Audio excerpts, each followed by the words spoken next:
I will try and keep the preamble to a minimum. We'll get straight on with it. For those of you unable to decode the cipher underneath my face here, we're playing Suikoden. The category is 108%. So that's all 108 characters by any means necessary, glitches and all. And my name is Tom88. Tom88 with one M was already taken, so I did it with two M's.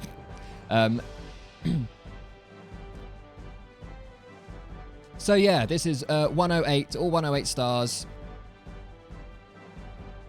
I'm going to move my face down a little bit so my head's not cut out.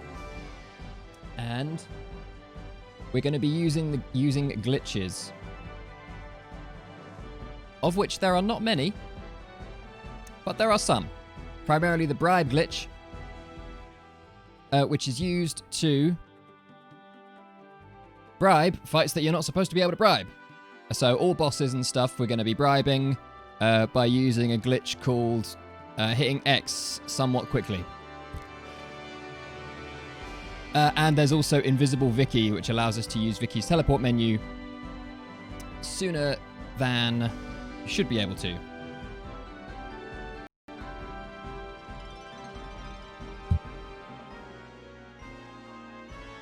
So, I actually did a, 3 days ago, I got my best ever time in this category. I got sub 320, 3 hours 19 and 24 seconds, I think. And that was my goal. Sub 320 was my goal, so I've hit my goal for this category now, which I was hoping to do before this stream, because I thought this marathon might be a real nice way to kind of, put this category to bed for me. So until someone wants to try this category themselves, starts to challenge my time, I'm going to leave this category here. So this is actually going to be the last time you'll probably see this category run for, well, quite some time, I guess. I'm not going to be doing it again anytime soon. I'm going to move on to 108 glitchless, I think. But yeah, there's definitely still time to be saved on my best run. So if anyone wants to have a crack at this, I've just put my notes up on the speedrun.com guide section for this game. Yeah, all entries welcome. All right. I said I'd try and keep the preamble to the minimum. That was some fairly substantial preamble. Now, first order of business. What are we going to call this guy? Last time we called him Bribe because of the bribe glitch. And that got real confusing because I kept running fights and it would say like Bribe and his party ran away and I saw the word bribe and it would make me panic. Turd Ferguson? Tybro? Tybro could do. That's what, though, isn't that what, bless our Neo. Hugo. Meow. We've got some strong suggestions. Eiyuden. Maybe I should call him Eiyuden. I think we've got 8 letters. Mass. The Mass MVP. There he is. There's the emote. Philip. I do quite like Philip. Buck Trungle. I would love Buck Trungle. I haven't got enough characters. Wait, how do we... Yeah.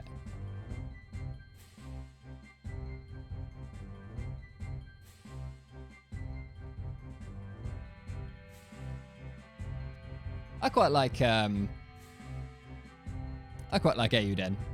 which is of course the reason we're all here. Note my snazzy green screen background. If I move all the way to, I want to say, if I move over here. See? Those two dudes. Mass Castle. All right, well, I'll open it up again when the castle naming, at time for castle naming. All right.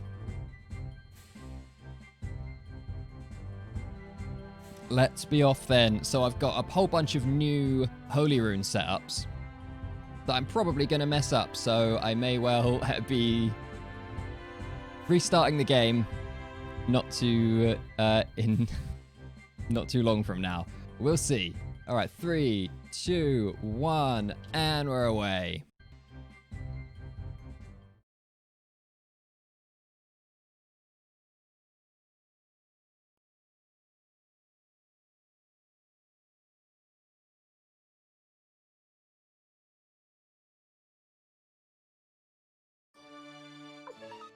There we go, got the menu. All right, so I'll do my best to keep up with the story. Me and Daddy, that's my dad, right there, we're going for an audience with the Emperor. I mean, does everyone know this? I feel like most people know this. Maybe it's good for a refresher. And Tio, our father, and the Emperor are old friends. And he's introducing his son, me, who's going to look after the house, look after business while Dad's off on a mission. And I just saw the word Eiyuden flash up on screen then. I was like, huh? And we basically just promised the Emperor that we're going to be a good boy. We're not going to incite any rebellions or overthrow his empire and fight him as a giant golden hydra or anything like that. So that's good. Starting off on the right foot there. Okay, so we've got right down, right, left down. Right down, right, left down facing.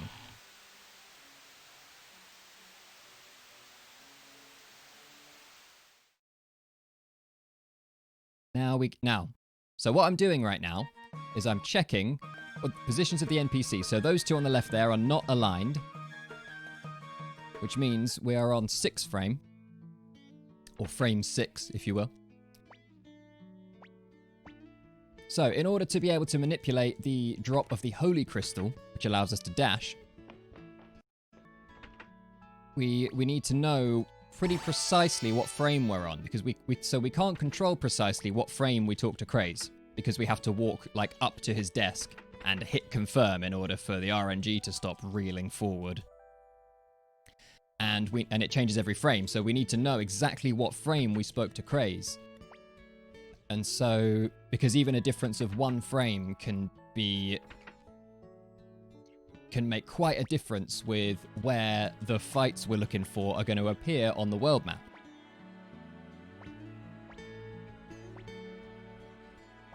So we have a series of indicators. The first that tell us which frame we spoke to Craze on.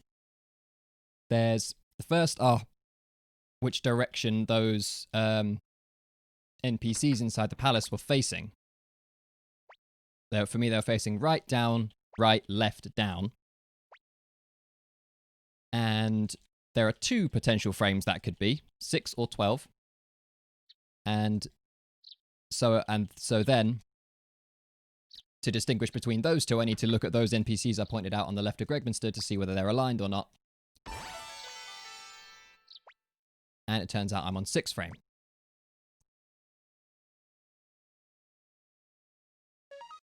Gonna save the game there because the walk I have to do.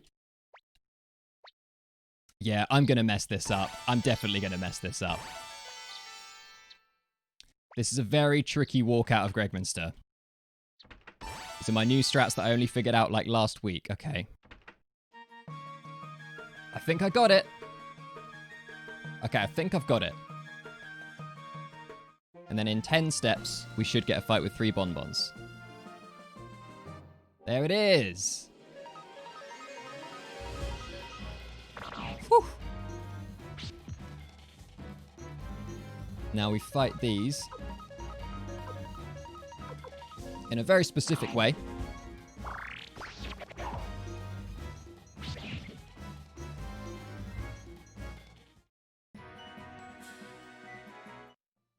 Now, there we got a question. We didn't get the Holy Rune there. We got a question mark pot there, which we are going to appraise.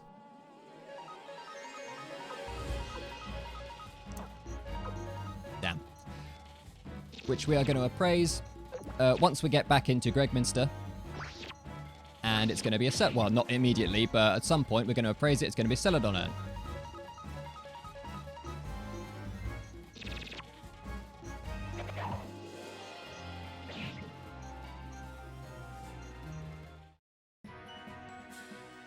There's the Holy Crystal. Hurrah!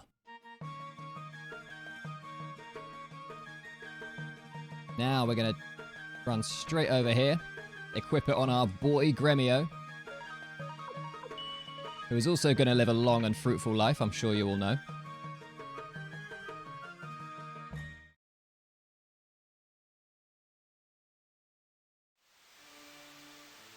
Always wondered why Cleo's battle sprite is blonde, but her portrait has brown hair.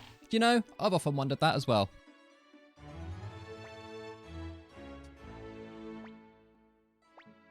Imagine seeing a mosquito that big IRL. Man, does not bear thinking about. The amount of your blood they would take.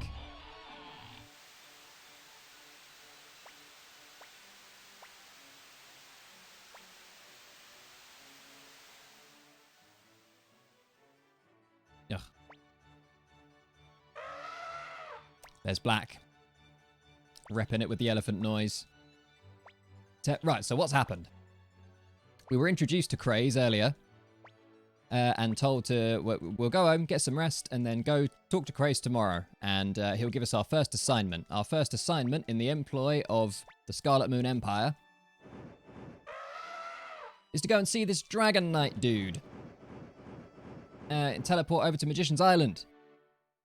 Teleport. Fly over to Magician's Island. Rip Black. Too soon. It's not Rip Black yet. He's also going to live a long and happy life. What are you talking about? Yeah, man, elephant dragons. Wonder if Eiyuden's going to feature any elephant dragons. Maybe that's going to be a stretch goal.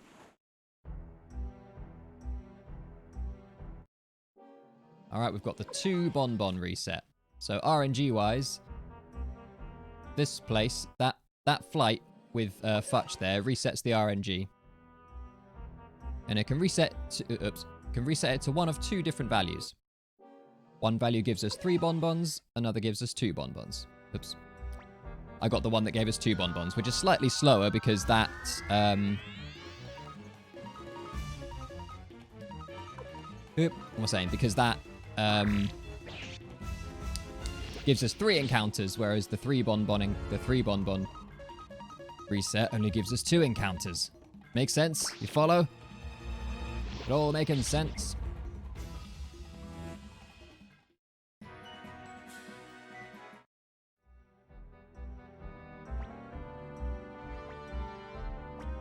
There's that. So we've arrived here. Our purpose here is to collect the astral projections from Lady Leknart, who, as most of us probably know, plays a key role in the series. She retires as seer, at least seer for the Imperial. I assume she must be seer for the, Scarlet Moon Empire. Am I going to get perfect Leknart movement? No way. Perfect Leknart stairs incoming. Oh! I think that was it. Don't think I misstepped anywhere. That never happens, by the way. I don't think I've ever done that once in an actual, in a world record attempt.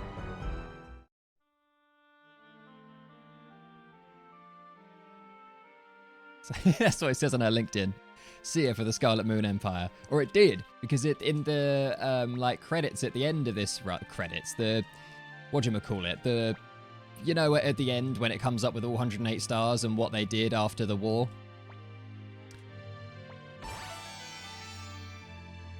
Yeah, she plays a key role as Keeper of the Gate Rune.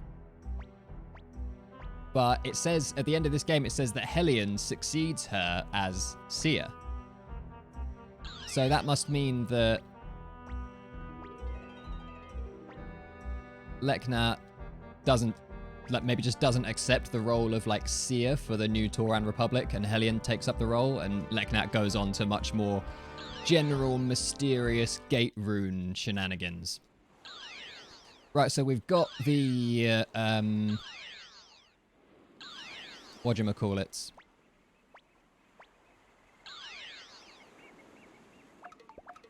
Wow. Old Ted. We've got the astral projections. Leknat gave Cleo a fire crystal, just because she liked the cut of her jib, I suppose. She thought she looked like a swell gal. So here's a fire crystal. Yeah, more mysterious stuff, like forcing more small children into rebellion. She also knows Java and PHP.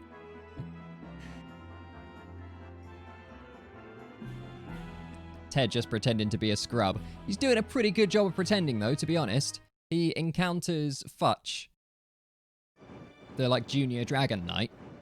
And with all his 300 years of wisdom, he takes one look at Futch and goes, "You can't be a dragon knight, you're just a punk." That's not very becoming of a 300-year-old. So if he is just acting, then, I mean, hats off to him. He's committing to the role, and he's not afraid to make himself look like a punk, let's say. Not that punk is really much of an insult. All right, reporting back to Craze now. And he's given us a companion look. Look at this guy, Kanan. Doesn't he just look like a swell guy? Doesn't he look like the sort of guy you want with you while you reveal a deep secret about yourself? Eh, Ted?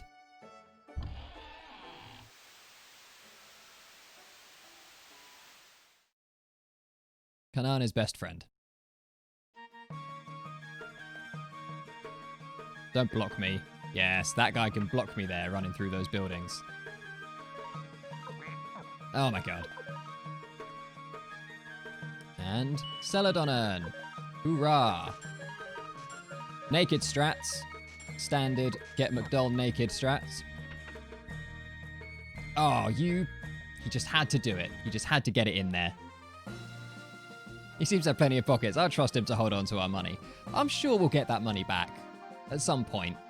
For sure. So, hello there. Oh, we're going to have to bribe you.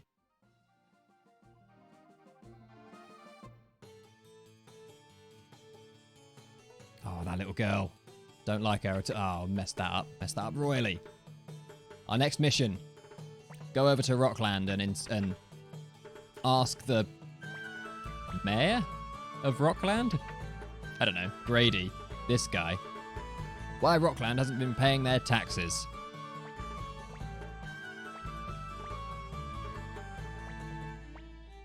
There goes our perfect leg downstairs. Yeah. Yeah, dashed it all with a terrible Rockland movement. Now, last time I ran this game in a marathon, I messed up movement. So they've just blamed their tax issues on bandits stealing their tax money. So we're going to go sort these bandits out now. But not before we just do a little bit of gambling. Just a little bit of gambling. Then, as soon as we're done gambling, then we're going to go and sort out these bandits.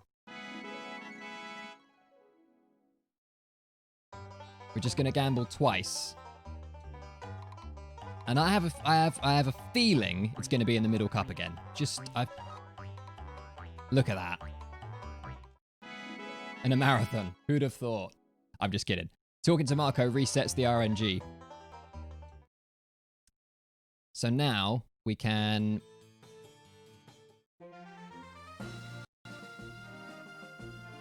Talking to Marco resets the RNG. Which means that everything that happens from this point on is predictable, you know, to a certain extent. So I know exactly what fights we're going to get up Mount Sifu. Oh, you know what I haven't done? Safety saved. Well, we're just going to have to go for it. We run from these. And then we bribe the next ones. If I accidentally run from the next ones instead of bribe, probably going to have to load that save all the way in my bedroom. But I bribed him, so it's fine.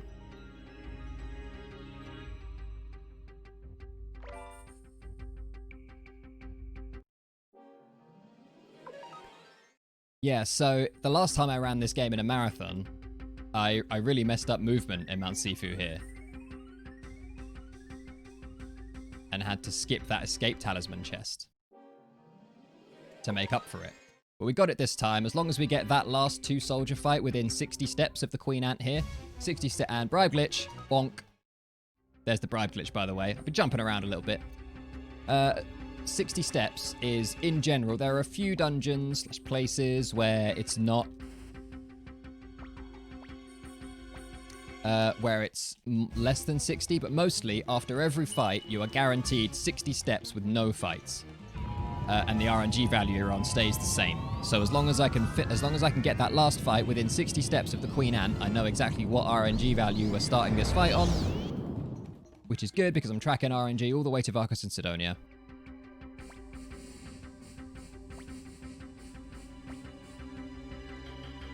Why bribe? Well, it's either that or fighter. You can't run.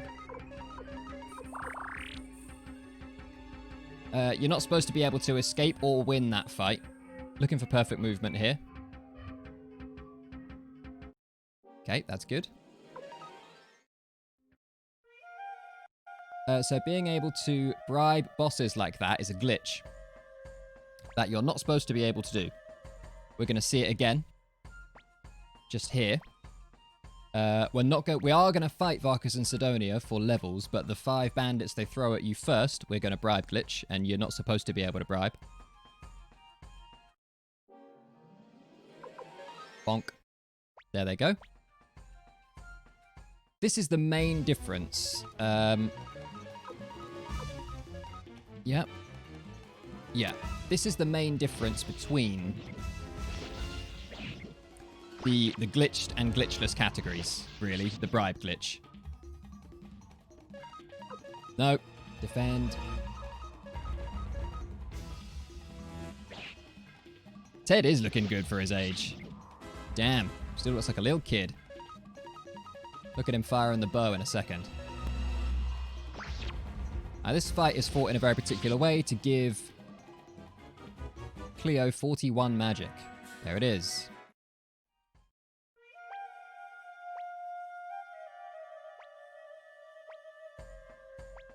What was I saying? I was saying something.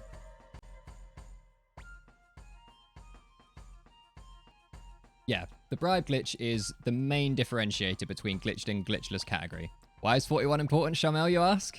Well, I believe it was you, sir, who discovered, quite by accident, that if Cleo does not have 41 magic, it means that she will not have a Firestorm spell to use on the guards the next time we go through Grady's manor. The guards that are still currently standing there, you can see that in the top left corner there, we can see that soldier just standing in that room, guarding that chest. We're going to fight them. Well, we're actually going to bribe glitch him. But there's a group of 6.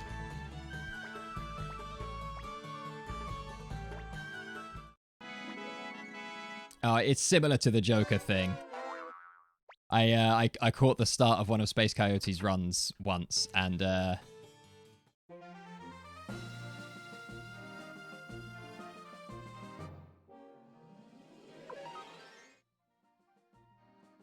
answer is 101. Yeah. I know you need to get Joker to a certain, or he needs to have, if he's got a bad starting magic stat, then it's almost like a restart.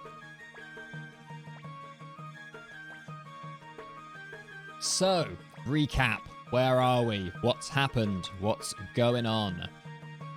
We've got the bandits. Beat them up. Took them back into Grady, who is now going to string them up outside. And we're going... They tried to give us a 10k reward. Kanan took that. Said he'd look after it for us because it was dangerous. So he'll give that back to us maybe in installments, I would say.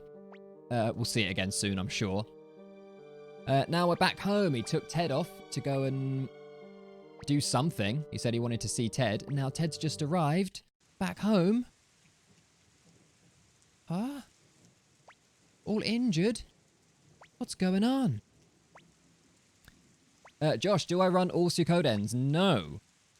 I only run this game, but I am hoping to change that. I started out with the 108 glitchless category. Don't know why I started out that way. It just felt like the most pure excuse me, the most pure way to play the game, you know? Hmm. Yeah. Oh, yeah. I mean, I've played all the games. I'm a huge fan of the whole series, the core series. I know I haven't played Tactics or Tierkreis, but or Card Stories. But 1 through 5, I've played a ton, and I know the games really well. So going into his second favorite RPG of all time. What's your first favorite? Suikoden 5? Or this game. The world ends with you. Haven't played it.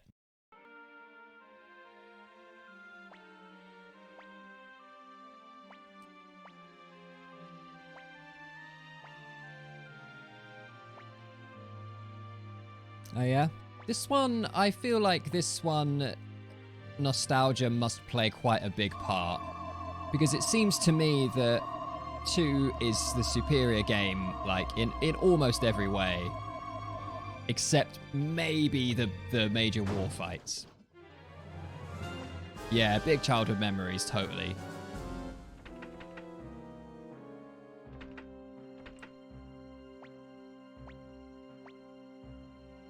Three is your favorite, but 1, 2, and 5 are all better? Yeah. I really like 3. I mean, I know it's clunky as hell. You've got to put up with some real janky early 3D PS2 shenanigans. But first try Ted Sacrifice. Look at that, I remembered. But I do like it. Mag Alex, for the Twitch Prime sub.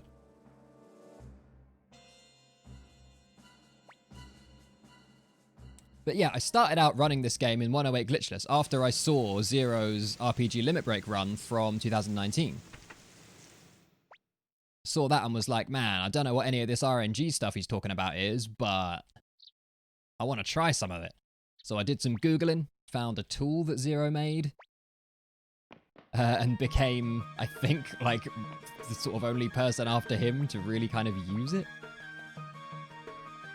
Maybe that's not true, but, did I just stay twice? I think I just stayed twice.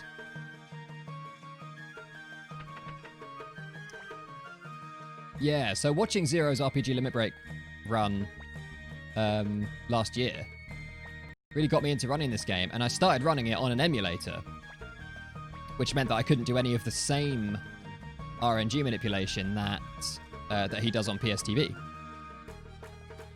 So I had to make all my own, which was a really good learning experience. Like, it got me, and I've done a TAS of this game as well, so like I have a pretty good. Zero's still like.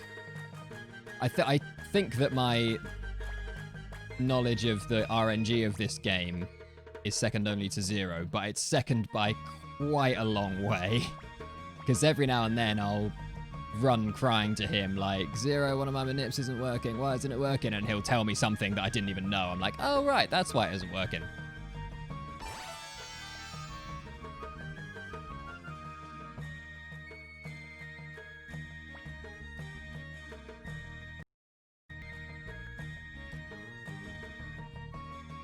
RNG noob, can't even manip Taiho yet.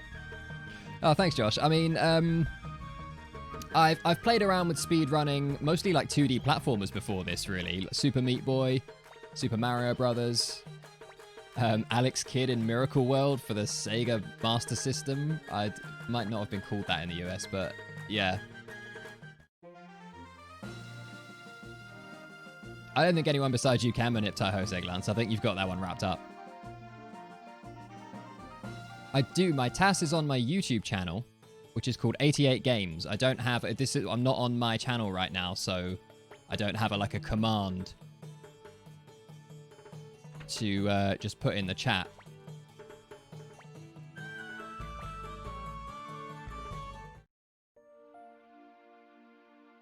Thanks, Shomel.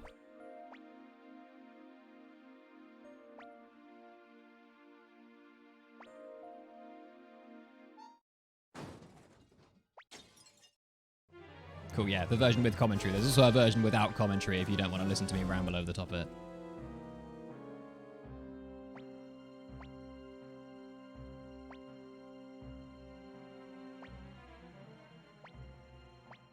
Do I look really different? I'm probably clean shaven in that video, right? That was before COVID lockdown, man. Before I'd really just let it all go.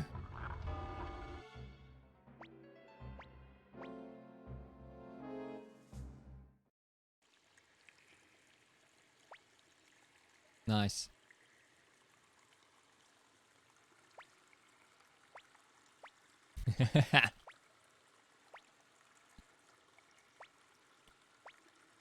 Yeah, so, but then I realized I started trying to do like the this category 108 glitched because it was the only one that Zero didn't have world record in. Seglance had the world record in it.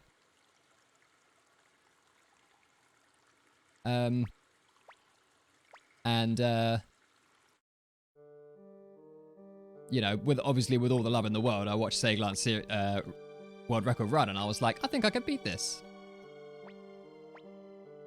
So I tried it on an emulator and the best time I got didn't quite get close. And I couldn't really understand why. And it turns out it's because the emulator has way slower like load speeds, like the black screens and stuff will take a lot longer and it just hemorrhages time the whole run. So I thought, well, I'm getting pretty top level at this game now. I better actually get a PSTV so I can be competitive. So get a PSTV I did, and then I started running this category.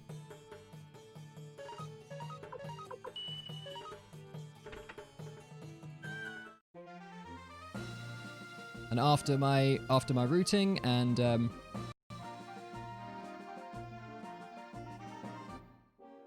I thought that was like the only run you did of that category, right? And you were just like, lol, world record.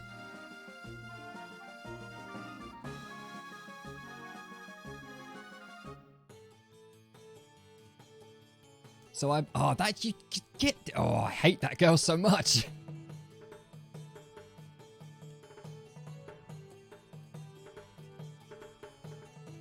Yeah, it's nice. I mean, now I've got a PSTV, which is cool.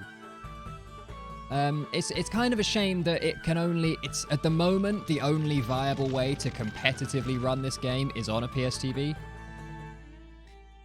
which is kind of a significant entry barrier, which is a real shame. If we could get an emulator that runs at the same speed and that reset the RNG consistently, like in the way that I don't need to stay there anymore. I'm just going to do a safety save.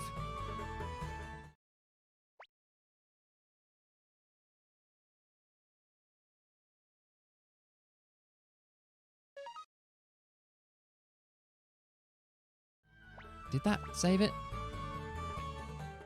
I wasn't really paying attention. Rockland. Yeah, it did. Yeah, I was still looking at the first slot that said Gregminster. Yeah, well, Bizhawk was what I did it on.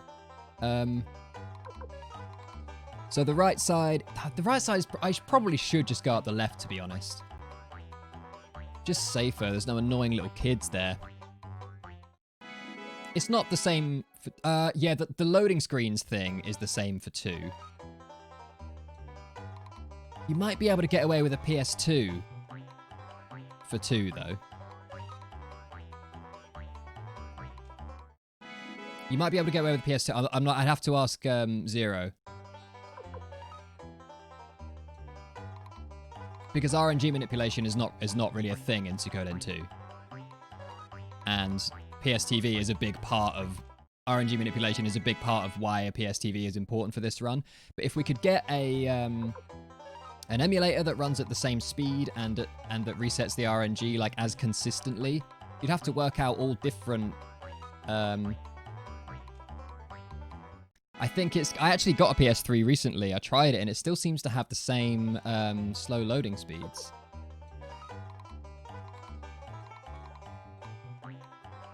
Which is weird. I would have thought it would have be fast, you know? Alright, now I've got to try a real tricky thing. So I'm going to shut up for a second. Yeah, never seen this pattern, right? This is a PSTV specific pattern. Now, I'm going to try Lover's Garden. I think if I miss it, I am going to load that save I just made before.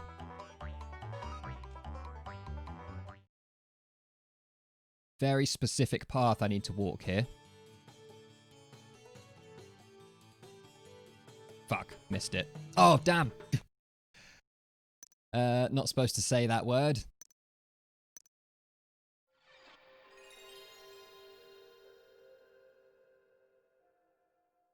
Apologies for my foul language.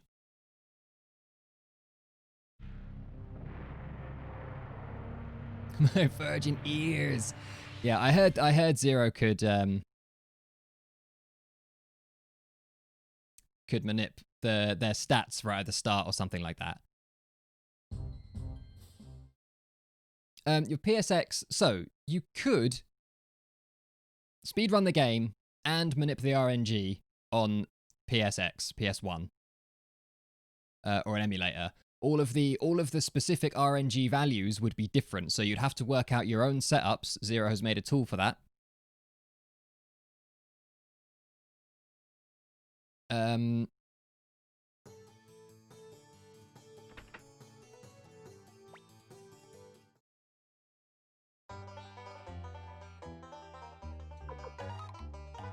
But it could be done. You would have slower loading screens in between, like, screen transitions and stuff. That's, like, the main issue. I RNG manipped the hell out of my run on BizHawk, and I still couldn't get it anywhere near. It was more than 20 minutes behind. I mean, my execution wasn't as good as Zero's. My manips weren't as good as Zero's, but still, they were pretty good, and I couldn't get my 108 glitchless run anywhere near Zero's time. It was more than 20 minutes behind it.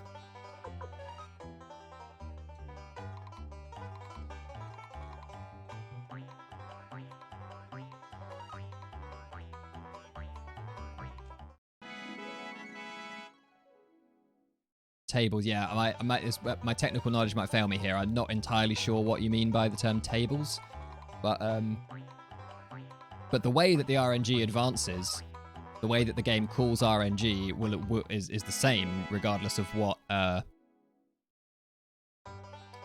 console, what hardware you play on. But the values, it will start from a different value. And like talking to Marco here resets the RNG to a certain value. The value that it resets to will be different. I haven't spilled tea like Zero either. I know, I don't even have an excuse. Damn it. Alright, come on. If I don't get it this time, I don't know if I want to take the time loss of loading again. Got it. Good. We bribe glitched them, as I said we would. RNG tables, yeah. But then we're going to fail a run here. Then bribe glitch. Oops.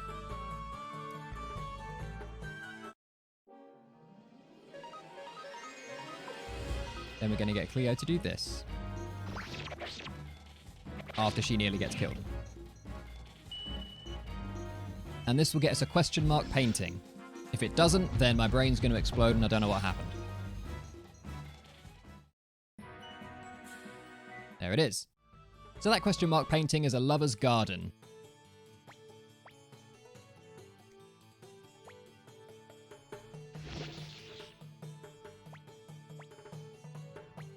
Yeah, so the reason I reset there is because I was trying to manip that question mark painting, because it sells for 29,000.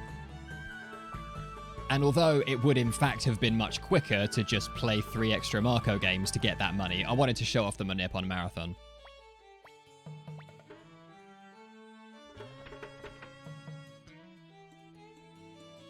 And I failed it. So after we quit Marco, we know exactly what RNG value we're on because Marco is an RNG reset. Then every single screen that has a moving NPC on it, so any town. I'm going to save again. So any town,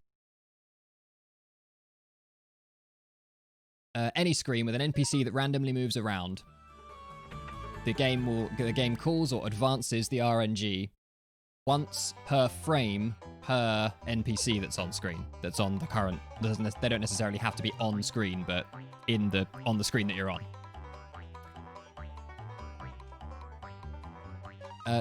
And here we've got Marco, the 2 kids, like maybe one other guy. It's like 3 or 4 RNG advancements per frame, and the game's running at 60 frames per second.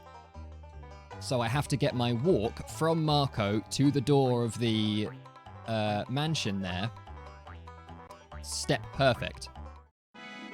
What up, Space Coyote? Thanks for the good luck, man. I have to get that walk step perfect, and if I misstep... My old setup used to have some, like, if I misstepped, I could correct the walk along the way. But this one doesn't. This one is tight, and I needed to enter the mansion after that exact number of steps, and then fight those fights in exactly the same way to get that question mark painting. If I hadn't, and I messed up the walk, I walked into the side of the wall of the house rather than walking into the door. So I'm on that screen for too many frames, so RNG is not in the right place, therefore that manip wasn't going to work. So I reset. And that would be rip run. But if I was doing world record attempts, that would be rip run, restart. It's middle again now, isn't it?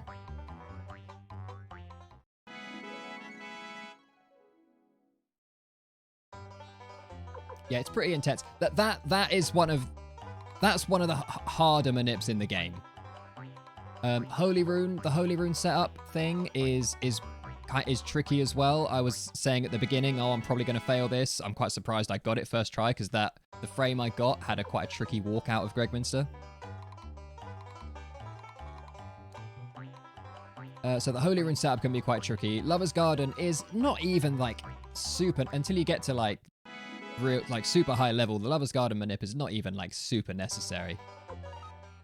All right, now, because we know where we are in the RNG, we're going to say hello to our little friend for the last time, because I'm not running this category anymore. Our wild boar friend who hangs out by the tree here. We need to give him a name. What should this guy be called?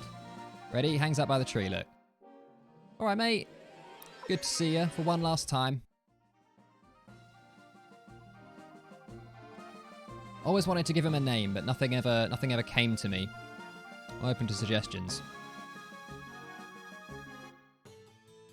Peckle's father. Peckle's senior. Yeah. Boris. I like Boris. Aussie. Haha. In jokes.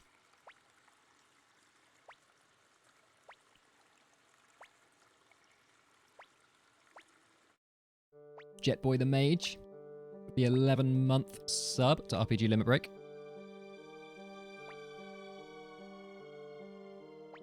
Jeff, the name Jeff.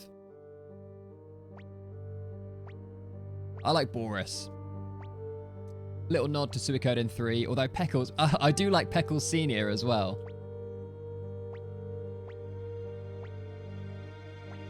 Both nods to Suikoden 3, I think. Well, we shan't be seeing him again. Oh my god. So that,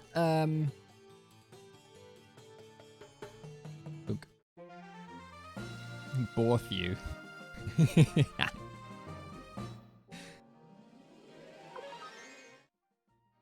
Bartholomew. These are all fantastic.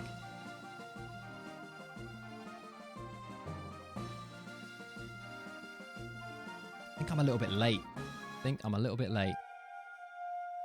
So that Marco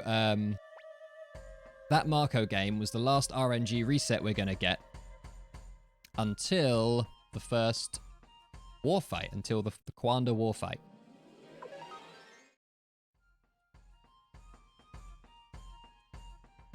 So, until the Quanda war fight, we have to be tracking the RNG, because we have...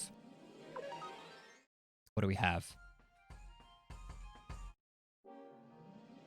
Well, all of this for a start, where I need to know whether I can run or bribe from the snails. So I need to know which specific snail fight I'm on, so I need to know whether I can run or bribe it. Whether I can run from it or if I have to bribe it. Bourgeoise. Oh. Oh, I like that. He's so bourgeois. Hanging out by Rockland, he thinks he's people. Here we go, first time poison. No bitter refusal. Feels good.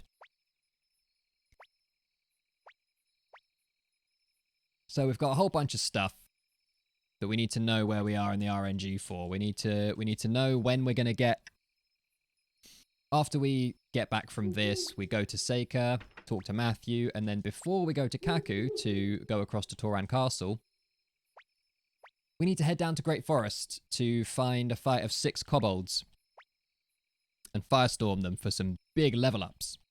And we need to know where in the RNG a 6 kobold fight is for maximum efficiency.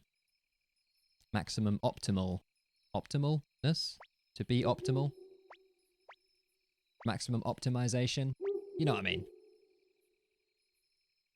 What's up, Akikram? There he is. Yeah, you got the Victor sprite. The Victor emote, passed out emote, sprite thing, words. You know what I mean?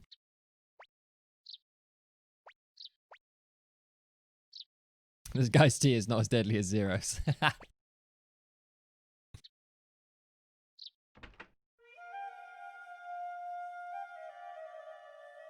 So yeah, then we've got this. Then we've got Tai-Ho, which is a real pain for the RNG because we don't know. There's no way of manipulating Tai-Ho. Not really, anyway. Got some ideas, but they're probably not going to work.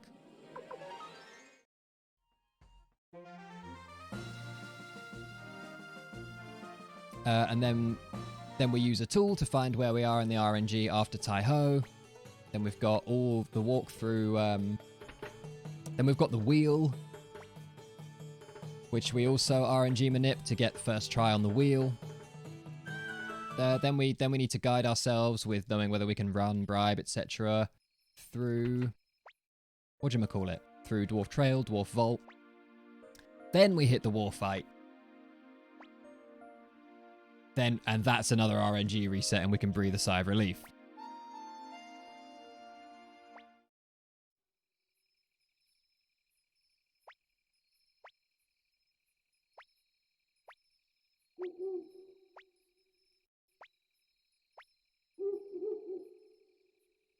So, where are we? What the hell's going on in the story? Well, where did we last pick off? Where did we last leave off? Kanan stole our money. Ted, he tried to turn Ted in for having that rune.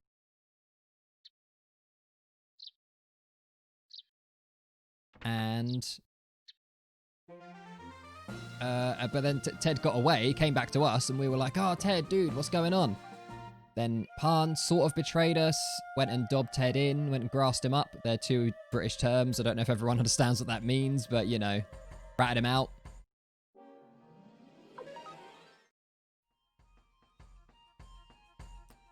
So they came and kidnapped Ted.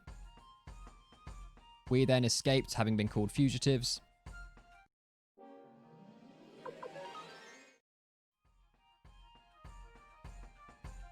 And we then, we escaped with Victor, who then introduced us to the Liberation Army. We then went and rescued Varkas and Sidonia, which was where my whole Lover's Garden fiasco happened. Rescued the bandits that we, put in imprisonment. Because it turns out they were the good guys all along, and Grady was the bad guy. Pan the narc. Ugh, damn it. Bridge strats. I've only got 1 massive tile to get on that bridge. It's tricky. It's tricky movement. Oh, Odessa bringing the average level down, making us have to bribe ants. No time for it, Odessa.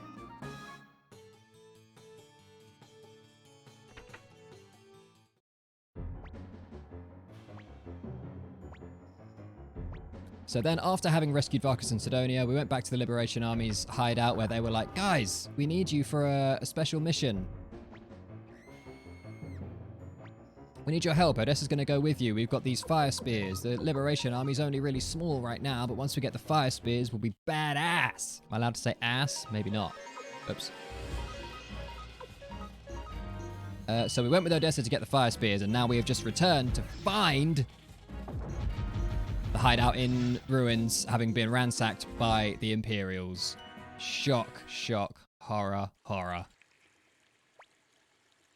And now Odessa's all on the floor and stuff.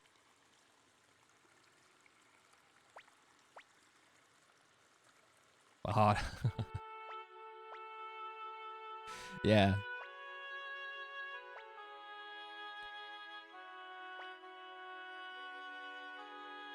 Oh, Taiho's definitely going to punish me for not calling my guy Tai Bro. That's how marathons work, right? But he had to be Eiyuden. That's why we're all here, after all. Doing the marathon, I mean.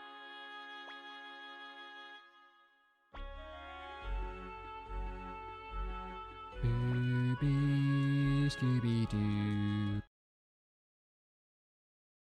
Oh, Dessa.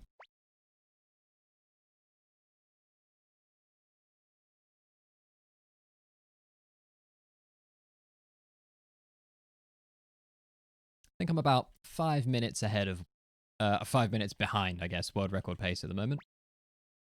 Not that that really makes a huge difference to anything. Stay there. I'm going to save as well, just because if I have to load from a save, I don't know why I'm creating a new save file with each save. It's not like I'm going to need the old ones now.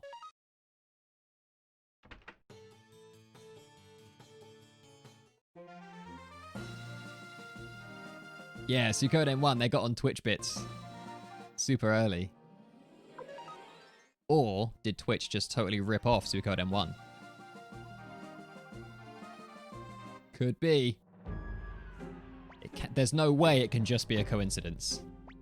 I refuse to accept that. Alright, I think we all know what we're calling him here. Stolterheim Reinbach IV.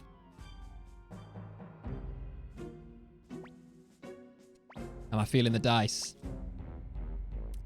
Dunno, man. I got perfect Taiho on my world record run. Last run I did. I'm due for a horrible Taiho.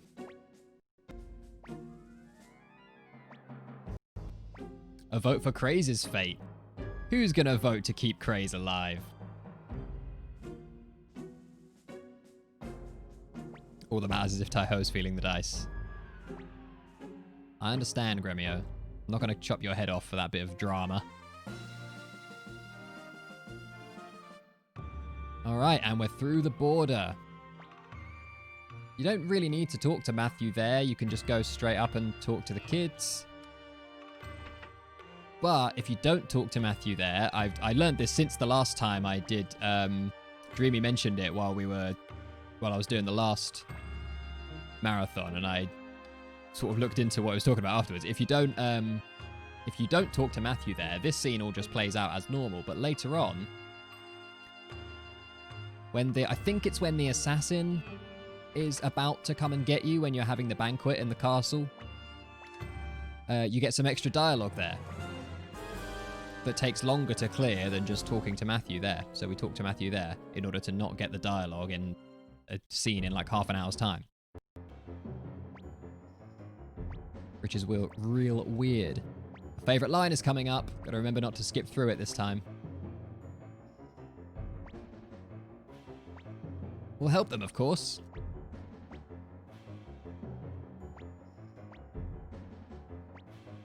Survivors of the rebel army. We're here to throw money at you until you fall down. Oh god. All this bribing in front of a children. There it is.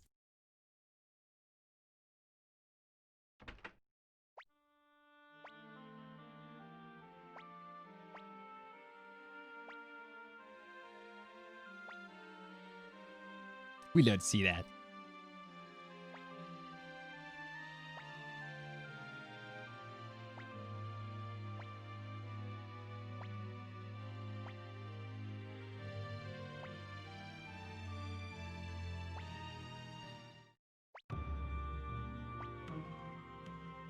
I know, do you know what? Until I started speedrunning, I don't think I'd ever chosen the bribe option. It's just like, I'm not going to pay to get out of this. Maybe if I was like desperate, but like, nah, I want my money and I want experience, so I'm going to fight the fight. All right, now this is a bit that always trips me up and I really don't like this bit. What am I going to get? 6 squirrel, 2 rock, nothing? Maybe nothing actually. 6 squirrel, okay.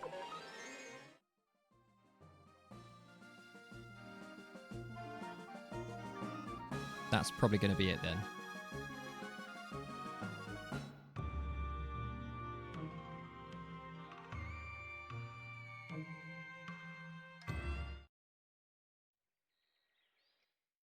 There they are. See, that was perfect. Why couldn't I do that in my record run? I messed this up in my record run the other day and had to force a load of fights here and lost like 30 seconds. Well, like 25 seconds.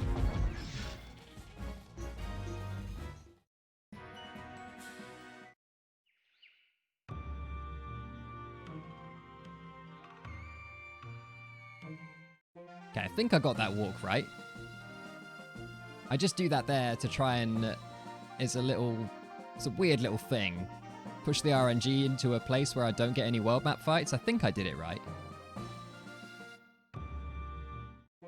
Don't know if I skipped the text quick enough there. So RNG advances on screens with randomly moving NPCs, and even when the name of a town is popping up. Yeah, it did it. So like now, while that Kaku text was on screen, RNG is still advancing. So if you skip that text by just hitting confirm, you can make it disappear quicker, and you make less, you make the RNG advance by less.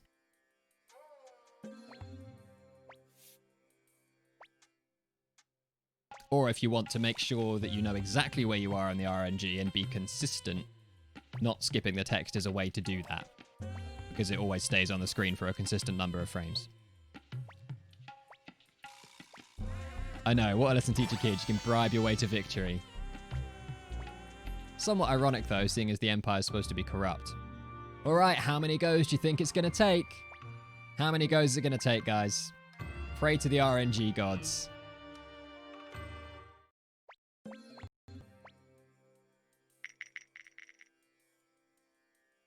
That's nothing.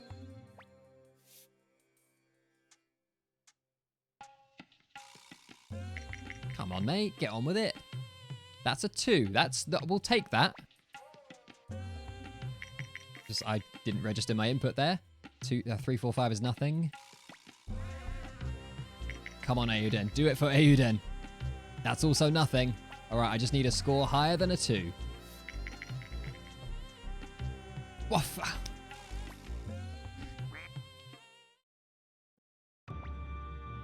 Damn it. That was like the longest possible way you can lose. All right. Here we go. Round 2.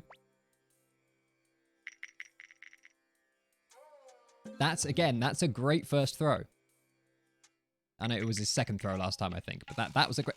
Hey, there we go. We did it. See that? If that was the first game we played, that would have been perfect Taiho.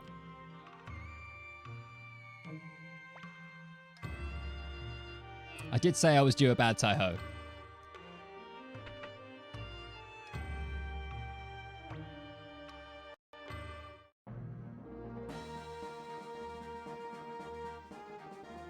But that wasn't that bad, all things considered. Definitely had worse.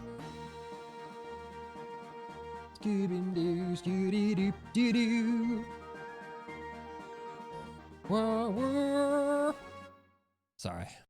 Doesn't make the music better when I do that, does it? I know the answer. You don't need to answer.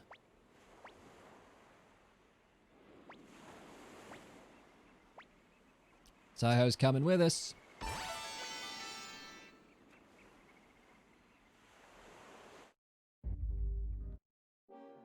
Alright, now comes the section of the game that I have to play one-handed because we don't know where in the RNG we are because Taiho, I have to input every fight I get into a tool that Zero made. This could be it. 3-0 Arnis, 1 Ghost Armor now. Maybe like here? Here? There. There it is. Alright, we got it. Short, pretty short walk, like here maybe? Yeah. Pretty slow, and then a very short walk. Thinking like here. Ah. Nah, I always underestimate the walk.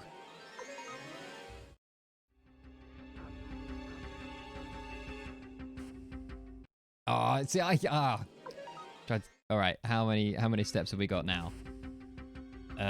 60 plus 60, basically.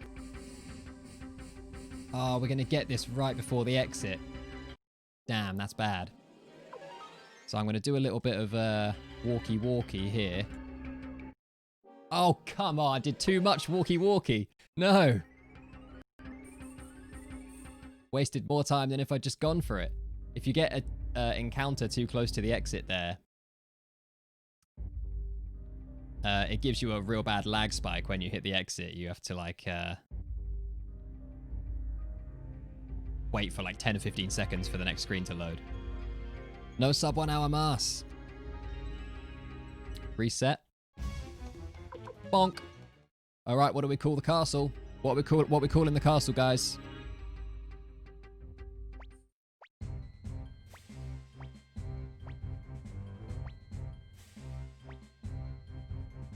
Mass Castle, Chronicle, Boris Castle, Poop.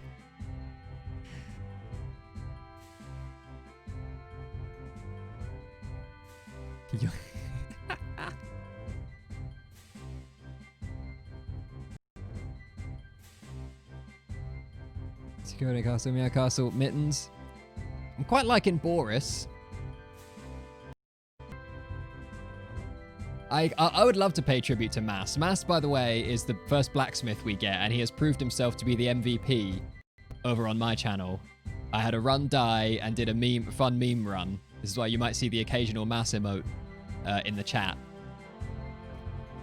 We did a meme run and took Mass with us to the end of the game. And he proved to be Stormlight. Brandon Sanderson fan in the chat right here. Love Stormlight Archive. Excited for Rhythm of War coming out later this year, supposedly. Murayama Castle. Do you know what? I mean, Mass Castle, another Mass Castle. I worry that Mass is a little too specific to my channel. It's a little bit too, like, specific my channel meme-y, you know? There's a lot of people here who are not going to get the reference. I'm leaning towards Boris. Does anyone have any strong objections?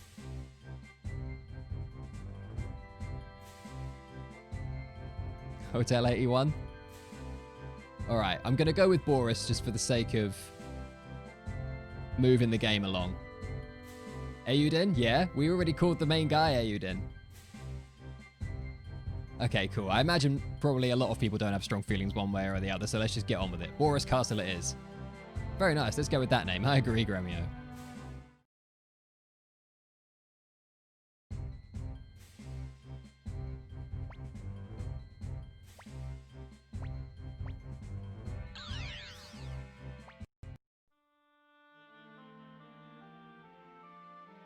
I've brought you some gifts. Some stone tablets that say people's names on. And this guy. This guy's not going to cause any problems in the world at any point. He's a servant of good. Servant of order. And he's not plotting anything. He's never going to leave Leknat's service. It's all good. Don't you worry about Luke. Luke is a good boy. You feel lied to. You should. I am full of it.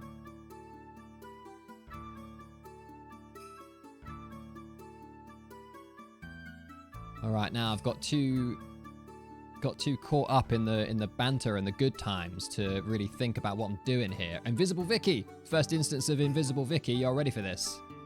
Oh, lol. There she is. Juan.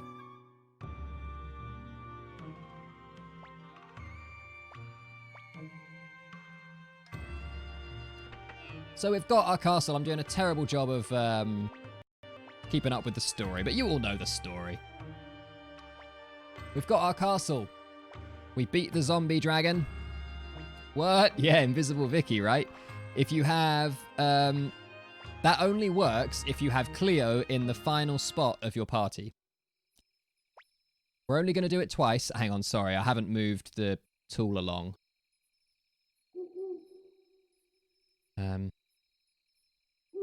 This one. 5, 2,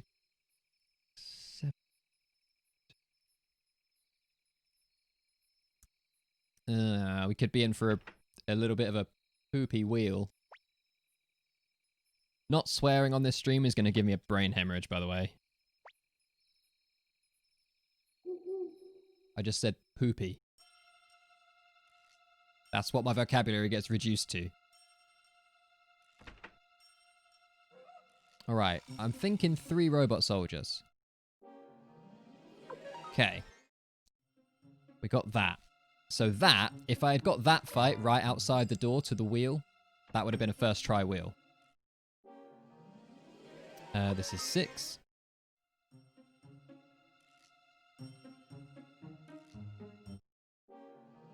This is 30. God, there's a lot of slot men in a row here.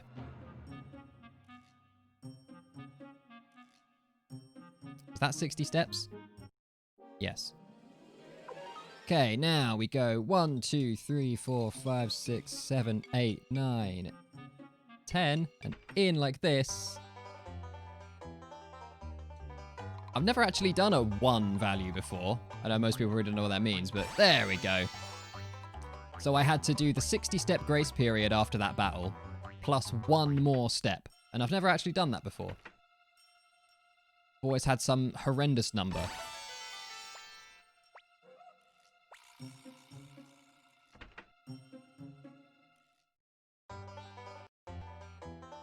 Animal Joker, I do only run Suikoden 1.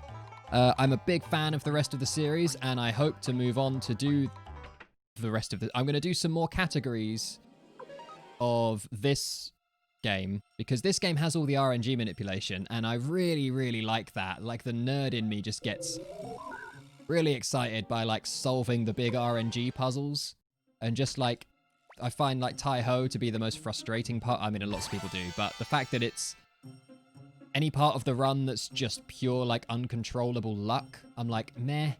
But a lot of this game is RNG manip, like the wheel there, and I just find that so cool. And I love breaking apart the puzzle like that and taking the randomness out of it. So I want to get as much... Cool, yeah. Yeah, I want to get as much mileage out of this game as I can. So, like I said, this is going to be probably my last run of this category for a long time. Oh yeah, after I kill Milich, we got some new tech. Got some new tech. Oh, I chose the wrong thing. There we go, chose the right thing. T? Am I being trolled here?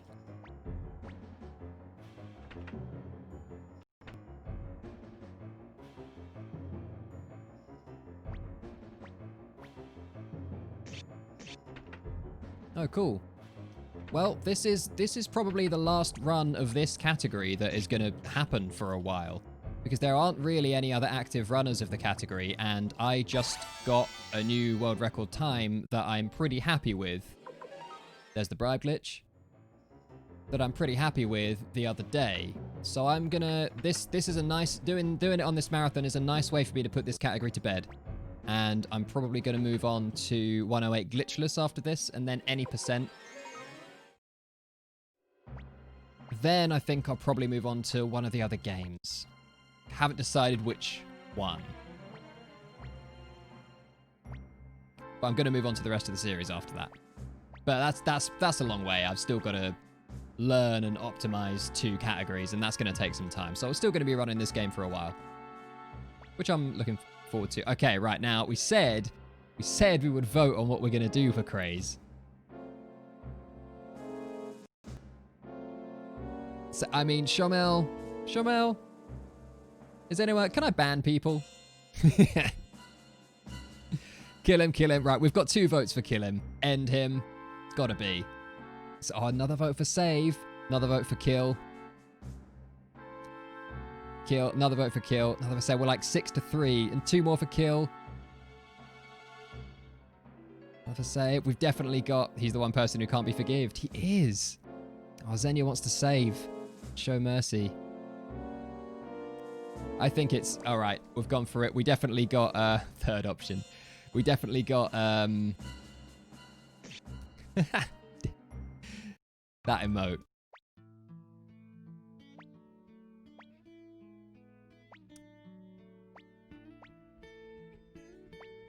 Kill definitely got the most votes there.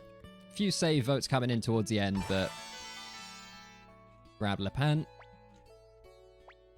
Forgive Palm.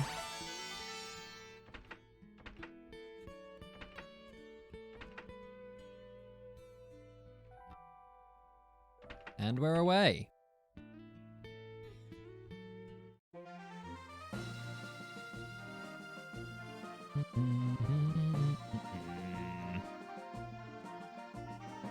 Yeah, the punch sound effect for the Craze death.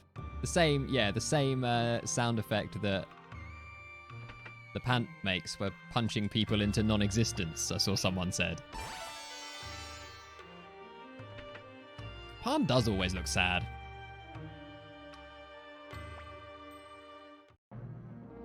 He would have done it again. Oh yeah, there's Clive Tech. There's, I don't mean to get anyone excited because I may well screw up both of them.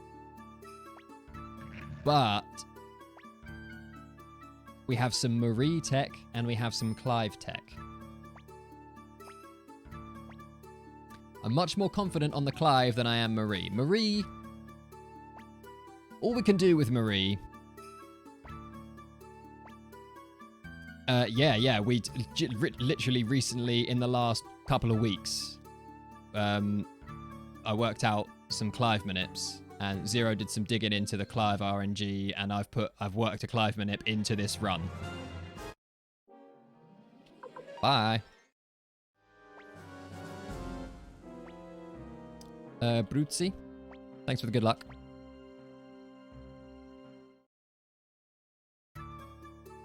Yeah, and so... Yeah, Clive is very manipulable, it turns out. I do it after Moravia. Zero's going to do it after Sonya. Which means, because of the way Sonya works...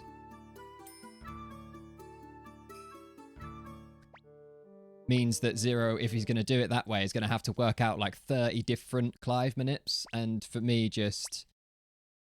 the idea of having to work out an extra little bit of a thing to do on the end, a new thing to work out like 30 different versions of to go at the end of every potential Sonya reset, just crushes my soul, man. So I do it at the end of Moravia, which puts a lot more pressure on Moravia, which I would rather do that even though Moravia has been responsible for more rip runs than any other part of this game. That's how much I don't want to have another thing to add to my list of stuff for Sonya's. So now we need to go to the ground floor.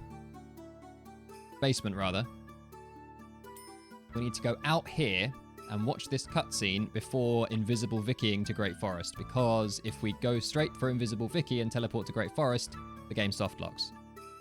Oh, I'm miles away from her.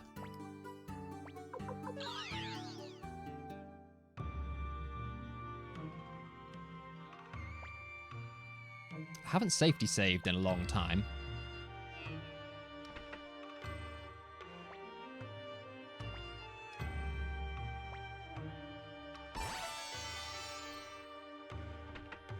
Alright, if we've got any subscribers from my channel in the chat, get your emotes ready. Here he is our boy. We usually aim for him in under an hour.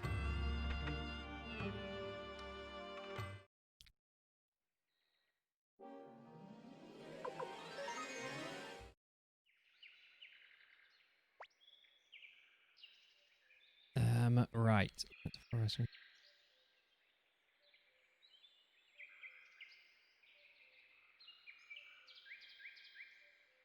There he is.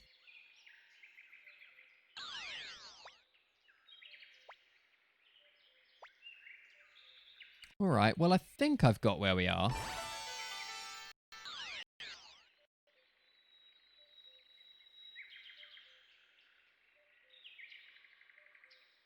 Yeah, the soft lock that Brucey's talking about is yeah, okay, I've got where we are. 2 Holly Boy and 1 Holly Spirit next. Is if you use Invisible Vicky to teleport here, as I did, but if you use Invisible Vicky to teleport here before running outside to see the little Kirkis cutscene, you have to run outside as if you're going to get on the boat to see the Kirkis cutscene.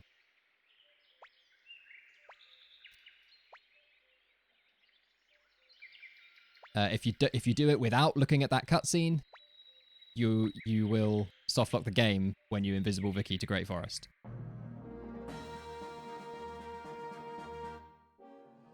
Ah, damn it. Gotta bribe that. And we should get to Elf Village without any more.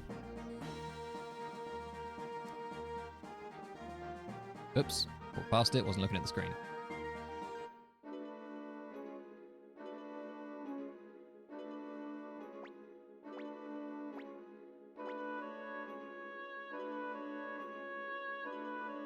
Scoot-beep-a-doo-doo. Alright. Boop. Boop.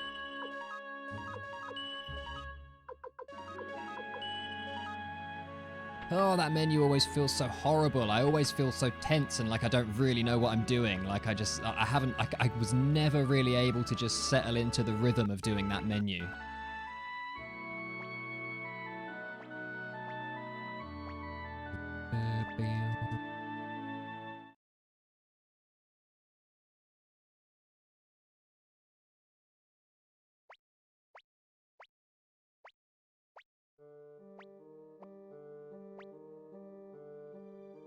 What a beautiful town on a tree.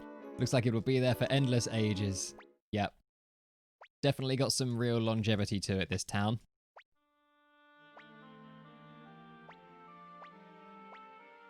Zudrani, how long does it take for new speedrunners to learn the game? Well, I think if you're interested in speedrunning this game, I would highly recommend joining the Discord. This is Suikoden Speedrunning Discord. If anyone is able to just pop that in the chat. Which I didn't do. I didn't know existed. I struggled my way through without proper tools. And I got a run in going at it pretty hard. I'd say maybe probably a couple of months. But, yeah, it is a lot to learn.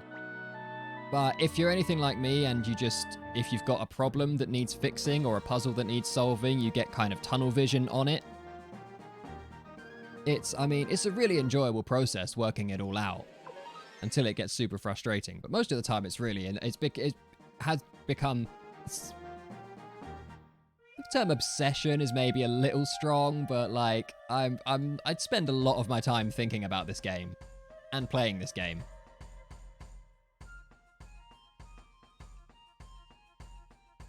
Oops. Oh yeah, we're in the big gap. Well, not the big gap. We're in a big gap. It's that big gap. Oh, no big gap now. 3 Death Ball, 1 Eagle Man. Yep. Passion, exactly. That's what it is.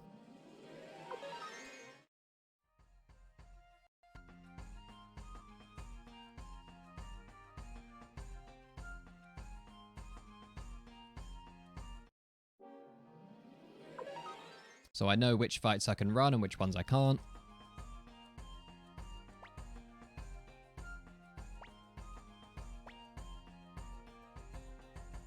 Cool. Thanks for the Discord invite, Shamel. Yeah, I mean, honestly, just start out with Holy Rune. The Holy Rune setup is the same regardless of what category you're going to run. And I have recently posted my... Oh, no! Are you kidding me? That guy. Never had that happen before. I've had him block me from this side. I haven't had him block me right there.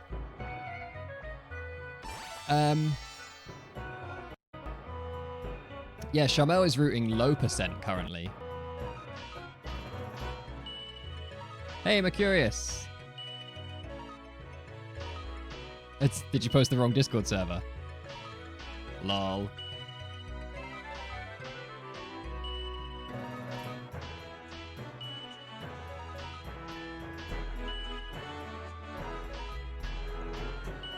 A sharpen of the weapon there. Yes, start out, try and get Holy Rune. Holy Rune is one of the tougher things to get, but it's one of the things that's maybe the only thing that's like the same regardless of what category you do.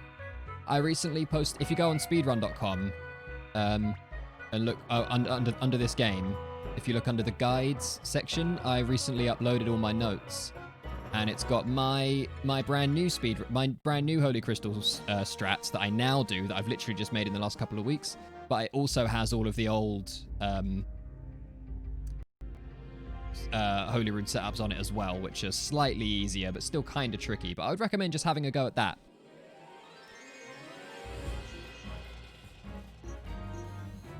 Oh, god damn it.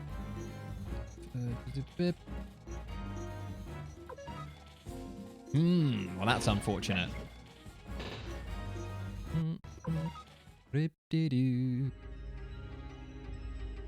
Thought I knew which fight we were on, but alas, I did not. No. Wow. Easiest puzzle in video game history, and I messed it up. Oh, walk it. That's not even a puzzle.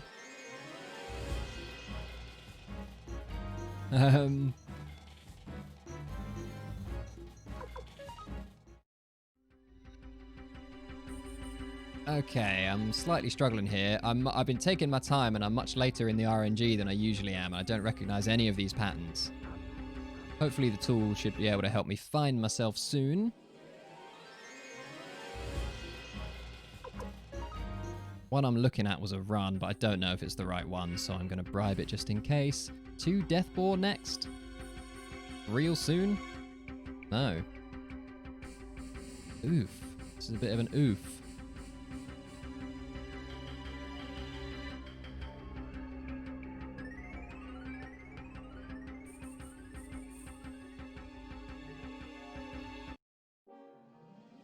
Alright, then 2 of these boys. Again, I'm gonna... that one says I... Okay, then 1 blue machine. Give me 1 blue machine. I don't think it's going to. I actually think I'm much further along than this because... Ah, okay. 1 blue machine and then 1 red machine? Like, probably about here? Alright, okay, good. Good. Now this, I can run from this. But what I'm in fact going to do is this.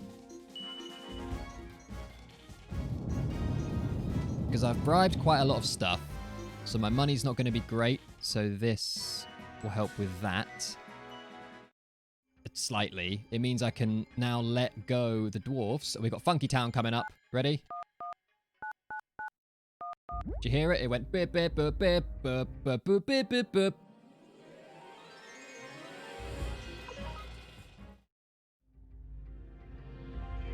Okay, I think I know where we are.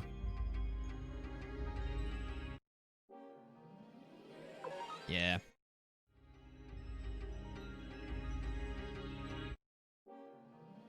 Two dwarfs, we can let these go. You're a towel! Yeah, you know the reference. That's a melody to Funky Town. Escape talisman. Get out of there. Oof. Big oof. Right, now because I fought a fight in there. Oops. Because I fought a fight in there, I should, all being well, be able to let go all of the eagles on the way down Dwarf Trail now.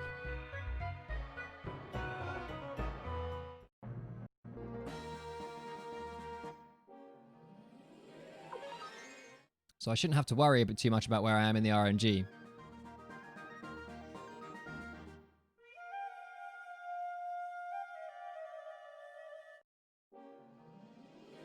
Can always let go them. Beep, doop, skidaloop, beep, doop.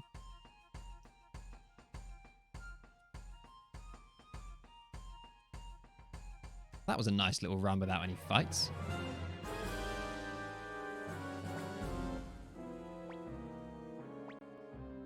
Yeah, the devs just loved Funky Town. They couldn't get enough of it. Let go? Yes. All right, we're good. Do I need to pick up Killer Crystal? Do you know what? I'm going to do it because marathon.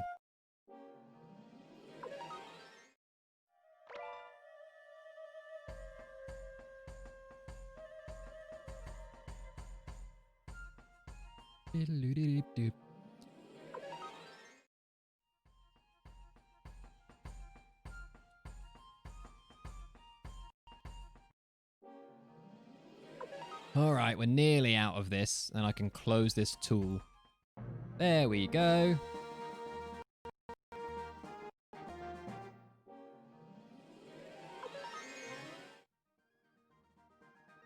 Now I can close the tool, maximize my notes, give you all my full attention.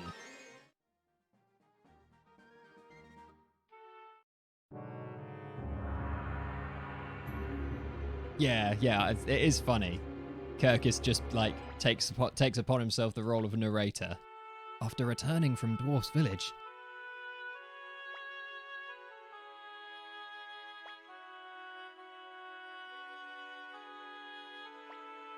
Alright, well I hope I've got everyone I was supposed to get. Did I miss anyone? We'll find out. We'll find out as soon as I get to Kwanda and don't have the right number of troops in my army, and then everything goes wrong.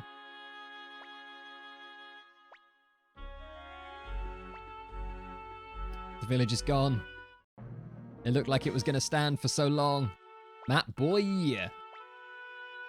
Get in the army, map boy. And give me your map. Get in my army, give me your map. Now I'm going to go. I didn't need to... Why did I need to exit and re-enter there? I didn't. I'm just going to safety save. I'm going to save over. No, I'm going to create a new save because that's just how I do.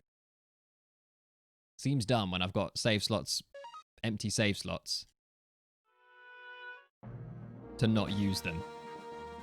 The hoarder in me doesn't like to overwrite save games.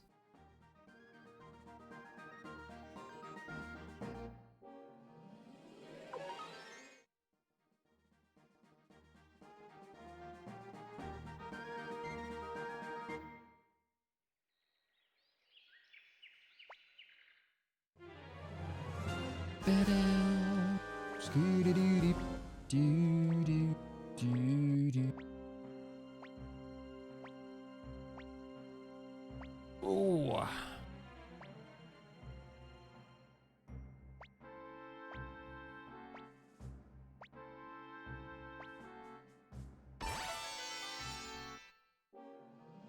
Now we are going to fight these. We're not going to bribe glitch them because they're expensive. With the bribe glitch, you still have to actually have enough money to bribe whatever the fight is worth. They're kind of expensive, and also they're worth some good experience, so...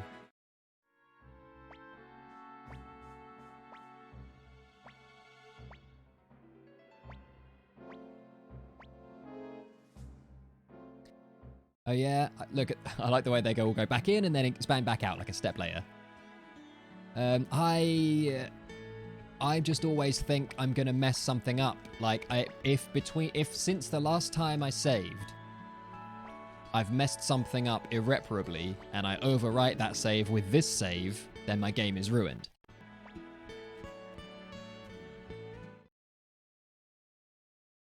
You know, that happened to... I think games, like, shouldn't really let you do that nowadays. Most games, maybe. He said, completely unsure of himself. But on some older games, at least, you could definitely screw the game irreparably, and then if you've saved over your only save file, it's like, womp womp. So that's where that comes from, I think. All right, we do have 6015 is the correct number of troops we should have here. Therefore, we have got all the recruits.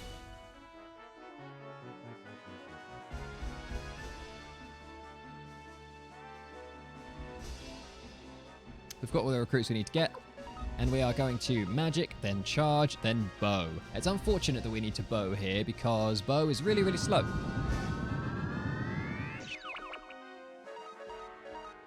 But, you know, I've searched for a better way to do this.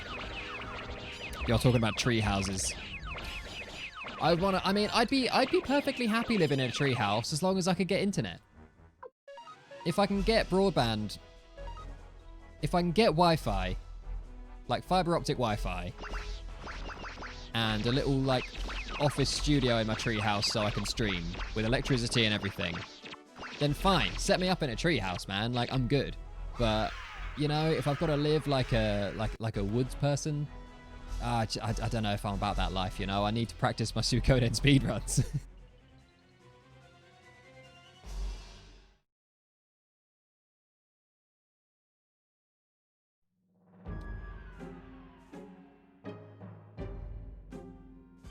All right, now here. Because of the way we fought that, oh, you want all that bit in a cave. Again, I mean, same argument for me. As long as I can have Wi-Fi, electricity, and a streaming setup, like, then fine, I'll live wherever. I know what you're talking about, Zen. We've got to have perfect movement here. Did that. Movement on the roof doesn't matter. Movement here does matter, and I'm going to slow down. I think that was perfect movement. I don't think that was +1 step. I think that was fine.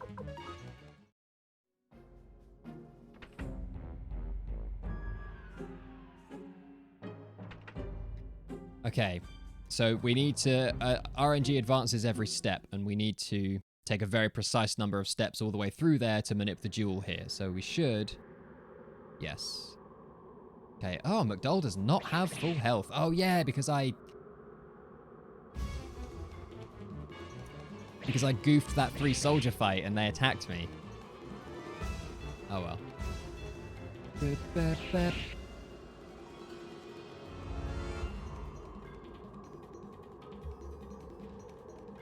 I mean, if that happens in my lifetime, I'll almost certainly be a super old man by then, so probably not. The Mars thing I'm talking about.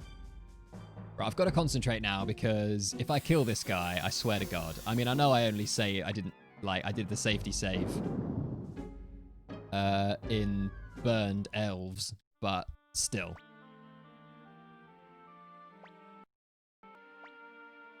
But my first ever speedrun of this game that I streamed. My first ever streamed speedrun of this game. Died because I just wasn't concentrating and mashed through this whole bit. My arm! My arm! This split is called Snow Impersonator on my splits. It's a reference to Snow in Suikoden 4.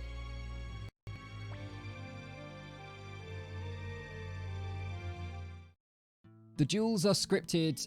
They're based on RNG.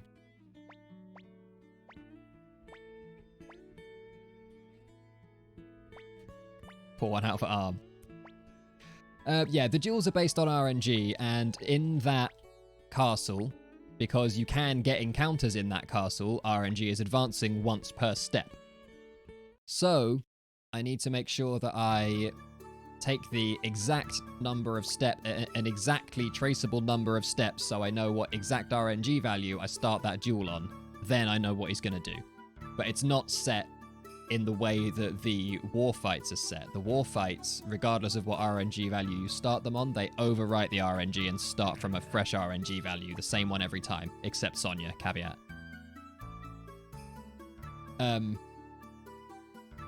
Yeah, you can, and in fact we do.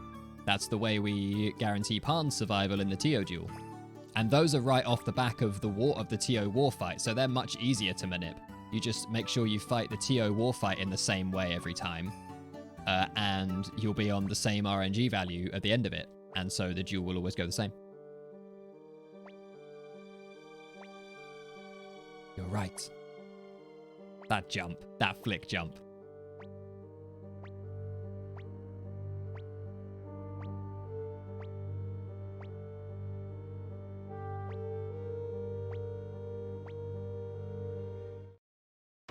All right, now. The Liberation Army's finally caught up with us. The remains of the Liberation Army they haven't seen since before Odessa died.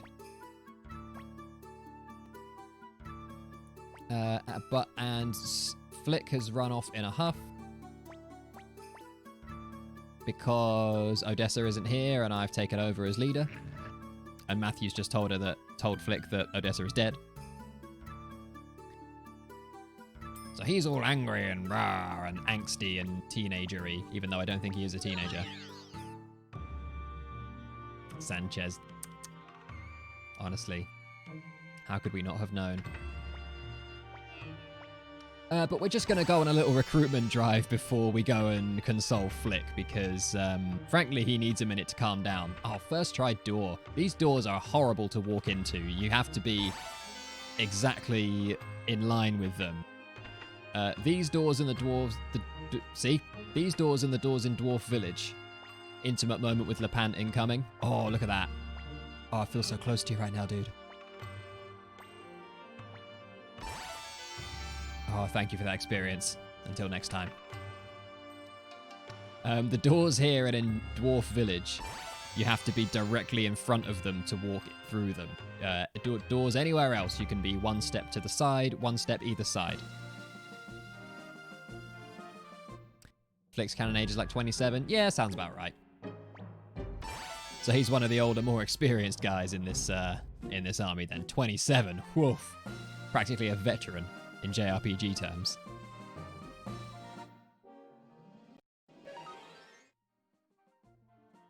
I don't think Flick has a cannon. You, small girl. Get in my army. Your uncle doesn't think you're old enough, but I say you look just fine. Join the resistance, young one. We'll make a soldier out of you yet. All right, now we're gonna go. Now we're just a quick shopping trip. Gonna sell these 3 crystals. Didn't mean to sell the medicine there, but never mind. Gonna buy 2. Oh my god, what is wrong with me? I'm gonna swap that over now because they're supposed to be both for Victor. And I don't have the medicine already. I just have the question mark painting and the toe shoes, but that should be fine.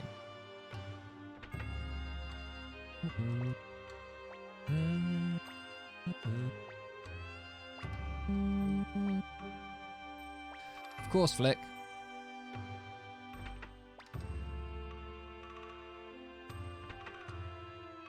No, you...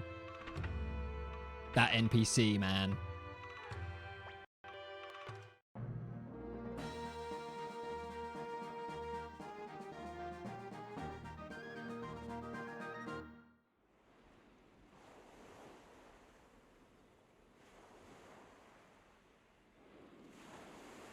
Yeah, I wondered how Lot's cat could have travelled so far.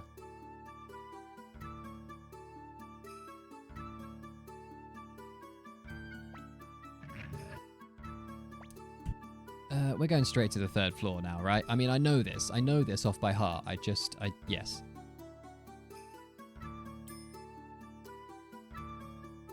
Yeah, the Eiyuden game doesn't have an official like release date or anything. It's sometime, yeah, 2022. But the reason, well, yeah, we're doing this. The Kickstarter is live now.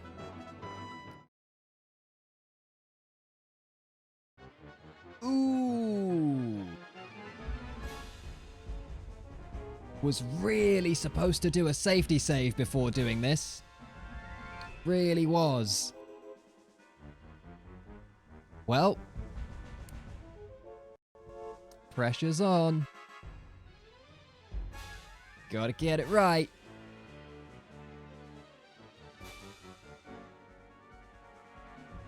We're doing it live.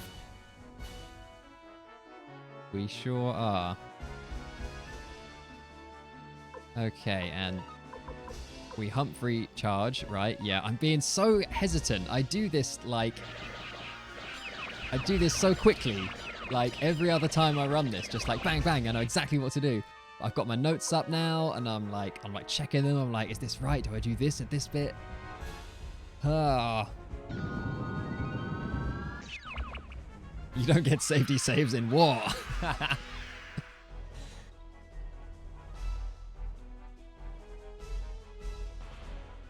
Oh, PS3 refuses to boot up. That's no fun, man. Feels bad.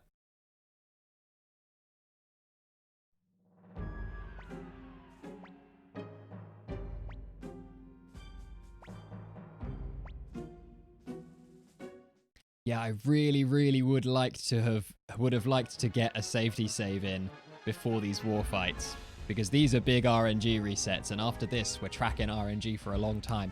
Well, up until Sonia prison, because we need to manip an opal drop from the nightmare cards in Sonia. Be careful, there's something wrong. Okay, Commander's Team charge. Is that the sort of thing you had in mind, Matthew? I think that was a good call.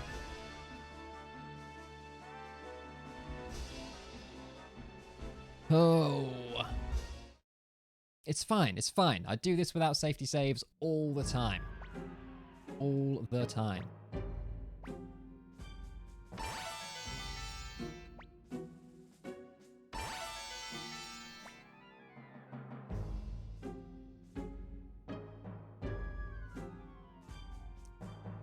Te pasas de verga.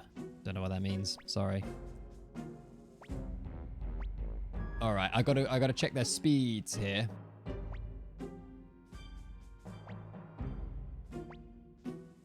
Because it matters for Nameless Urn. So we're 99, 97, 96. Ah, Flick is...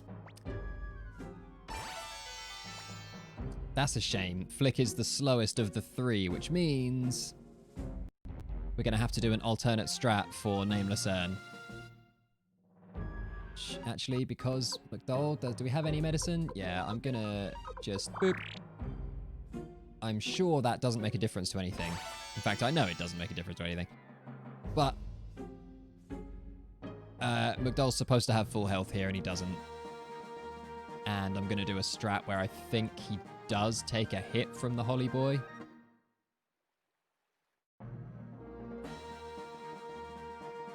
I got Kai, didn't I? I definitely got Kai.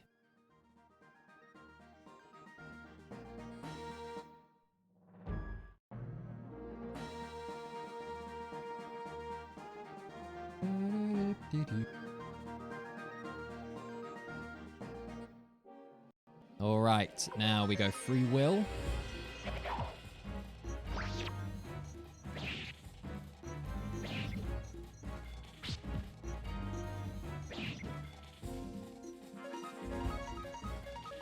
Victor and Stallion attack. Please get this, because I don't have a backup if it doesn't work.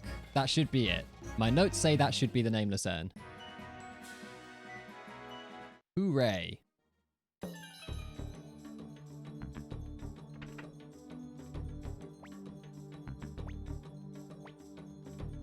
Grab Chapman. All right, now, throughout this whole section, so remember I said that if... on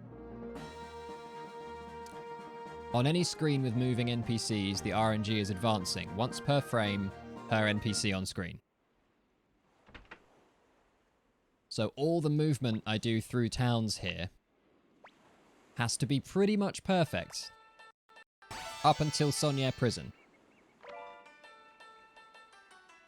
Because RNG is advancing on these screens.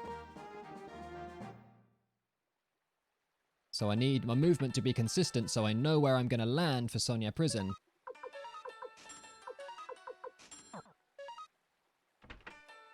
So that I can know which fights I'm going to get, so I know how to fight them to get an opal drop. Which you need for a recruit later. And this is the kind of thing... this is honestly, that I think...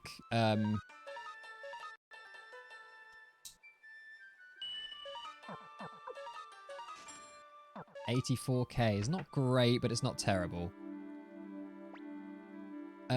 This kind of thing, having to track RNG over long periods of time, so that you land in a certain dungeon in a rough range of an RNG value, like correctly, is the toughest part of speedrunning this game, and that only becomes possible when your execution, your movement becomes consistent and clean. Because it's not as easy as you might think to just move through the game quickly. It's like you bash into walls and stuff, and like it's not just time you're losing. It's RNG's advancing, you know? Like, you can miss where you're aiming for. You can miss fights you're aiming for very easily. By bashing into walls. And just generally moving badly. And menuing, like Vicky's teleport menu, RNG's advancing the whole time. So you got to do that quickly as well. Hundreds of index places per second. Yeah, like if you stand still for 1 second, that's 240 RNG values just like zipped by. And so like keeping track of it over long periods of time, moving through multiple towns like this to land in a specific place, that's where it gets real tough. That's where you have to be real, like, your movement has to be really, really on point to properly manipulate these sections. I'm so weirded out by the fact that my the list of characters there doesn't say 88 at the top. I normally call him 88 because it's just my number, a brand, you know. But I'm like, there's a long name at the top now. The hell is that? Where does that come from? Oops. A little tiny misstep there, but that's fine. I've built like a small grace period into my movement throughout this section. And if I do get my movement perfect, then I will just wait in ante on screen for like, I'll just stand still in ante for like 3 seconds-ish, just to push the RNG along to where it's supposed to be. And each little movement mistake that I make, I'm keeping in my mind, okay, so that's reduced the amount of time I spend standing still in ante from 3 seconds to like 2.75 seconds. Like, it has to be pretty precise.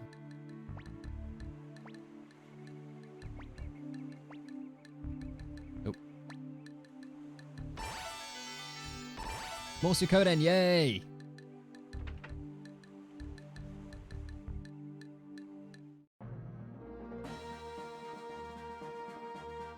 Eiyuden is going to be out on Steam,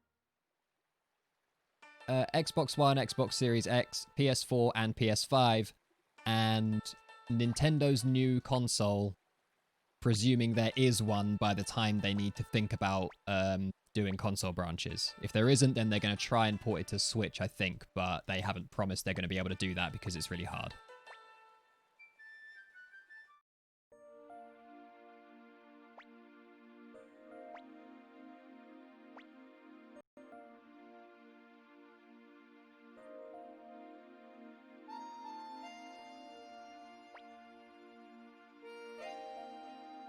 Alright, now we're going to run out of this screen and back onto this screen and speak to Lot. And we should get, if you find my cat, I'll join your entourage. If we don't, it means we've missed someone. Hooray! We haven't missed anyone.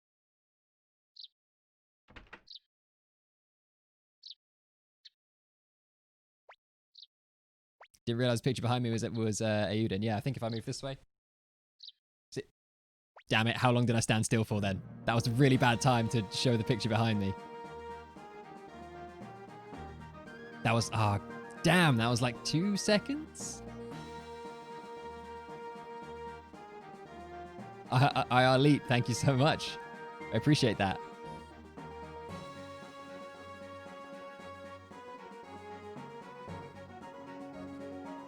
Yeah, I know, right? Come on, Nintendo. Oh, how long was I still for on that screen? 1.5 seconds? Was it that long?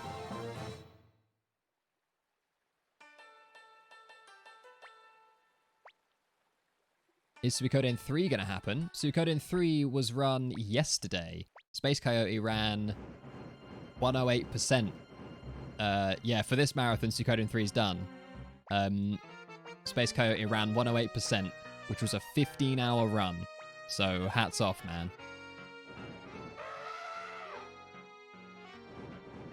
1.7 seconds. Okay, it's not just the it's not the 1.7-second time loss. It's how much the RNG has advanced during that time. How many NPCs are on screen in Recon? I think it's 2. I think there's 2 NPCs on screen in Recon.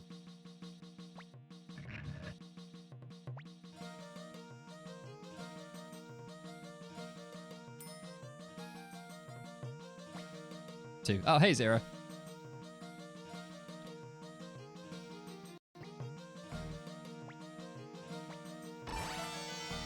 All right, now we have the easiest party selection menu in the entire run. So I'm obviously going to mess it up.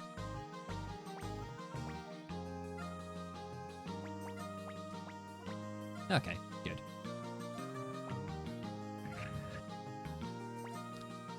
And basement and ante.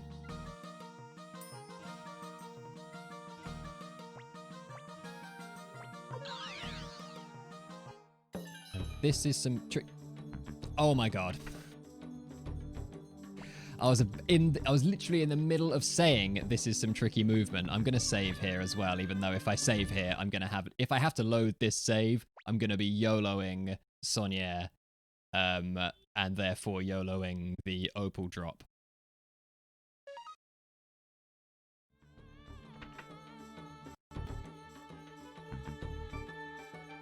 Okay, that run wasn't too bad.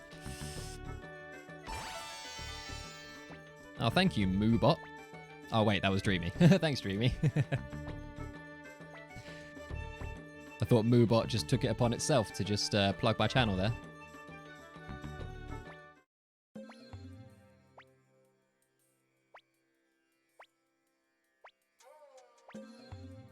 We do the Mass Nectod strats in this run. Not in this run, but I don't think Mass has seen his last run for me. I reckon we've got I reckon the Mass Chronicles, the Adventures of Mass, have only just begun, I feel. Unless we want to do some other meme characters. Not in this run, obviously, but on my channel. I still need to do the No Magic challenge.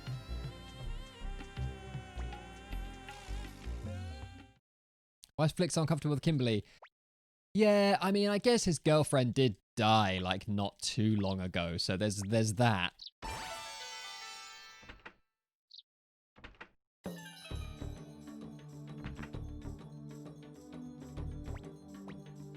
Oh, how long do I push the RNG forward on this screen? And do I even at all? I'll probably still be a little bit early if I don't pause at all on this screen.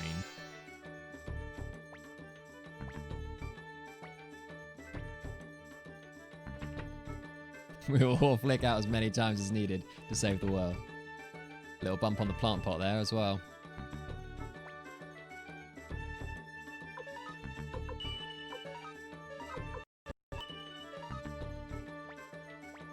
Well, I've got to decide. I'm going to go for 1 second, but I think even that might be too long.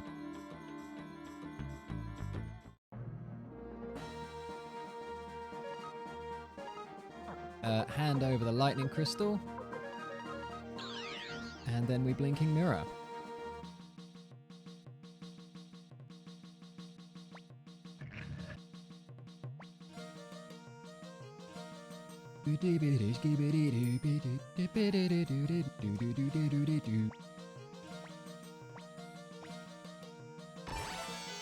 I keep seeing the word Eiyuden flashing up on the screen, and it's just freaking me out.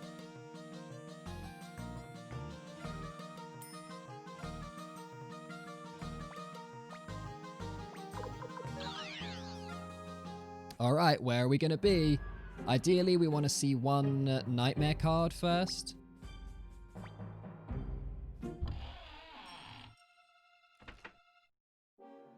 Nope. Okay. We're either going to get a long walk and then 3 slime, 2 nightmare cards, or 1 slime. Okay. Right. We got it. We got it.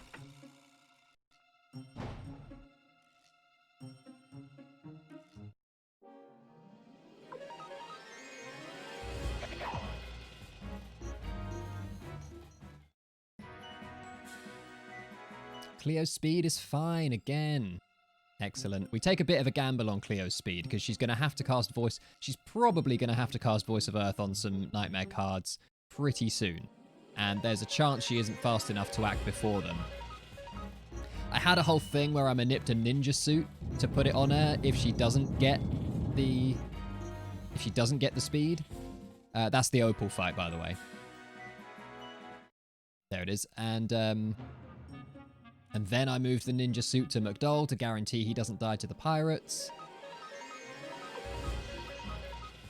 We're going to keep fighting these because we need Pan to get some level ups.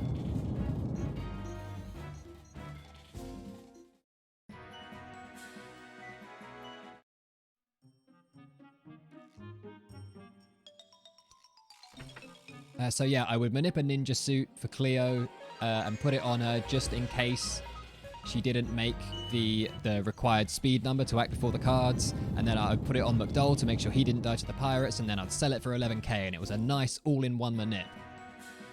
Again, Pan's power 114.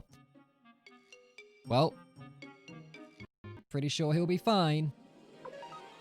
So that's all we're going to... So not only is Cleo fast enough, she's not even going to need to use the... she's not even going to need to use her magic because we're not going to fight anymore. Oh, well, maybe I should just because marathon and safety. In fact, yeah, I am going to because I didn't... Pan got... We don't necessarily need to fight anything for Pan's power. It's one... I would ideally like it to be 115. It's currently 114, which means the TO duel is going to take longer than... Take one turn longer. But one turn in the TO duel is quicker than it will take to fight another fight in here. But then the guys didn't reach the required... I'm gonna do this.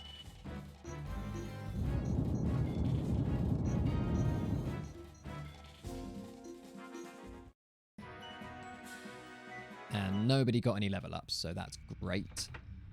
I think I knew that was going to happen, actually. Thinking about it. It was fine, I think. Yeah, then one Delph, one Viper Man.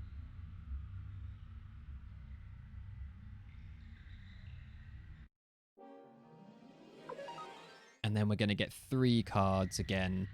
Like, right here? No, here.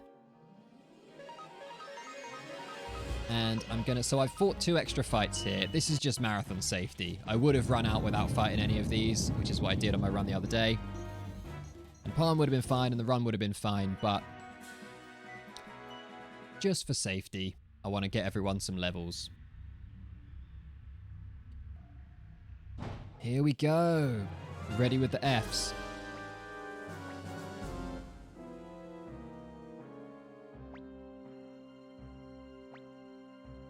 Yeah, those guards stood in front of the cells, just watching them, like, murder the guys in front and then rescuing the prisoner, and they just ignore it. Lol. XY7.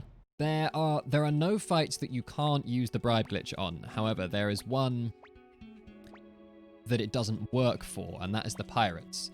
The pirates on the little pirate island that you have to take Taiho and Yamku to. Angie and Kanak and Leonardo. They, when you go to fight them, you can actually lose that fight. And if you just lose the fight, they just say, "Ah, come back when you're stronger, see?" And they don't join you. And you can bribe glitch the fight, and it pays them off and ends the fight, but they just give you the, "Yeah, come back when you're stronger" dialogue and don't join you. So you need to actually win the fight for those pirates to join you. It's not that the bribe glitch doesn't work. You can use the bribe glitch, but they don't join you if you do. So that's the only time it doesn't work. You know, sort of. No Jaizo on Gremio. No. No Jaizo on Gremio. No Jaizo. Jaizo is ineffective versus the man-eating spores.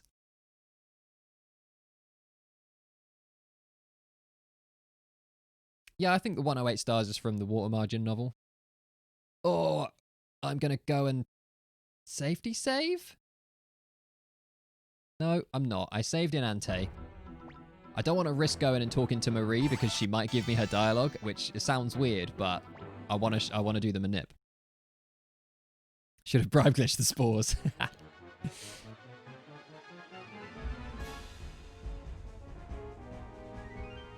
That's the part where Gremio takes off his cloak and runs away, yeah.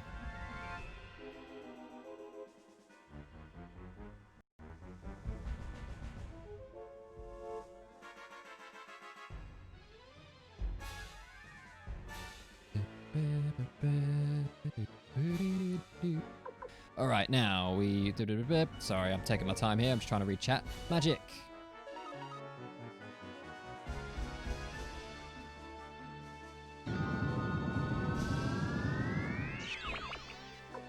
Magic. And then charge, charge.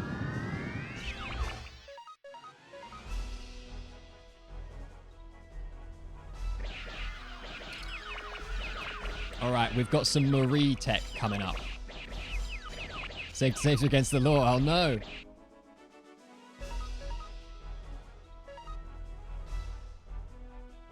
So Marie. We have to talk to Marie to get her to give us a certain piece of dialogue. She normally just says, "You must be tired. Have a rest." But there's like a 1 in, what is it, a 1 in 10 chance, 11% chance roughly, I think, that she gives you a dialogue that says, "Oh, I need a chef," and only once you get that dialogue can you recruit Antonio. It's been completely random. Zero did some digging and was able to find 1 in 11, right? Zero did some digging and was able to find the code responsible for it. And so now we manip it, but it's not... All we do is find a cluster of successful dialogue RNGs and try and just aim for those. We do a funny little walk here.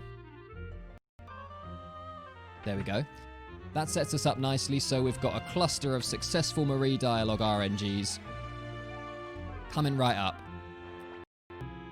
And I've put Camille in my party so that she's not randomly walking around on the screen and advancing the RNG, so I've got as much time to walk up to Marie as I want. As soon as I get right in front of Marie, RNG starts advancing, so so I have to walk into her space and talk to her super quickly, within a frame.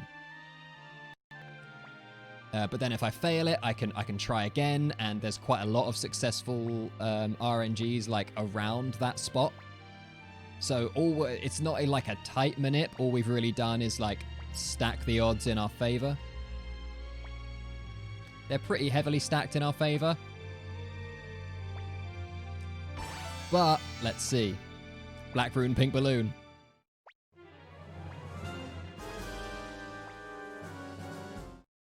All right, now I have to hold up and dash here, so I dash straight into the castle. There we go. Right, we're in the good RNG place. All we can do is hope that my execution is frame perfect-y enough. Oop. Nah. Oh, come on. No. There we go. Third try. Now I'm going to safety save.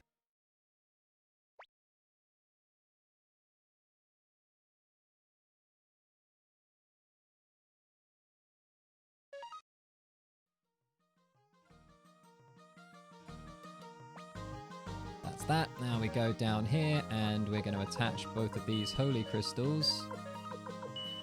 Kryn and Mass. Oops. And we're going to equip the toe shoes.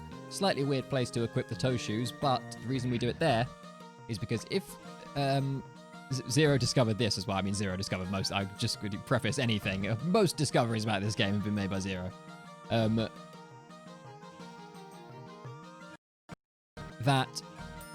Basically you would get to the Teopan duel, win it, and then the game would keep soft locking. And the way you stop it from soft locking is by just opening and closing your menu. Right there. Weird thing, but if you don't open and close your menu, discovered what I got destroyed by, right, yeah. If you don't open and close your menu right there, then you get a soft lock after the Tio Pan duel. Only with this route though, only with this particular like character recruitment route. It doesn't happen with other routes. It's weird. But so that's why we open the menu. We take advantage of having to open the menu there, as an opportunity to equip the toe shoes.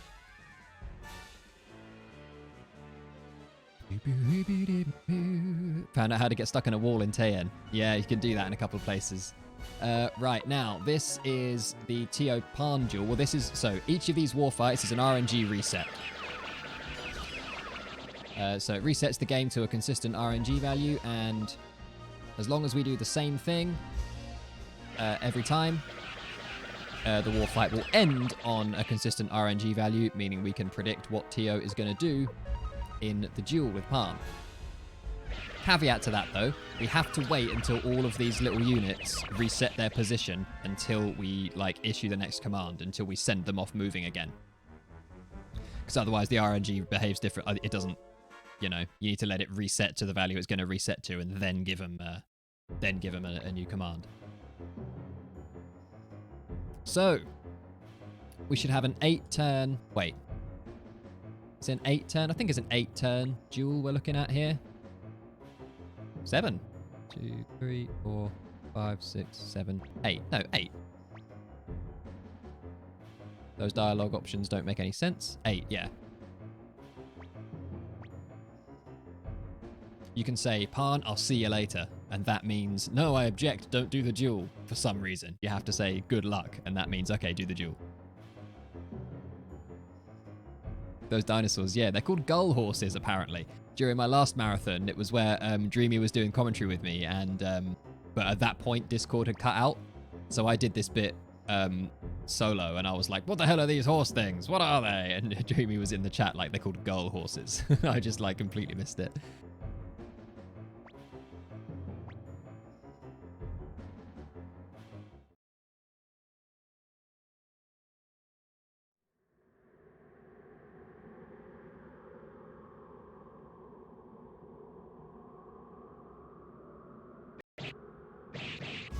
Boom.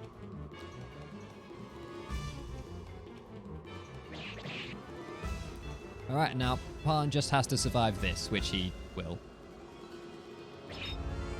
And then we're good, as long as I don't goof and choose the wrong command somewhere. Ready? Impossible! Count the impossibles. Impossible!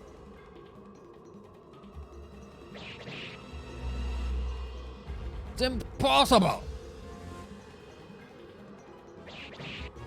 Surely you believe it, Tio. It's impossible! Surely you'd think he would believe. Impossible.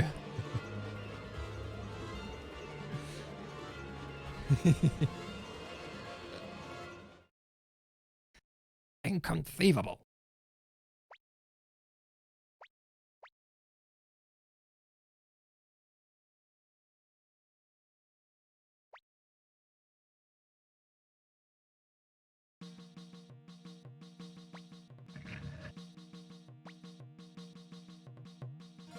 Alright, now, what do the notes say? Walk to room for Leknat cutscene.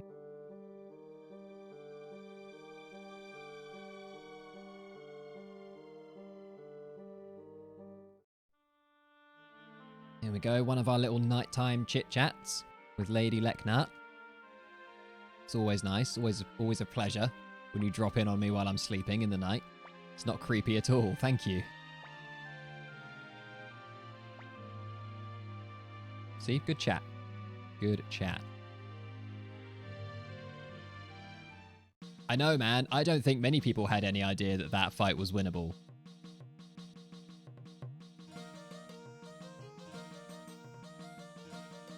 I certainly didn't. I only when I, like... can't remember how I found out, actually. I think it was before I decided to look up a guide. But yeah, you just assume it's like you know, a forced loss.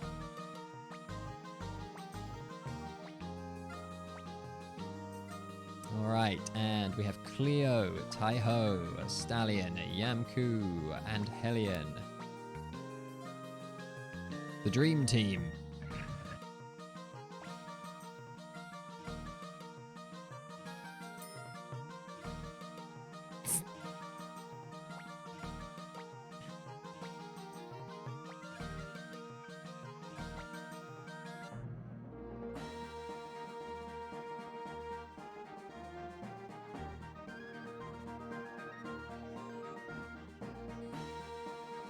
All right, Pirate Fortress. Now, this is a bit of a risk. Are we all on full health? Yes. So, this was part of why I really liked my ninja suit manip idea, but it was just too slow. It's just too slow.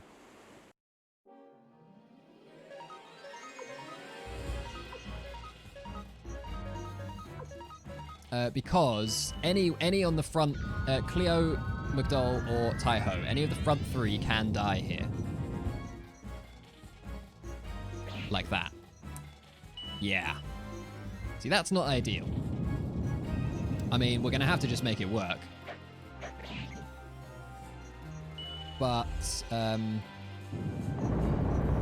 it's not ideal if any of them die. It's worst if McDowell dies. And so after using the ninja suit to boost Cleo's speed, I handed over to McDowell here to make sure he didn't die, and then I sold it. Sells for 11 grand. And it was such a nice minute, but it just took too long. It added too much time to Sonier, and it was just not viable, and it was such a shame. It's heartbreaking. All right, speeds 117, 101, 118. Okay, that's good. That's all normal. Think.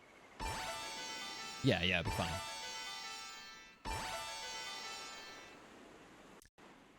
First time watching a Suikoden speedrun. Tengar 90.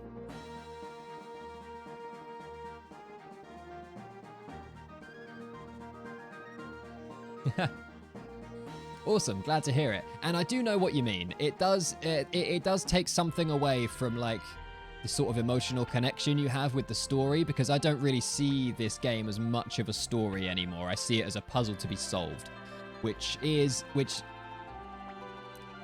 different. And if you're not prepared to start to see the game that way, then you shouldn't speedrun it. But I have casual played this game enough, like too many times, like an unhealthy number of times. And so now I really enjoy being able to enjoy it in this new way now, to find new challenges in the game like this. Gonna safety save.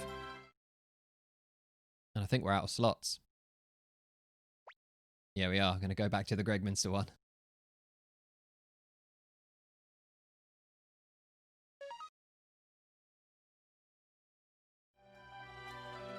But yeah, I definitely know what you mean.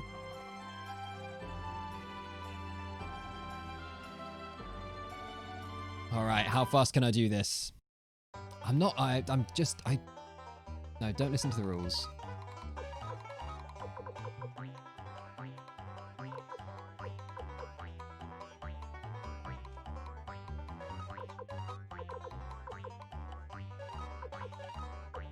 .2.91? Is that a good time?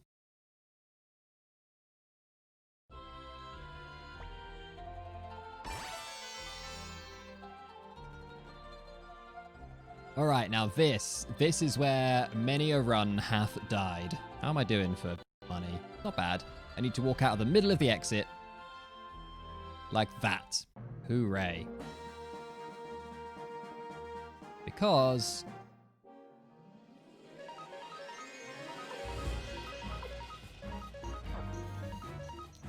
of this. It puts us in a good place in the RNG. We get this fight here.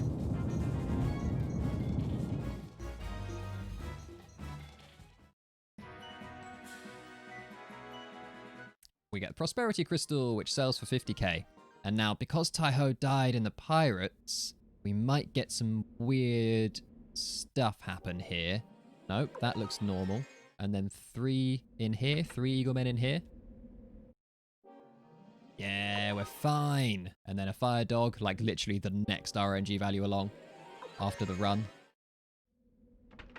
And then 2 Eagle Men, I believe. And by the way, in Calica, you need to be careful not to walk too closely in front of the houses because the doors suck you in. Which is slightly terrifying. Try not to walk all over this guy's plants.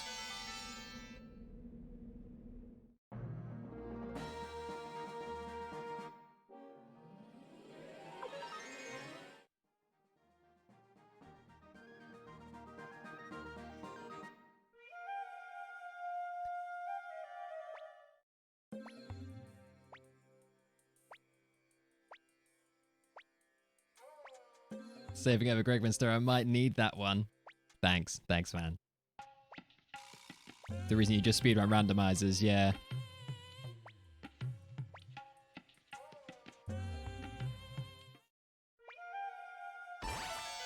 We're gonna play Eiyuden as soon as it comes out, yeah. I'm gonna play the beta version for sure. I mean, I'm debating whether. I mean, I have no idea what my Twitch channel is gonna look like in 2.5 years' time. But I might stream it. I don't know how like cool it is or not to stream a beta version. People do it, like. But like I said, I've got no idea what my Twitch channel is going to look like in 2 years. Whether there'll be demand for it, whether, you know, who knows. But I'm definitely going to play the beta version as soon as it is available. Yeah, there's Giant Woman. Yeah, I don't get on betas too often either. At this point in the game, RNG just doesn't matter anymore. We can run around as freely as we like. If I spend a second bonking into something, then it doesn't matter because RNG is not a factor right now. 89k right here. That's fine. We can bribe Necklord with that.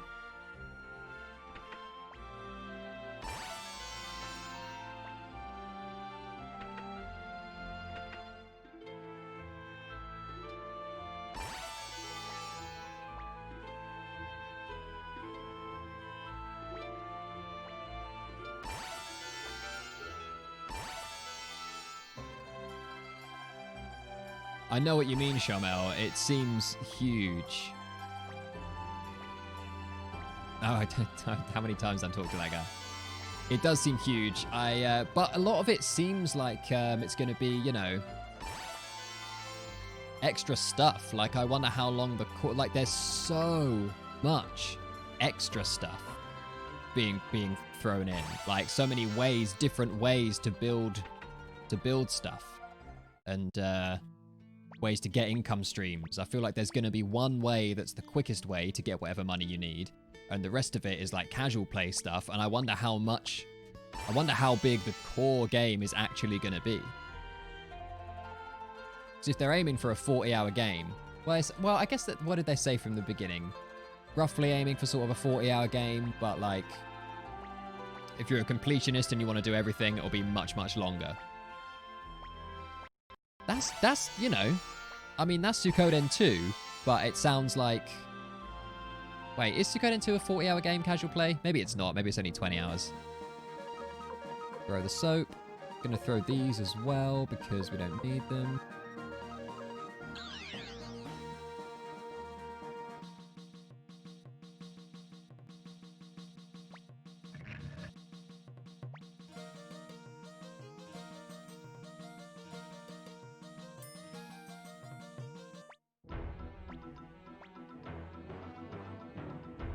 Yeah. True Raid Rune, for recruiting Leon, the first time we need to go and speak to him, when he just gives us the little "give my regards to Matthew" dialogue, we go to Kirov and walk up, because at that point our champion's rune value is not high enough to guarantee no fights throughout Calica.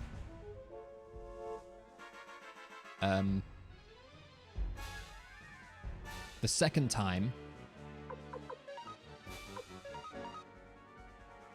The second time, when we're actually going to recruit him, we teleport to Calica and run through the town because our champion's rune value is high enough that we know we're not going to get any fights. Although I just did that because I copied Zero's glitchless route. But recently I've been thinking it's probably because I have Stallion in my party at that point for fast world map speed, and with fast world map speed, it's probably quicker to go to Kirov again and run up. But there's not going to be a whole lot in it.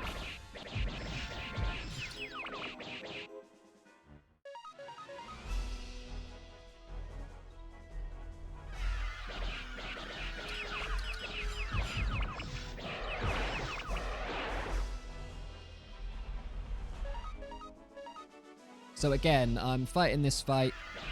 It's quite easy. Like we do manip the duel after this just because we can, but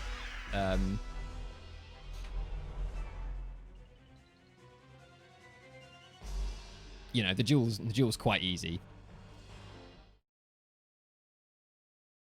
It's likely that I'm going to get a 3-turn duel because my level just isn't usually high enough to get a good power stat. But yeah, we just charged those, let all the units reset their position before giving the next command, which guarantees the RNG value we're going to be on here. So the first thing he's going to say after this is, my sword is the Emperor's sword, blah, blah, blah. Yeah.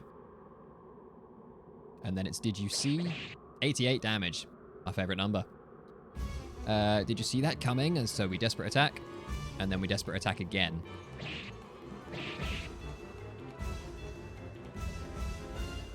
Which, I mean, we could just attack. He's got, like, a tiny sliver of health left. This is, yeah...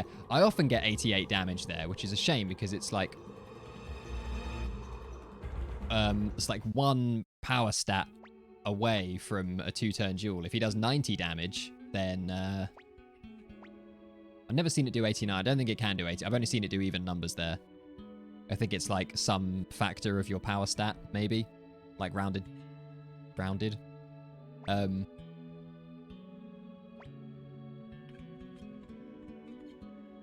But yeah, if he does 90 damage, then you kill him in 2 turns. 88 is the most damage you can do while not killing him in 2 turns. Just beat your dad to death with a stick. Yep.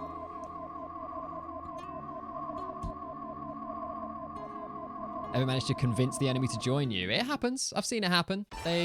Few of the little enemy sprites wander back across to your side, change color and stuff.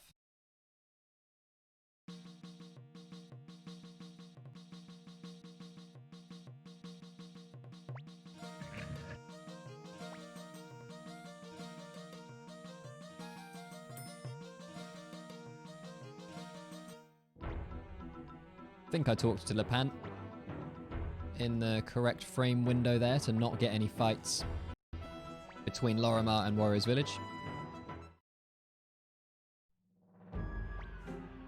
Getting hit and then say, did you see that coming? Yeah.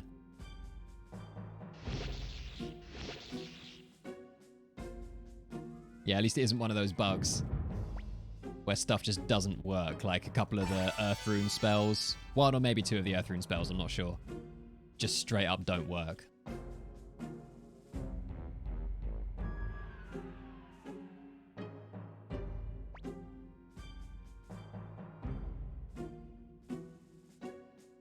Exactly, yeah. It's like Life Drain in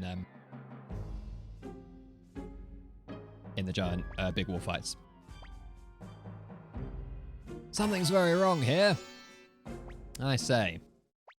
Let's find out what it is, together with Kurumimi, Kirkis, and Stallion. The Great Forest Squad. Too soon? Lol. Back in for Kirk. Always remember back in for Kirk and his glorious yellow cape. You're a strange guy. Alright, now there's a whole cluster of world map fights around here, and I have to talk to Lepant in a quite a specific way to not get any. When you have a 3-turn duel, anyway.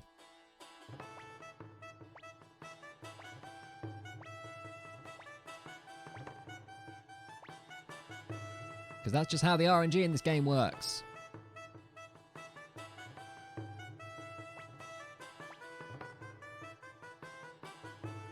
Yeah, calling me a strange guy, Kirk. Mr. I chop heads off.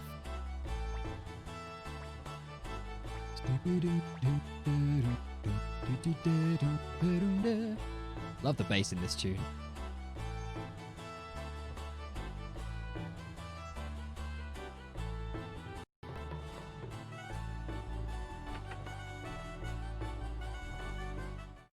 And it's gone.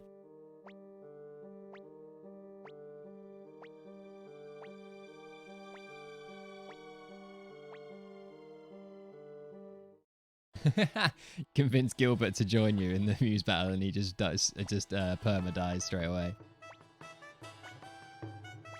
Lol.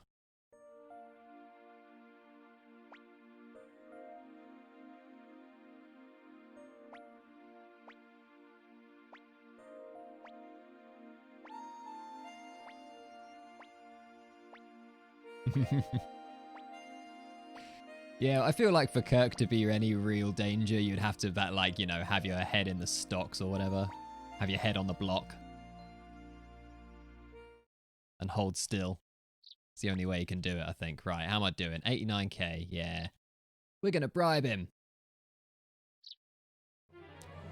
Necklaw about to get bribed.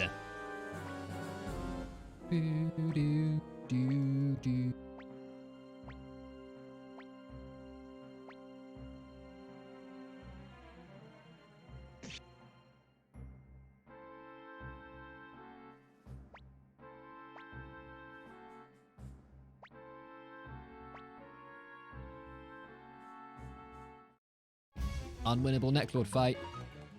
Oh, we're all dead. But I gave you 30,000 bits. No fair.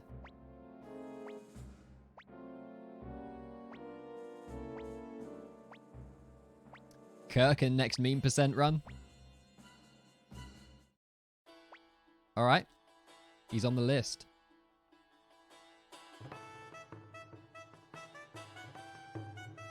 Gonna save. Because we have our friend Marco here again.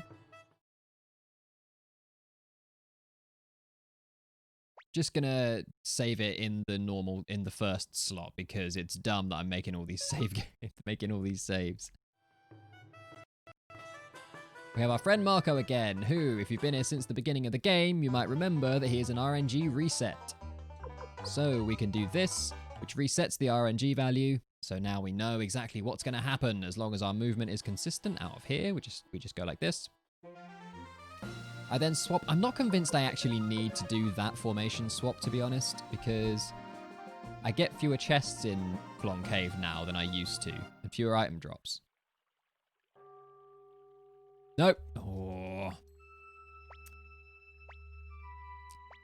And the reason I do that formation swap is because McDowell's inventory tends to fill up or almost fill up, and then items go to the person in the second position.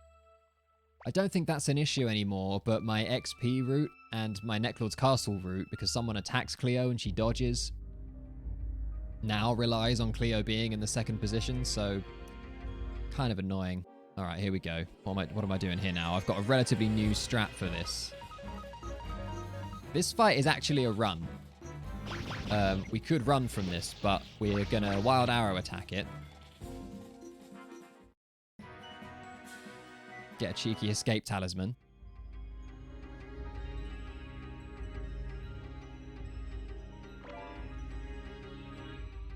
Grab the Crimson Cape.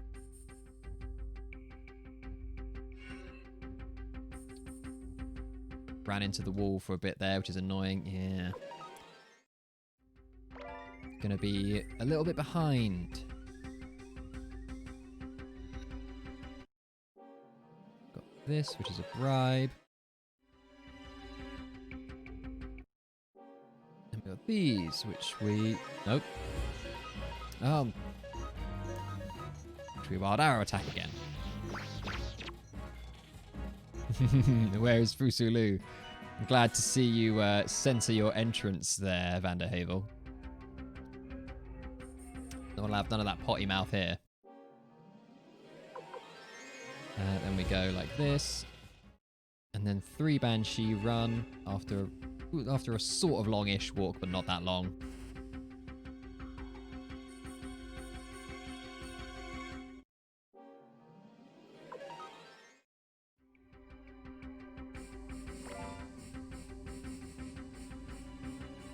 Then these guys, we Black Shadow.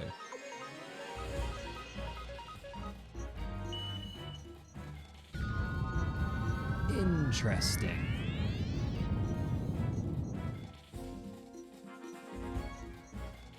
So, sorry, I just said interesting completely randomly there, forgetting that I have several hundred people watching me. So, that normally McDowell's speed stat there is not fast enough. This is a bribe, yeah. McDowell's speed stat is not fast enough to act first there, so the not going to go in there and get the silverlet. Don't need it.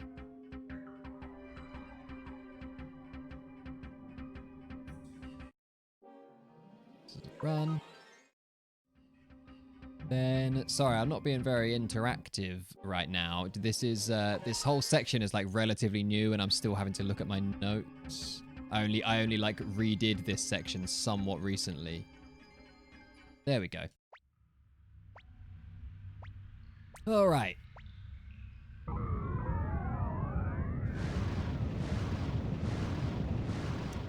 Oh, it's 4:30 a.m. Thanks, Code Kaiser. Yeah, good chatting with you, man. Thanks for hanging out. I'm no stranger to the 4:30 a.m. sat on Twitch thinking I should go to bed, but I'm watching this guy do a thing, and it's and I could stay awake longer. I've been there.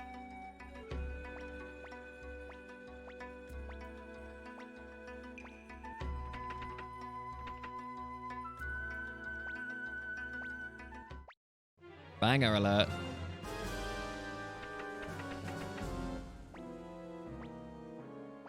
Someone said that around this time in the run before as well. Do you mean the Village of the Past tune?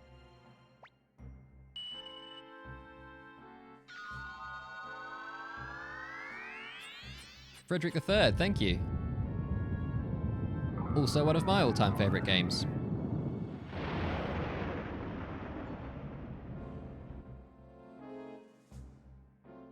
Wake up every morning at 4:30 a.m. Dude, we have very, very different sleep patterns.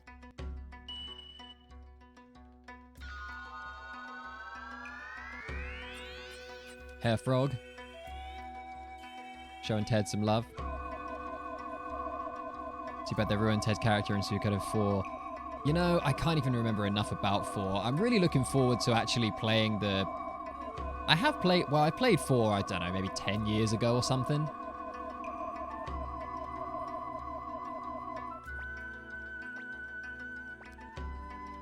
But I was always so disinterested in it, I was always just so annoyed at the bad world map. The world map is terrible and frustrating and enough to make me not want to play the game. Which is a shame, because, like, it's not a bad game apart from that. It looks amazing.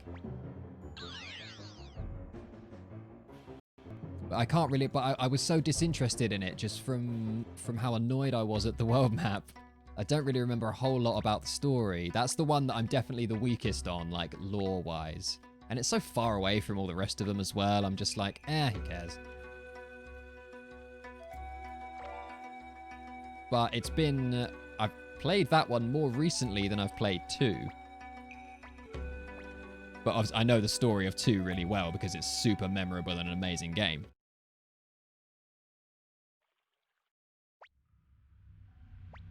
But I am looking forward to doing casual runs of all these games before I speedrun them. I'm definitely going to do a casual run of Suikoden 2 on my channel. At some point. I mean, I've got a lot of Suikoden 1 categories to do first, and that's going to take a fair bit of time. But I've got plans for after that.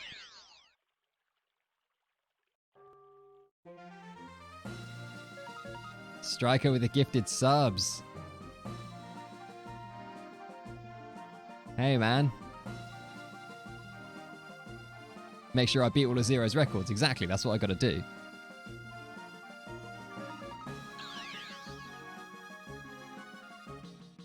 I've got to beat at least one of Zero's records. And I feel like the one with the best... Thanks for the good luck, Striker. Thanks for the little sub bomb there. Always appreciated when you drop in and drop one of those.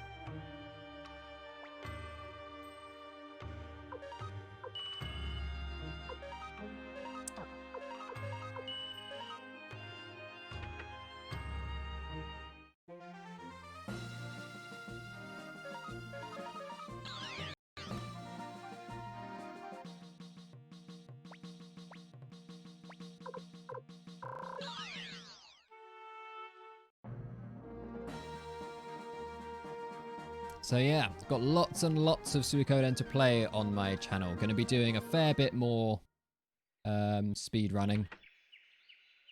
Would love to beat one of Zero's records. I think the one with the most chance is probably 108 glitchless, which is, I guess, why Zero was going to go back to that. Don't know if Zero's still watching or if he's preparing. He's probably doing some last-minute tactics stuff. But I wonder if he's going to go back to 108 glitchless after this weekend or continue routing tactics.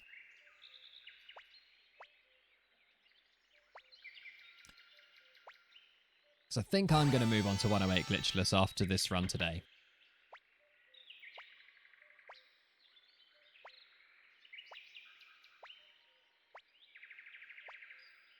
Because that's the only one of Zero's records with a real, like, mistake in it. Both the any percents are, like, not a chance. Not really, I don't think. Like, maybe a few seconds, but man.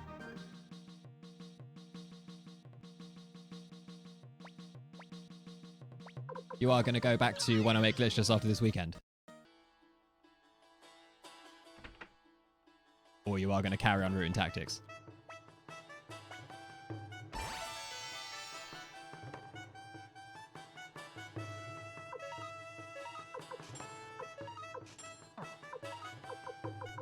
Your red flower seeds for Stallion in there.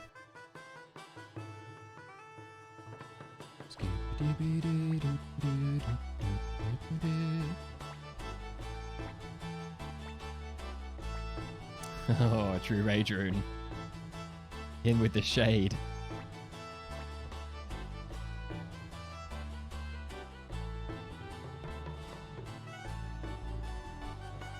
Main mistake is running the game in general. Gonna safety save again.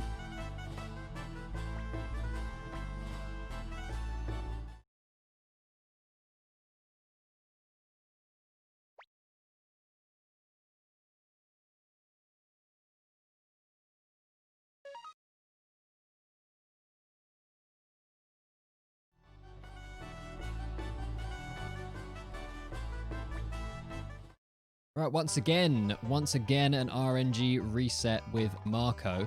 This time, gonna do a bit of a funny looking walk out of the village.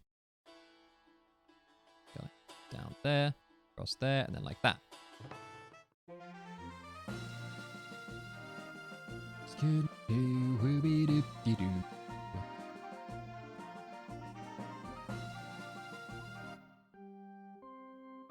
To Necklord's castle.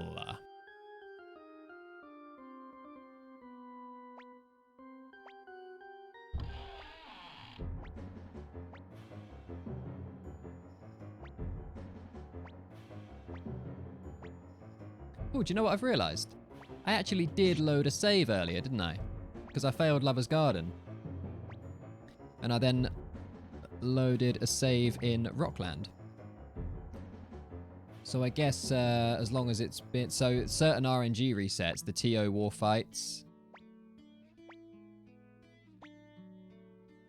TO war fights, really, and the Georgius game, as far as I know. Those RNG resets reset to a different value if you've loaded the game from a save. And I have loaded the game from a save, but it was a long time ago. So obviously it's like save you loaded has to be somewhat recently. If that made any sense to anyone at all.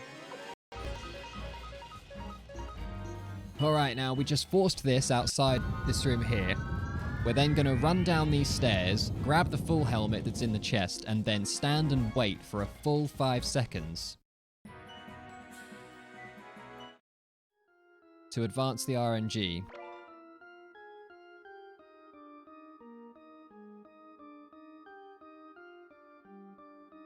Past a horrible block of fights.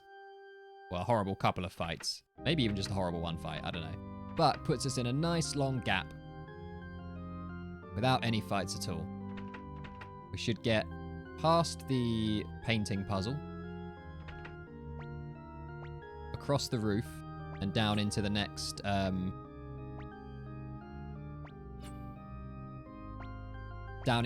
room. And I have got into the room with the earth boots before getting the next fight.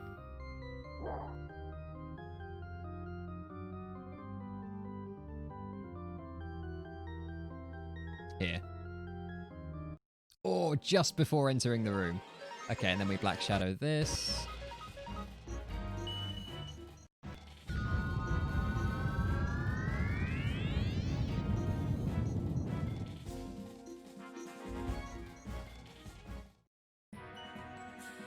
There we go. Run in here, grab the earth boots. Not because we're going to equip... We grab some stuff, not because we're ever going to equip any of it on anyone, except the toe shoes. But it's because some of it sells for some nice, tidy sums. Hi. Thanks for stopping by. Bird? Something bird. Couldn't make out the rest of your name there, apologies for that. But hi.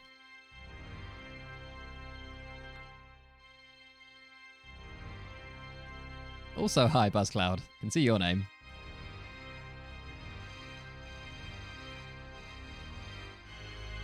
Bird of Hermes. Bird. There's another bird. We've got a lot of birds watching right now.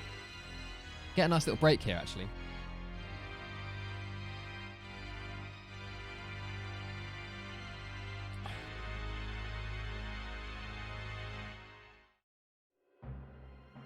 Childhood favorite game. Yeah, man. Me too. Same for many people. Change your name to Basic Bird. Just a burb. Necklord's so cool character. He's a cool vampire. Boop. Susceptible to bribes just like everybody else.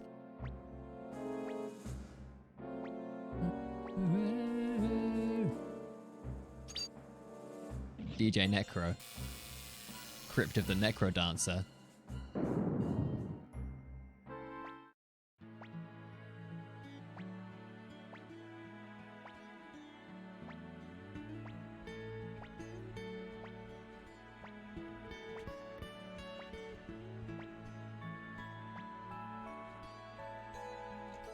See, this is the big difference between gonna run in here, grab the old Cape of Darkness for the 7.5k. Big difference between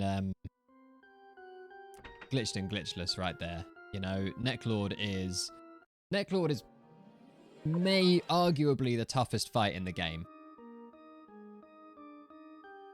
So if you're not like manipping Necklord, it's kind of tough. Definitely tough in casual play.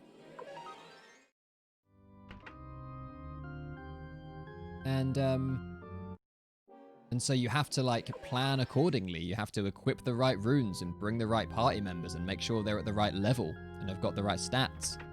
And that's like the whole game. With glitchless, that's like the whole game.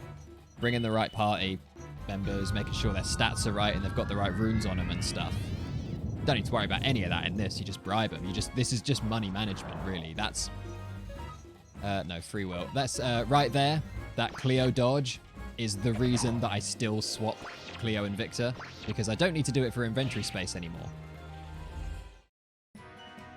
But I'm just scared. What levels did we get? We got level 44. Stallion. Only Stallion level 45. Okay, so if Flick made it to level 31 in Sonier, then we're good to have no fights in Seek Valley. But I'm going to, if we don't get that and I'm one level short again, I'm just gonna YOLO it.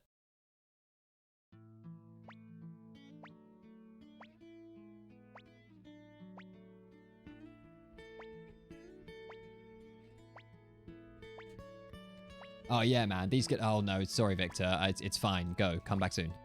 Yeah, man. Putting these soundtracks on is great. Like, they make for real nice background music a lot of the time. What I really used to enjoy doing, like, on a night... on a really warm, like, hot day in the car. Just, like, windows down, crank up the duck theme from Suikoden 3. Mwah. So good. Right, now this is where...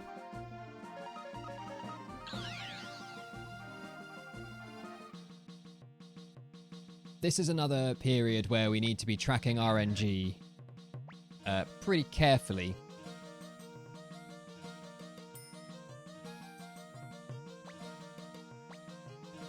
Because we need to know where we're going to land RNG-wise for Dragon's Den. But we've got no reset points. Shit. I mean, damn. We've got no reset points.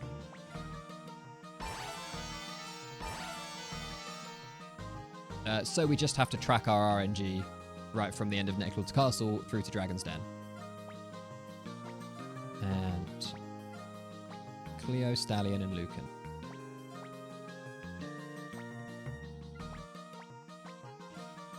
There we go.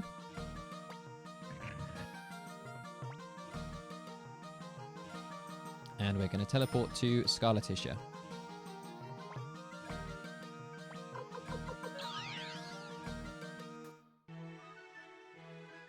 Her favorite character is Sergei. I don't know if that's true. We did a Sergei meme run that was glorious. He got his own theme tune, which was just the Russian national anthem played from Spotify. Sergei had his glorious moment in the sun. That run was amazing. But we've done it. Were you around for the mass run? I'm sure you're around for the mass run.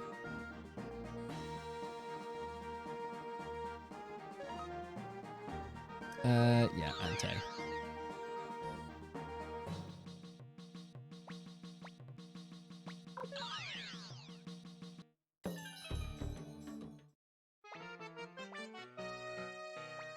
Mass is also litty.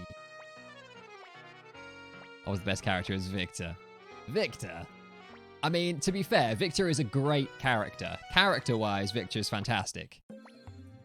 This game, anyway, stats, usefulness in the party-wise, he can just get out. Get out. Victor accounts for by far the most dead weight you have to drag around with your party this entire game. I think.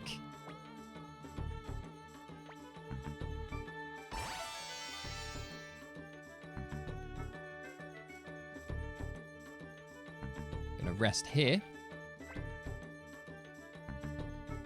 And I'm going to save. Again, if I have to load from this save, then I'm going to leave that one as it is, just because that's right before an RNG reset and this one isn't. If I have to load from this save, then we're YOLO in Dragon's Den, but I guess that's not the end of the world, really. All right, and we get a little break here. Oh, all right, what are we talking about? What's happening? Quick basically thought my favourite was Tai-Ho. Lol. Crowley, some love for Crowley. Yeah, Victor's a great character. Fusulu's just ridiculous. Victor's the "this is fine" meme personified. I was like, Clive's cool, man. Like, the Clive Elsa backstory that you get more of in 2 is awesome. Yeah, Victor will show me his trick if I talk too much trash about him. Who, Victor doesn't have the most powerful weapon? I don't know. I don't do any physical attacks.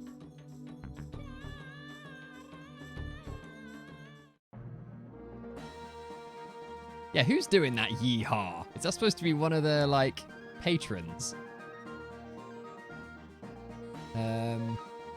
What am I doing? Blinking mirror to Dragon's Den.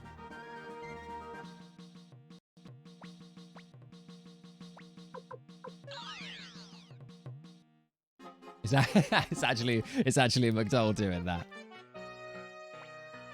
Flick greater than Victor confirmed. Yeah, I've got to go with that as well, to be honest. Well, I mean, I don't know. In terms of their characters, I like them both fine. They make a nice double act. They're not really so much of like a double act in this game. They're just 2 members of the Liberation Army, 2 original members of the Liberation Army. But they make a great double act in 2. Yeah, McDowell's hyped for Eiyuden. And he's dancing with Mina, you know. Pretty hyped for that. Alright, pretty sure. Nice big run, and then 3 Black Elemental, 1 Sunshine King. Oh wait, what level is Flick? 31, get in. Right, no fights on Seek Valley. Which I'm actually a little bit, I was kind of looking forward to just YOLOing Seek Valley and seeing what happens. But we got a level 45 Stallion, and oh. Well, I say. Did I not wait long enough? Because this is a failed run. The only place it makes sense for this to be means that this is a failed run. So I'm going to have to Black Shadow it. Or I could just run until it lets me off, but I don't know how many attempts that will be. I'm Black Shadowing it.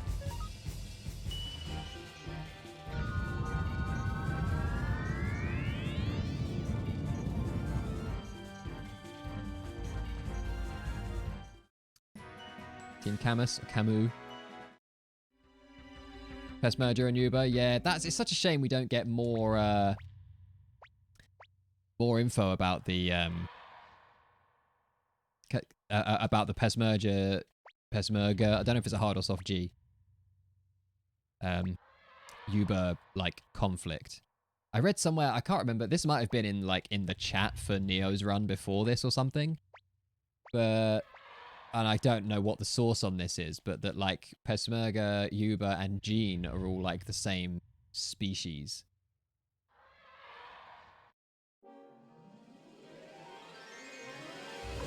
Yeah, thought so. I've got a little note that says, if I Black Shadow that shield fight, it leads you here. No world map fights, please. That'd be real nice. Good.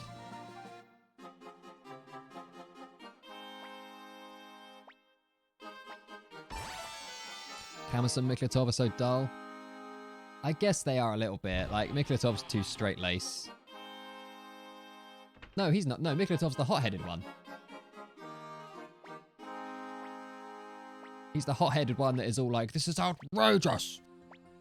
And then Camus is like the kind of calm one that's all, Miklatov, calm down, do your job, etc., etc. Which is weird, given their colours. You would have thought they would have made them the other way around, because Camus is red and Miklatov's blue. It's like cool and hot, you know?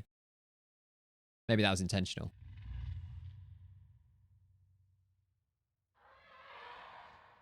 Camus is yummy.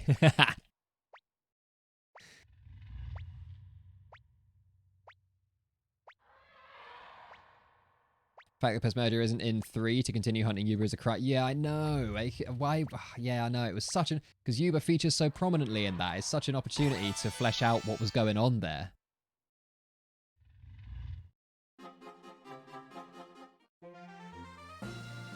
Side quest in 4 where you learn their demons or something? I don't know, man. I can't remember enough about 4.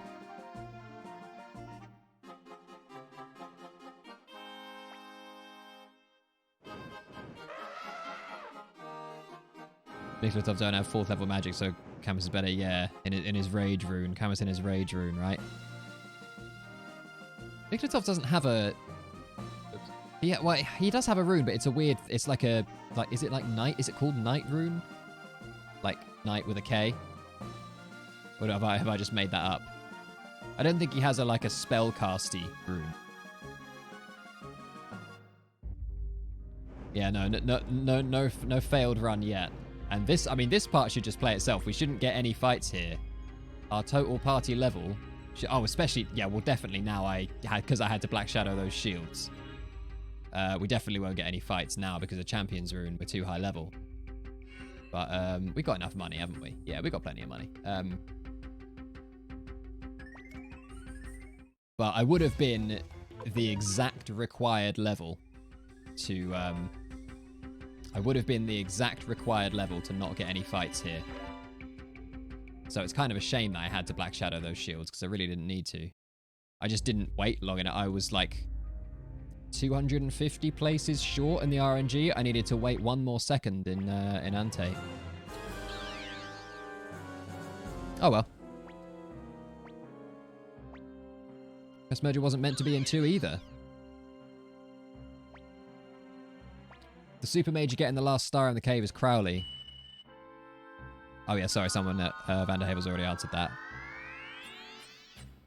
But yeah, we get him. He's in fact the penultimate recruit that we get in this run, and then Peshmerga is the final recruit. Used to be Clive and Lot. But we have a Clive Manip now, so we get them earlier. Yeah, Crowley's penultimate recruit. Peshmerga, I don't know, is final recruit. Yeah, or Mazus, if you're talking Mazus. I don't know how to pronounce his names. Mazus is like the Crowley equivalent in the second game, and like they have a duel. There's like deep lore that those two had an epic duel that like tore space-time fabric apart or something, or like that happened at the start of the world that broke the world or something like that. Who found a Clive Manip? Well, I did, but there was a brief moment where I had to go crying to Zero because it wasn't working properly, and he had to tell me why it wasn't working properly. And then he did the actual like digging in the game to find the actual code responsible for it. But I actually don't find the that was in the same session where he found the code responsible for the Marie dialogue, which is super useful. Having the Marie success failure dialogue, being able to look at the Marie success failure dialogue is super useful, but having the Clive success on each RNG value isn't that useful because it's not... It's like called somewhere almost randomly in a midst of a bunch of... This isn't interesting, but basically Zero did a lot of like work on the Clive manip, but I sort of once I knew how to manip him, it's almost easier to do by trial and error than with like the tool, I think.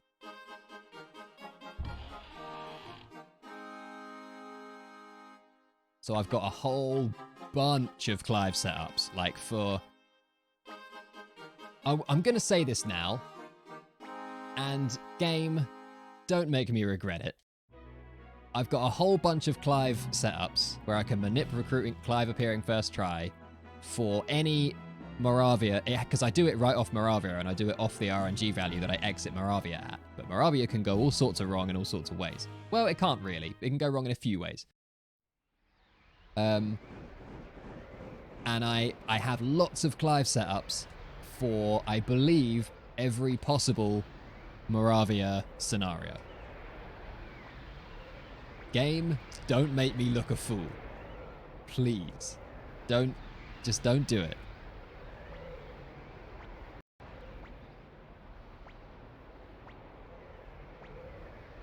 Oh, Mazis is meant to be Mathers, as in Marshall.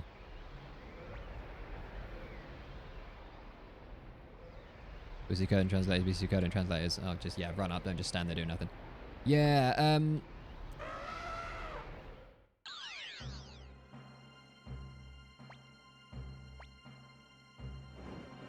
Oh no. Zero, why did you... Oh no. Oh, of course, okay, good. I thought you saw that I'd, like, missed something or screwed something up.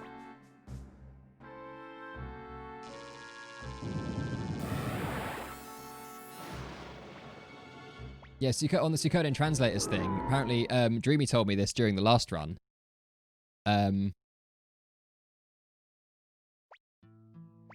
Kuromimi's name in the manual is Black Ears. Which apparently, I think Kuro means black in Japanese. It's one of them. It means either Kuro or Mimi means black or ears. It's something like that. My Japanese is not good. And so they translated his name in the manual, Black Ears, but just didn't translate the name. Kuro's black. Okay, thanks. Yeah. But then when you use his unit in the war fights, which I did for the Tio duel, for the first Tio war fight, he says, "You all listen to Black Ears now, you hear?" And I had no idea what he was talking about. I was like, who the hell's Black Ears? Like, why have you got to listen to that like your nickname? But it turns out that is his name. So he refers to himself in that moment as Black Ears. No! Oh, I accepted Milia's offer to ride on a dragon. That's annoying.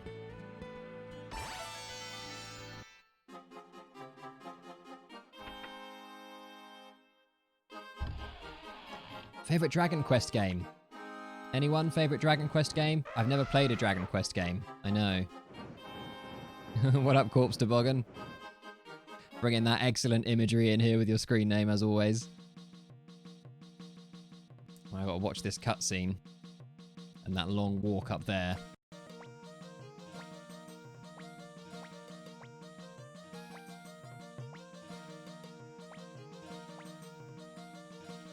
Yeah, like in Suikoden 4 where they have Nekobolds, and it's supposed to be a play on Neko, the, like, Nekobolds. Nekobolds, yeah, it's supposed to be a play on that, because Neko is cat, and they're cat kobolds. Also something I learned during the last Suikothon. What am I doing? Going here to sell a bunch of stuff.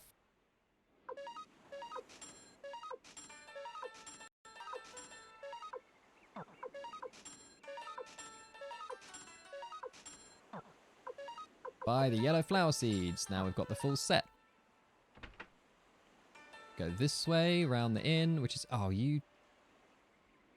And we go and recruit Mr. 01337 standing in the corner looking all strong.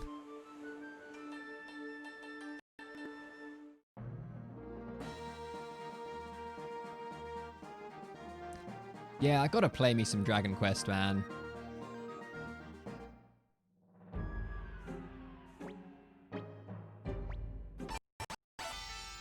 Dogs, cats, what next? Sharkmen? I don't think they would. Not Sharkmen. Not Shiark. Not from Impa Shiark. It's a reference to a character in Eiyuden Chronicle, by the way, in case anyone was wondering what the hell I'm talking about. Right, is that all I need to do there? Get those two, sell all the stuff, and then back up to the 4th floor, yes. About land sharks. Best boy Euphorius. What about loan sharks?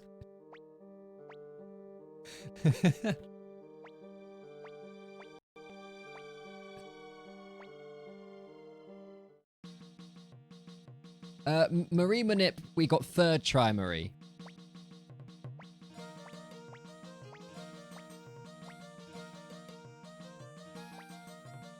Mose and MVP, Milich and Mies.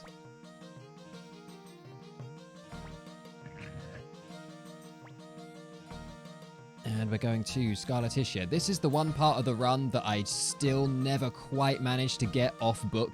You know, like I never managed to get it like just in my memory. The rest of the run, like I was fine. Don't need to get this chest because money's good, but I'm gonna get it anyway. Because marathon.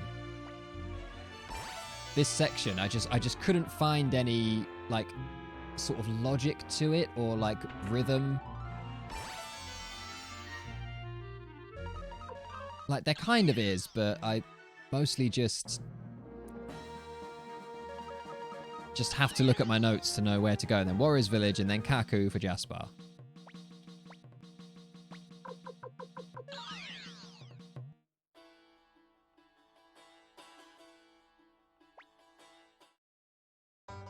Cassios is male. This is like Marco being male. Supposedly Marco is as well, this dude. This is... not happy about this. That's a weird thing to say. Don't know why I wouldn't be happy about it, but look at the portrait. That's clearly an old woman. And the portrait of Cassios. I mean, is Cassios an elf? A male elf?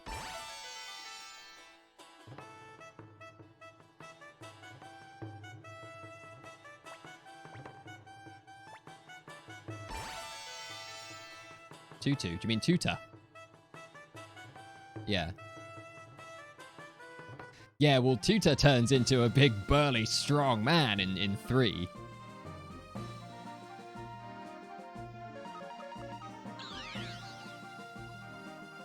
Tutor's the handsomest doctor in the land in 3. But he... get the cat. But he does look like a little girl in 2. Wow, that NPC almost blocked me in a whole new way there. Come on, Jaspar. How many goes at Jaspar are we going to get then, guys? Is there a Jaspar emote anywhere? Does Zero have a Jaspar emote?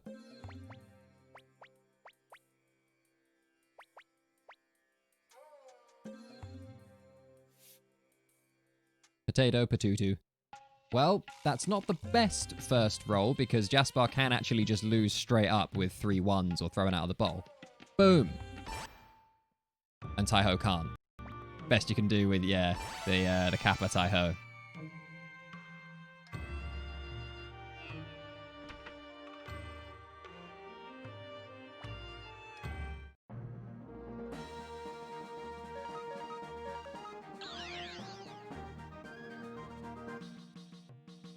Jaspar can fund your whole war effort in a casual playthrough. Where am I going now? Kirov.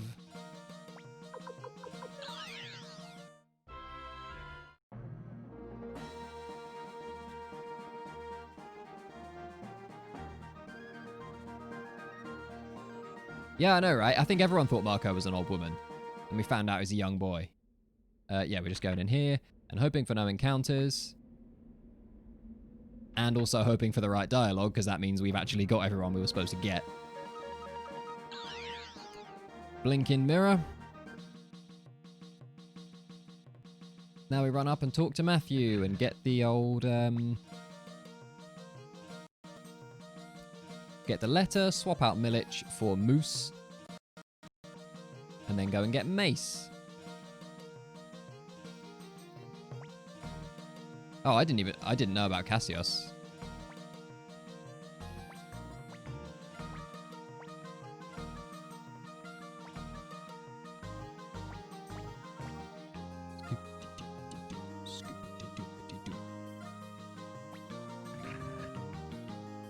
And we're going... okay, so now this is another moment where we kind of have to pray to the RNG gods. We've got decent money, so I can bribe stuff if I need to. But this, you know, this has to be... this trip to Seek Valley pretty much has to be off the back of Jaspar, which means we have... even if we were to be super precise with all our movement up until this point, we would...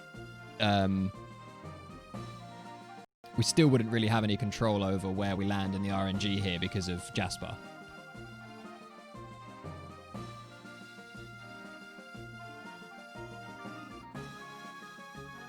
Used to call Suikoden 1 so much gambling. Yeah, there's a fair bit of gambling. There's a nice elephant. That's a nice red elephant. Nice red winged elephant.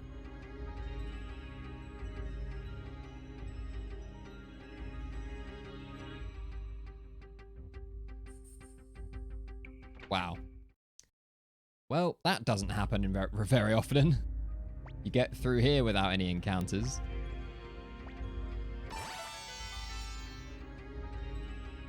Lost to Taiho so much he had to go farm gold, yeah.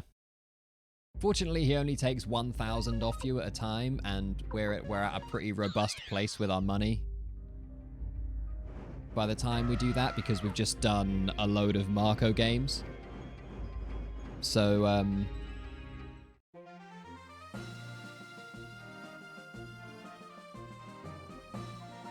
yeah, exactly, yeah. In casual play, you could very easily go broke at Taiho and have to go... I think that's probably, like, you know, part of the idea. Like, if, you know... Because he says you'll have to play for all your money. Do you agree to those terms? And you have to be like, yeah. But then you only play for 1,000. So I don't know if that's just an error or if they expected you to only have 1,000 there. But apparently, Dreamy said to me when he was commentating with me last time that on the Sega Saturn version, he really means it. He will take all your money. All right, Mace. And we're going to pop to the first floor for a quick safety save before Griffith, because we've got Griffith coming up, and which means Moravia. And all that jazz.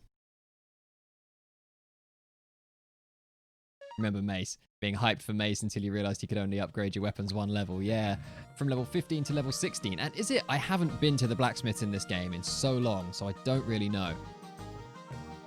But I remember, can he not do your weapon up to level 15? He can only do from 15 to 16. Or is that just wrong? That might just be straight up not true. I feel like I've heard or read that somewhere.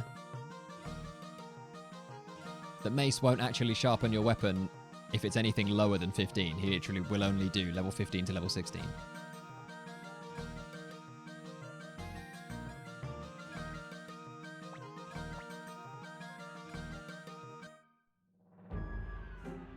He'll do the whole range. Okay, so that was just wrong. I don't know where I read that then. All right, now we have Griffith, and Griffith can do a thing sometimes. So all of these war battles so far, as I've mentioned, reset the RNG so that you can predict exactly how they're going to act and how stuff after these war fights is going to happen. Anything that's based on RNG is predictable directly after these war fights because they all reset the RNG. Griffith resets to the same RNG every time, except for like one time in 40-ish. Where he resets to a different value and ruins everything. But he hasn't done that this time. We can tell whether he's done that or not by the formation of his little army. Occasionally, there'll be one random guy hanging out at the back and the rest of them will all be further forward. And that means we've got Troll Griffith, which is always good fun. If that happened right now, I would probably just load the save I just made. But in a run, It's been on my to-do list for ages to make, like, a viable strat for Troll Griffith, but I've got one that's, like, passable, but the run's basically dead if it happens. But I'm not going to be running this category anymore, so I'm not going to make one now.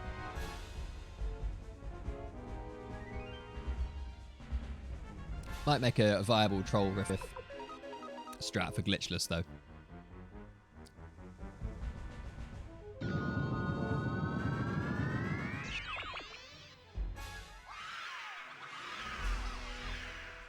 Yeah, it costs so much. I mean, in casual play, blacksmith is where most of your money is going in this game. But we literally, the only two weapons we sharpen in this run are McDowell. I mean, in any percent, McDowell's the only one you need to sharpen, and that's just for the duel. For the duels, for the Quanda duel and the Tio duel. In the 108%, we obviously have to sharpen Pan's weapon as well. In Glitchless, I think he sharpens it to level 10 because money's not like as big of a deal and you don't need to get his power stat as high. I can only sharpen it to level 9 and I just have to get him a slightly higher power stat. Right, now, big moment. That wasn't very quick. I need to cancel out of that menu as quickly as possible. And that was not very quick. I don't think those few frames will make a huge difference. What fight am I going to get here? Am I going to get the 3 Rabbit Bird, 1 Earth Golem? Yeah, oof. That's a bit of an oof.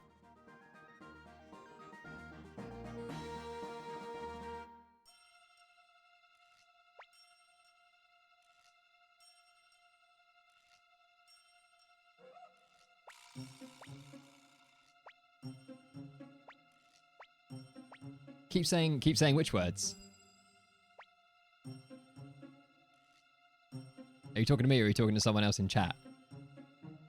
About the words you don't believe, True Rage Rune. Grab the tapioca pudding. There it is. Just walked into that wall. Oh, that's early.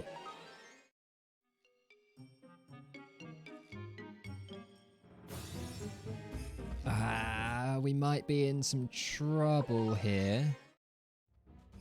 Although, actually, I don't know, because we've got this whole walk, this to adjust, and we normally only get the 2 Magas fight right there anyway. I think we might be okay. The little outside walks are going to save us because there's no RNG advancement on the...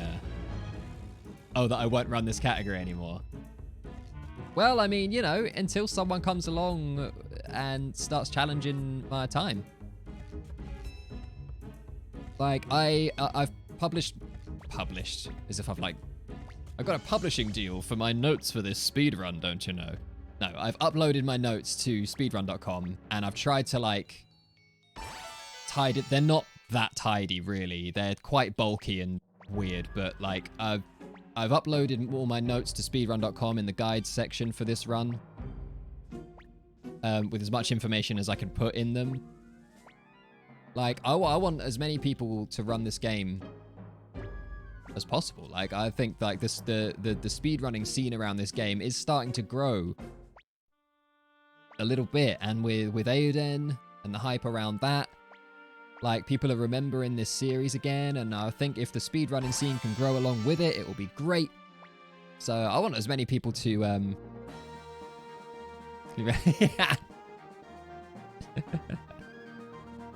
yeah, ideally not Zero, because he'll just beat it.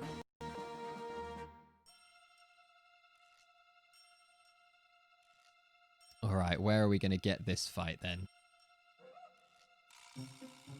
That's good. That's fine. Bribe that. Okay, I think we're fine.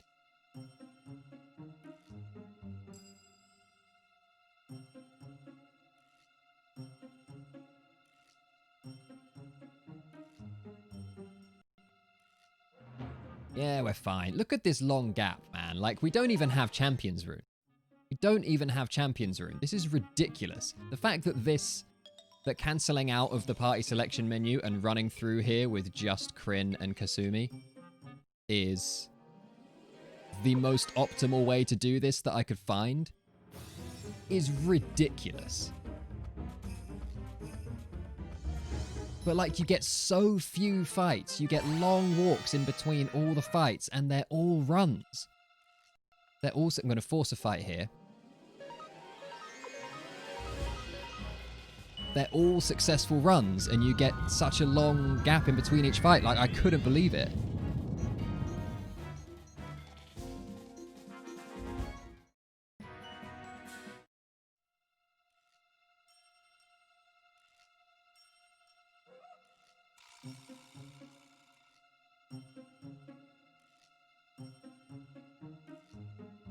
Ooh.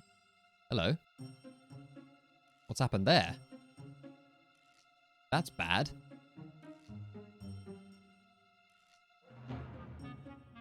We've missed a fight.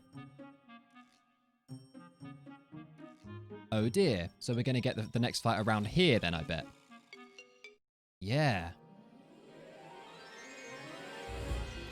Excuse me? I'm sorry? What? I bet McDowell's faster than Kasumi, isn't he?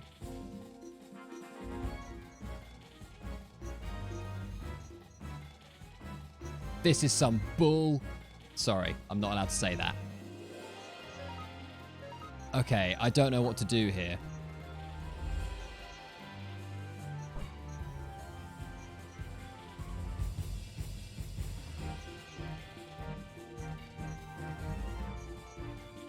It's... Oh, Zero, you're so right. You're so right. This is entirely my fault for saying what I said earlier. That I've got every Moravia eventuality covered. I didn't, because I don't know what's happening right now. I think it might be because of the safety hell, yeah, but I reckon they'll kill McDowell before he gets it off.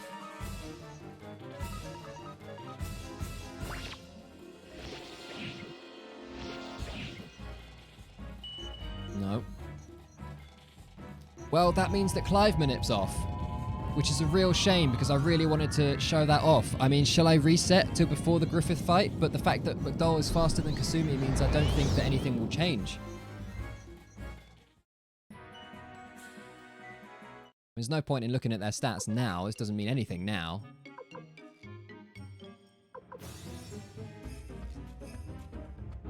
I know that McDowell is faster than he usually is because we didn't get attacked by the things in...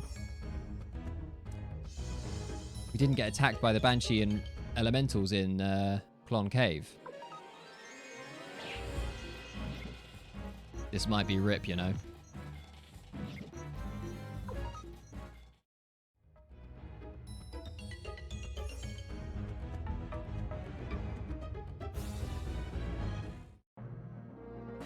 Wow. Oh, I'm so disappointed because I can't do Clive Minute now. I have no Clive Minute for this setup, so I'm just gonna have to do random Clive attempts. Unless there's something I could maybe do if we reset to before Moravia, but like when's how on schedule are we? I feel like we're not. I feel like I haven't got that much wiggle room in the schedule. I think we're just going to have to go for random Clives, which is a real shame.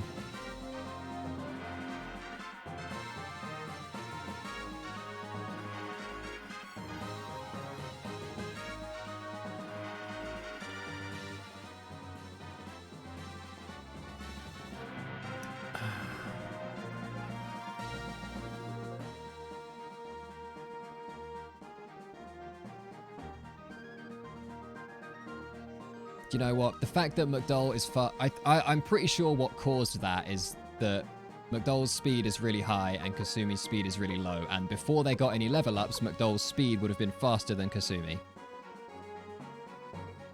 Which it never is.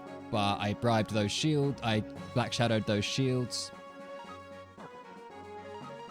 In Dragon's Den.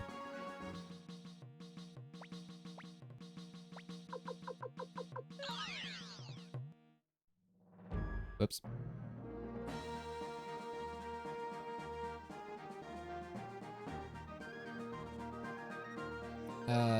Does it? Let's see. McDowell's strength 16, speed 164. It's not how you equip things. No, you can't wear it.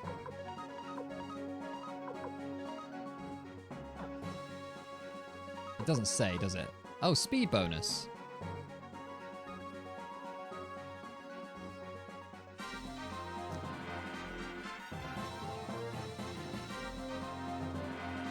Alright.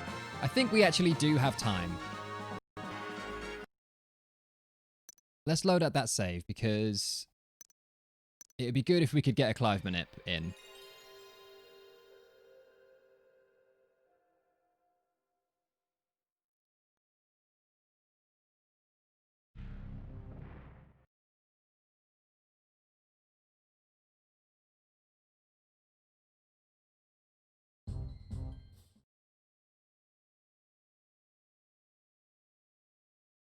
Where is it? It was here, right? Yeah. Gotta be there.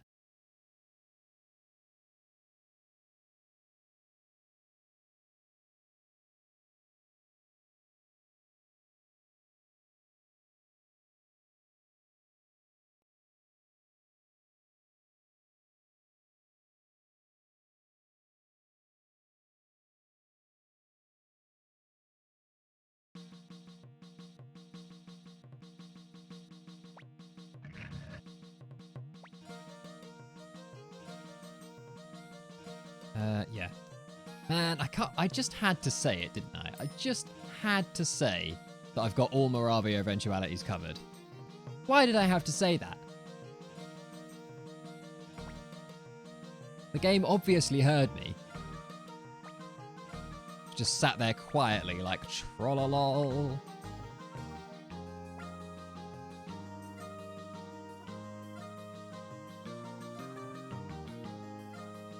That'll teach me. Hold my RNG.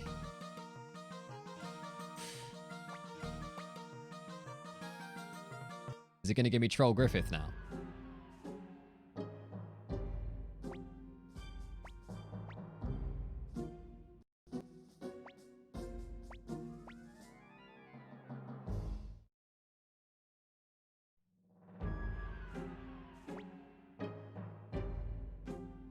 As long as it doesn't go until 10 PM on Wednesday.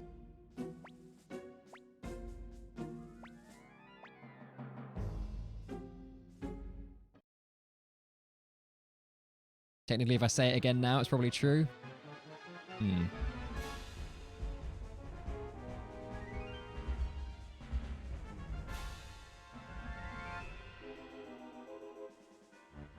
Alright, no Troll Griffith. Skibbity-dibbity-dibbity.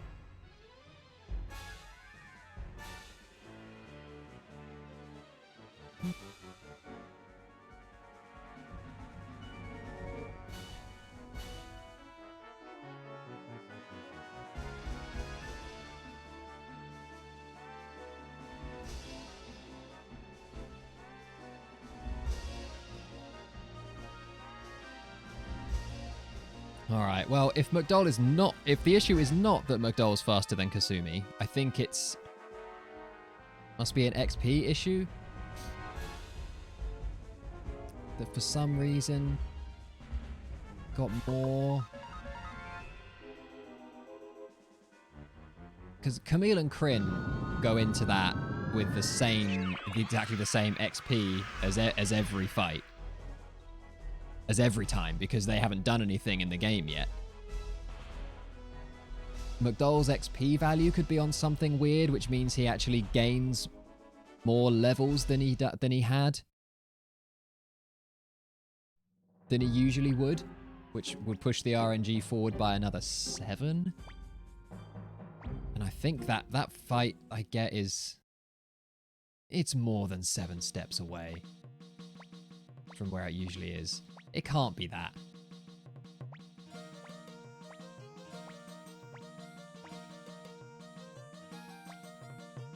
And again, I did not exit out of that quickly. Well, there's still a little bit of a question mark about what happened in Moravia. I'm not 100% certain that it didn't... I did everything normal, but something weird happened because it's a marathon and I said I have every Moravia eventuality covered, so obviously the game trolled me. And I should be checking speed right now. Something that's never happened before happened in Moravia. Also, while I was right in the middle of going on about how I can't believe this is the most optimal setup. What a dingus.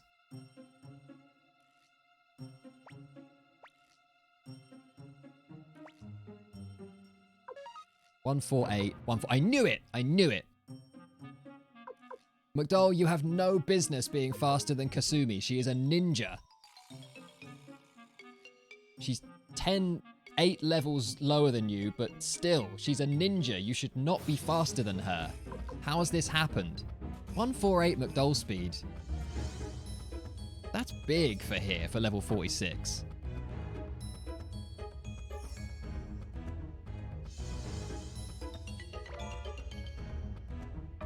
So, we are going to give this to Kasumi.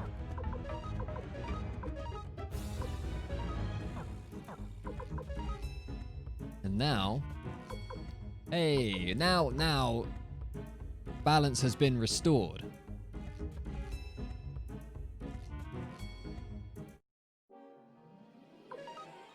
All right.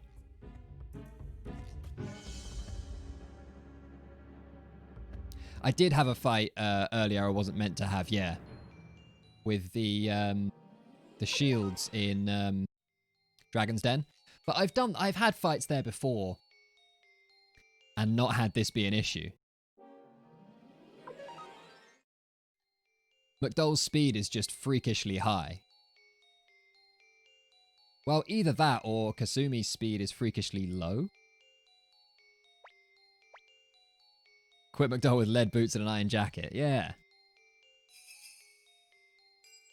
Might have to. Yeah, exactly. Fix it with that. The tapioca pudding. Equip the tapioca pudding on Kasumi for plus 10 speed.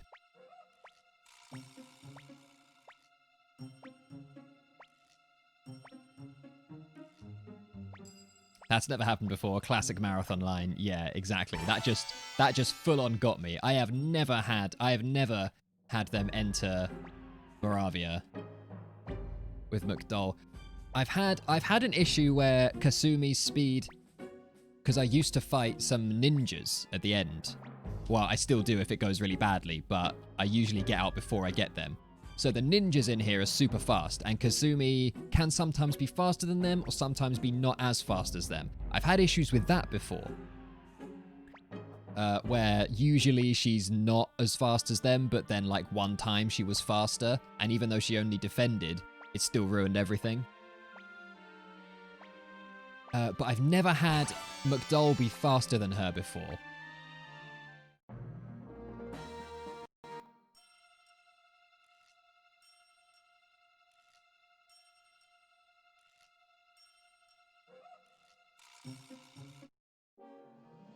Good.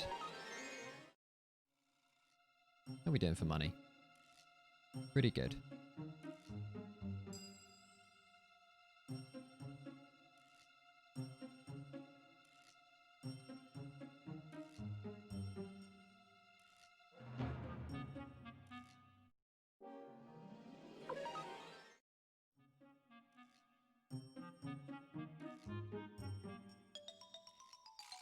Kasumi ruins things.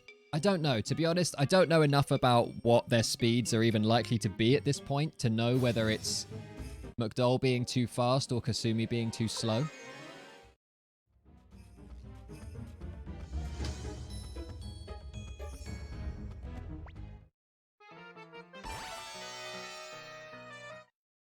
Alright, now, 148, 157. So this should solve it. So I'm going to force the fight here.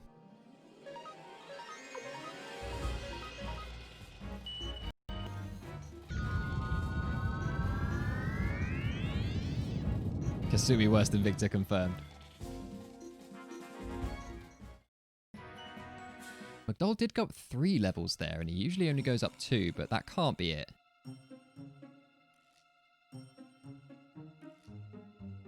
Now we should get a fight with one soldier like a few steps in here.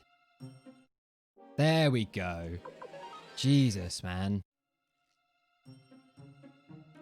When that didn't happen, that was when I knew.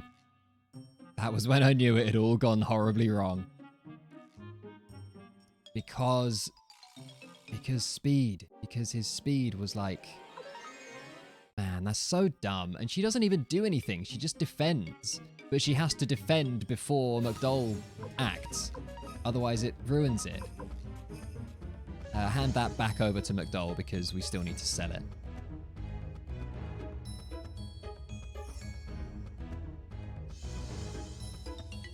Alright, there we go. That was how Moravia is supposed to go. And now Clive is back on. And we had pretty good movement. I have a window of 17 steps where I can goof the movement. And if I goof the movement by more than 17 steps, it means I'm going to get a world map fight on that walk to Northern Checkpoint. So if I've goofed the movement by more than 17 steps, I know I need to teleport to Vicky, do the Clive Manip first, and then come back here. But I got the movement pretty good, so right now, Clive Manip. Come on, guys. This is it.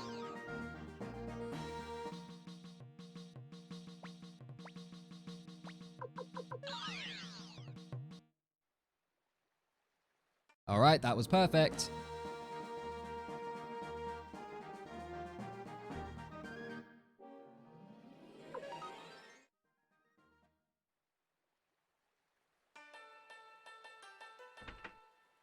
There he is.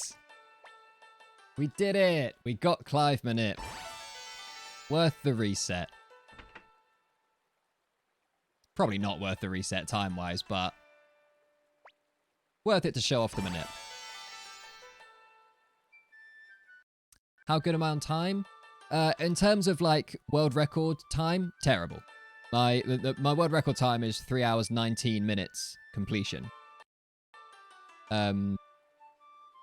So I'm terrible. In terms of the schedule for this event, I've got another 23 minutes, which should be just fine.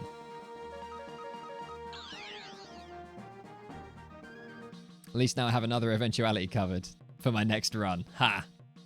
I'm not running this category anymore. I'm moving on to glitchless, I tell you. We just move straight on to Sonya. In glitchless, you go and grab Leon and the Clon guys.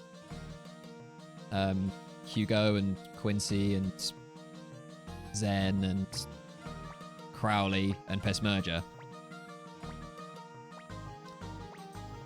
But I don't. I leave that. Oh, why would I not? Why would I not save before Sonya? I've still got time. I've still got opportunity. Got all these cutscenes.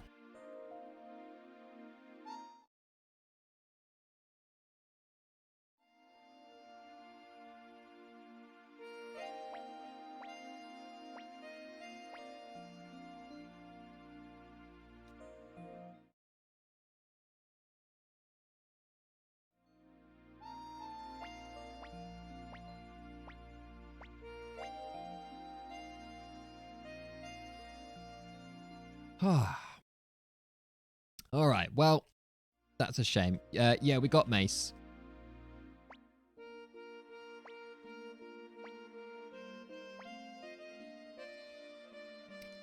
Get trolled by Dreamy here.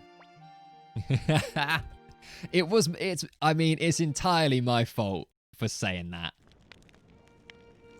For being that guy who says that nothing can go wrong with this strat on a marathon. Obviously, you never say that on a marathon. And now I know that. The reason was that McDowell was faster than Kasumi. By 1.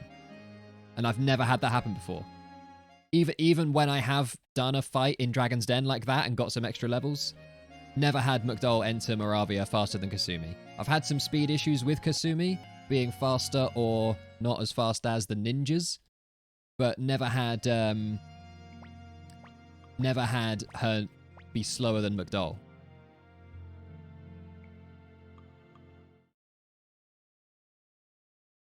This game is so good, yeah.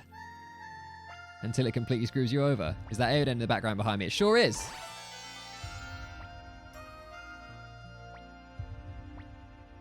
Eiyuden Chronicle.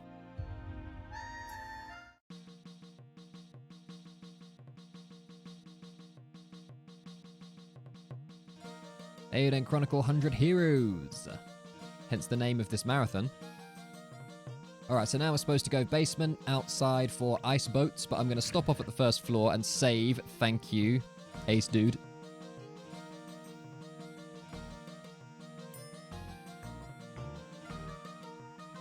Oh, Mr. Guren. Mr. Guren. Not sure if I'm saying your name right, but thank you so much for following me.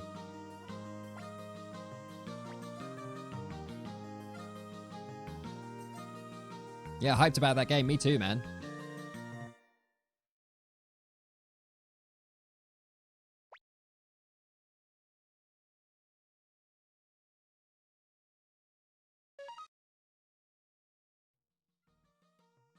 Me too. I'm all backed up on the Kickstarter, by which I mean I have backed the Kickstarter, which I confess, I had never backed a Kickstarter before.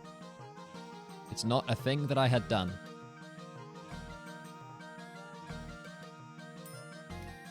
Hey, Hogarth. Kickstarter of what game? This game. It's called Eiyuden Chronicle, and it's by the creators of Suikoden. A bunch of the original creator, Yoshitaka Murayama, and a bunch of the other guys who worked on the original Suikoden or the other Suikodens in the series have a new game in development.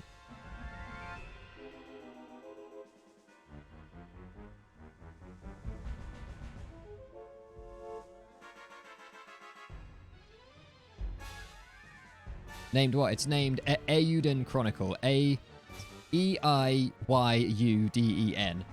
Someone can write it in the chat. That's probably easier.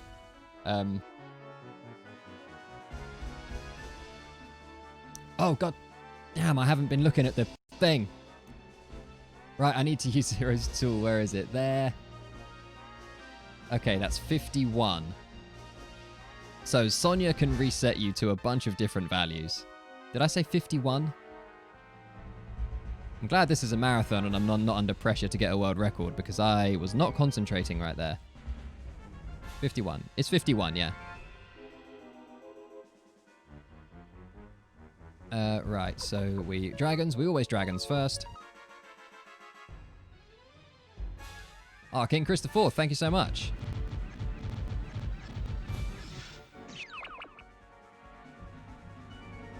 Then we magic. Magic charge. Now I have a decision to make. I can skip. In fact, yeah, I'm gonna do it. My notes say that with good movement, I can skip.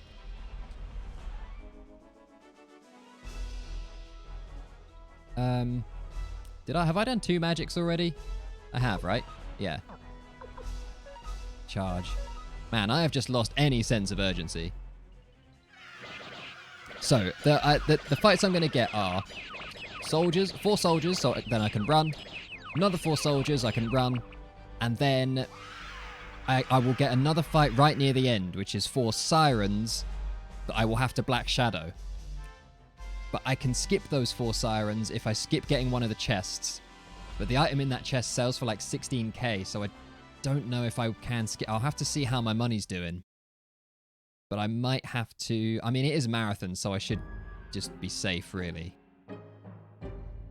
And just get the chest and Black Shadow the sirens.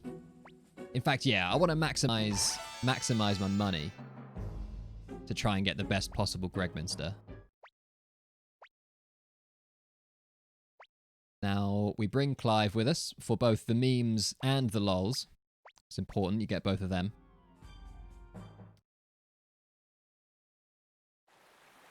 Oh, my timer's turned red.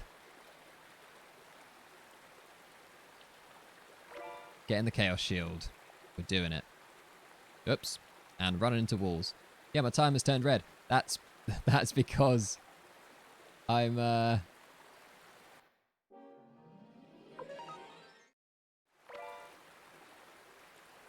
it's comparing against the time from the last Suikothon.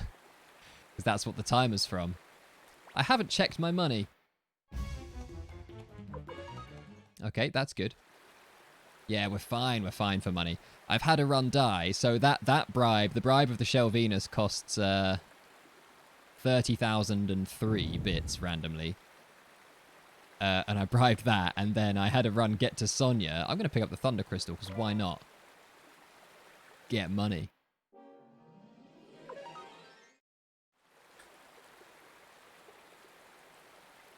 Oops. No, run round it. Damn it. Definitely getting the sirens now.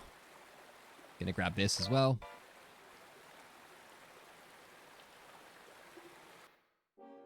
Here they are. Gonna Black Shadow them. Oh, yeah. Anyway, I've had a run. Minute broken by Big Enough Thunder. I've had a run get to Sonya, and the Sonya bribe costs 4,500. A measly, pitiful amount, and I didn't have enough.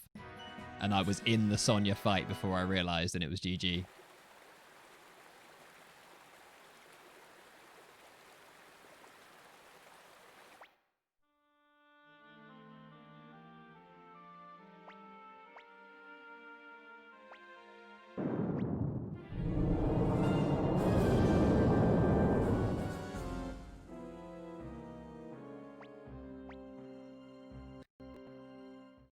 Okay. It's funny that my timer's turned red. Just glaring me in the face that it's taken me longer than last marathon too. I didn't do any resets last marathon. Ran straight through. I've done 2 in this.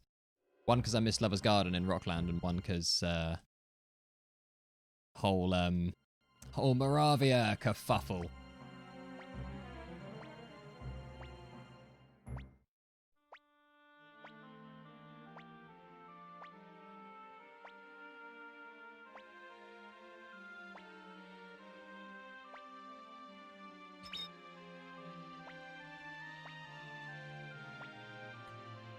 Oh, Sanchez.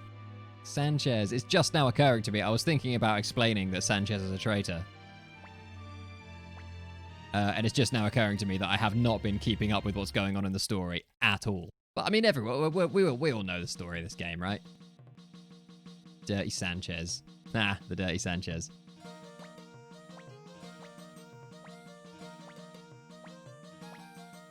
We set the stone marine fortress on fire. Exactly. Do you know, I've said that before on so many of my runs. It's like, what's our plan here? This fortress we're attacking is made entirely of stone and has water constantly running through it. Fire. You know that was Victor's idea.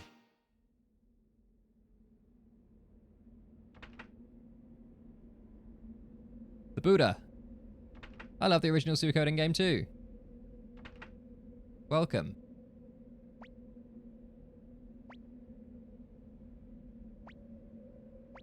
Yeah, did Sanchez actually, like, stab Matthew? Also, Matthew's supposed to be dying from his wounds right now. Look at him. He's just making it, look, what, trekked all the way to Calico. Why does he appear here? It makes no sense.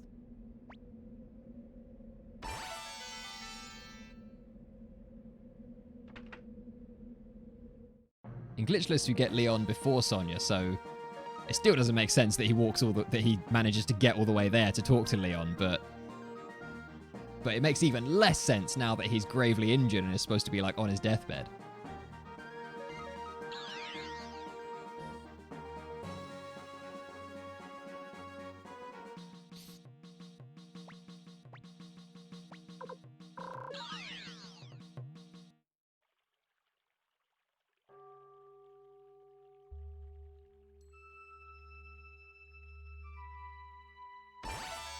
Delivered War Scroll. Welcome to the team, Hugo. Not the Hugo. Not Suikoden 3 Hugo.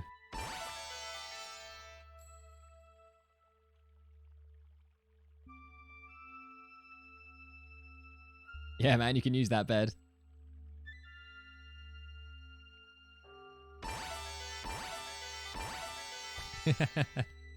Yeah, quit basic sword. I know what you mean. You'd argue this Hugo is the Hugo. Maybe. Definitely a strong case to be made.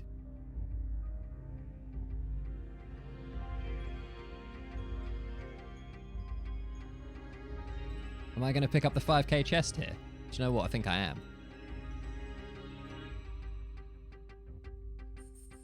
I want to try and break the next threshold for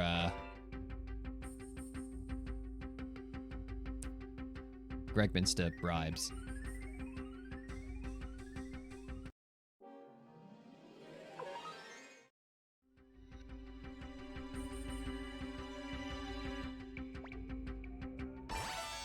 Learn something new about Suikoden, yeah. Not blinking mirror, can't use that in here.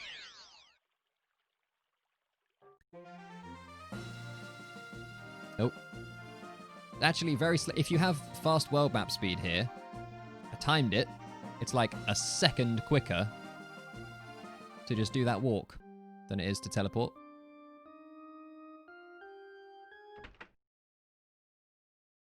Yeah, I knew about the coffin.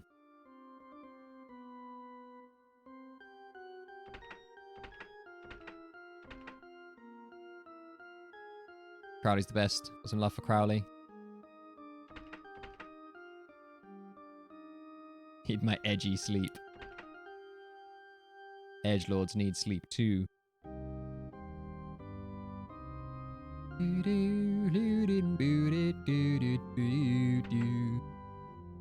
I pick up the 5k chest in Klon? I said I was going to. Can't remember. Maybe I did, maybe I didn't.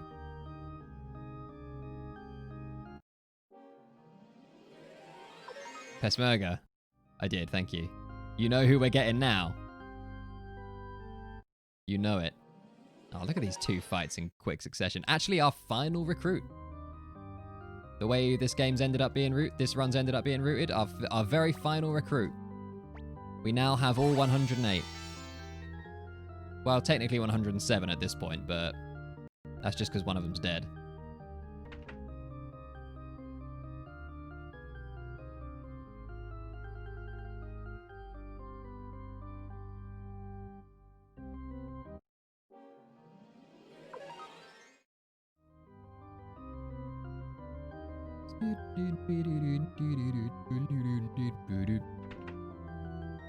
It makes the music better when I do that, right?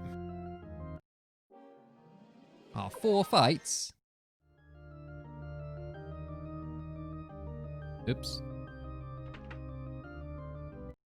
5 fights? This is terrible. I've got through this entire walked all the way up, got Peshmerga, and walked all the way back down without a single fight before.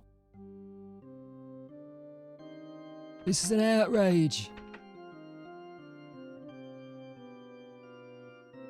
There we go. That's all 108 stars recruited.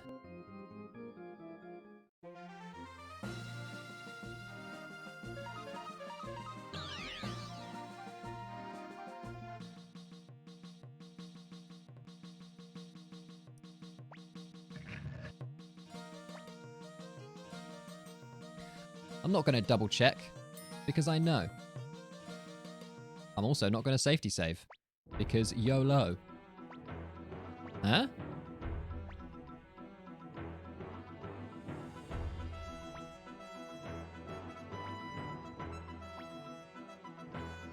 Just like Moravia, YOLO. I mean, I actually did have a safety save before Moravia. Do we think 109 is where the characters are going to stop for Eiyuden? Or do we thinking it's going to be Eiyuden Chronicle 112 heroes or whatever? Are they going to keep unlocking characters, do we think? Or are we done at 109 now?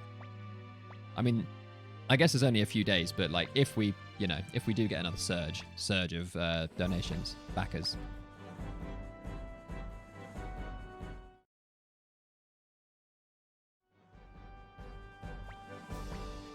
Yeah, we never see these places in the castle.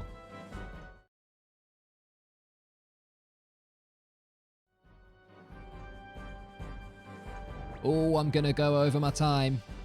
They said they still had loads of things still.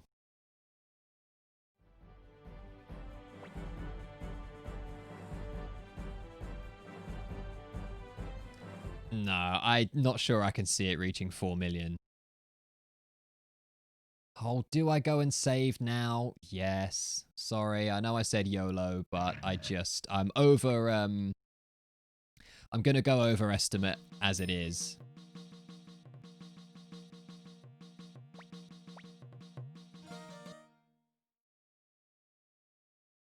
Pro Jared did a video today. Did he really?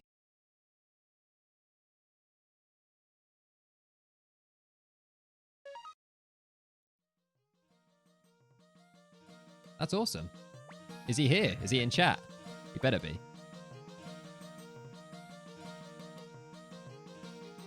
Got asked by the devs. Wow. That's when you know you've made it.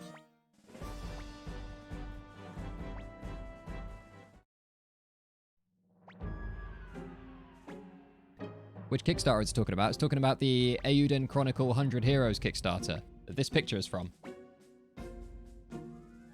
It's a new game announced by the creators of Suikoden. And it's all very, very exciting.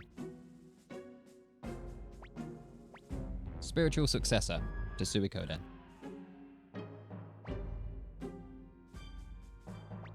Alright, I've got to get a bit of a move on here. I've only got 4 minutes until my allotted time is up. And it's going to take me longer than 4 minutes to get to the end of the game. Probably another 10 minutes. Should only go over by like 5 minutes though. Skibidi baby. Wobble wobble.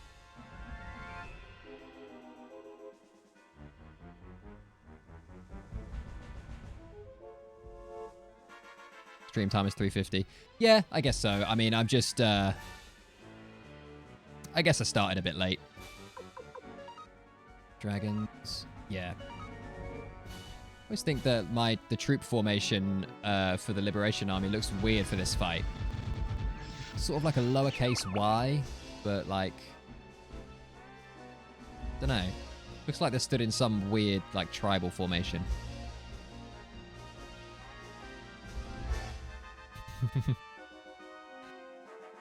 Oh, God. I do need to get a move on, though. Done dragons. Go magic, magic. Yeah, I saw the Unite attack video. That's cool.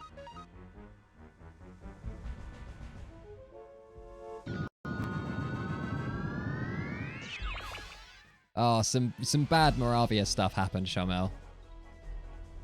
Then just straight charge, yeah. Ugh. Cobwebs in my face. Yeah, some bad Moravia stuff happened.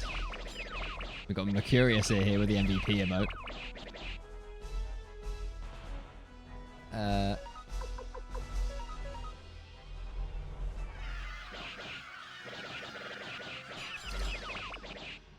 Alright, then we should end with 14074. There it is.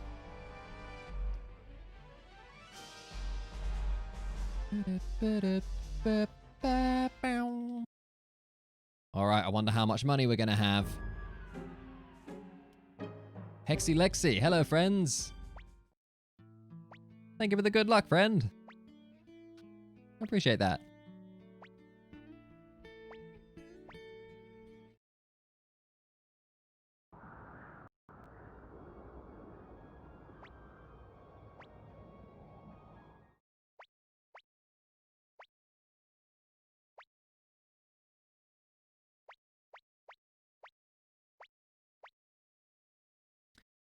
All right, now, there's no RNG advancement on this screen, no NPCs.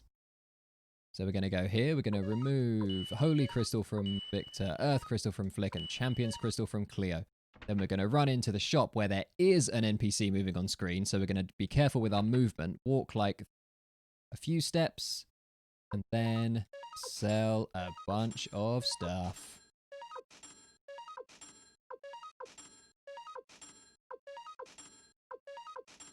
$302,000. It's not enough. We need 339,000 to get up to the next. What else can we sell? We don't have 37,000's worth of stuff here. If we did, I would have sold it already. Oh well.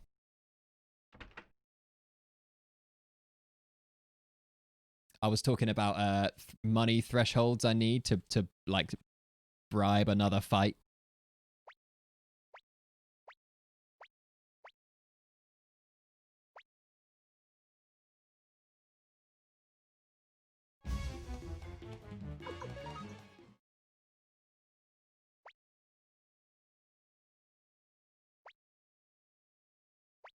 Oh, thanks, Shamel.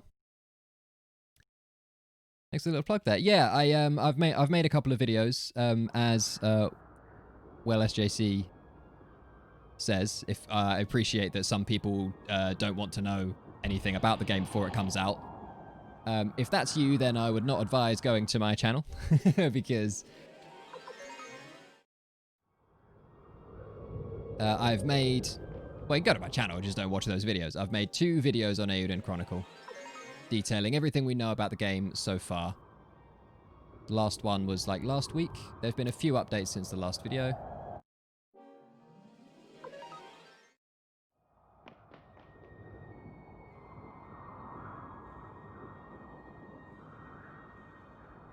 EC, Loto. EC is Eiyuden Chronicle, the game... new game from the creators of Suikoden.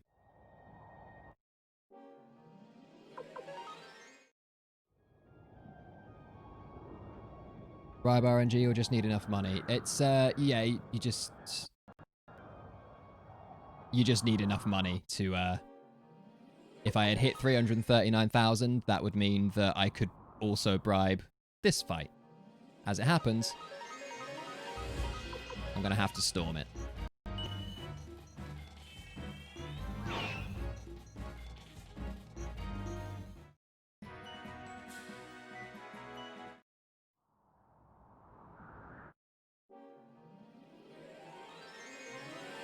Hey Hexy Lexi, yes I do. I do lots of Suikoden streaming outside of marathons. It's what I do on my Twitch channel. I on Thursday just set a new world record in this category and hit my target of under 3 hours and 20 minutes. You wouldn't believe it from looking at the time on this. 3 hours 55 and still counting. But I got 3 hours 19 minutes on Thursday. And that was my goal. Sub 320 was my goal. So now I'm going to move on to a glitchless version of this run. 108% glitchless. So yeah, do feel free to stop on by.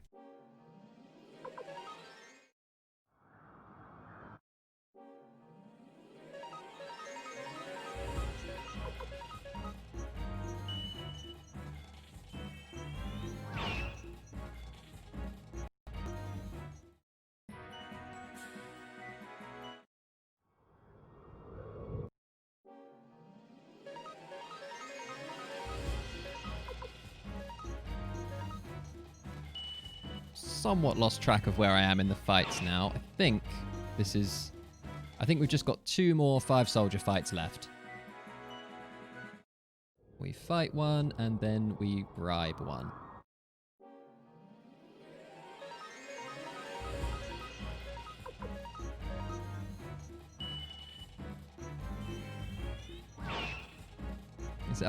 Slider, thank you so much for the follow, man. And Lexi. Awesome.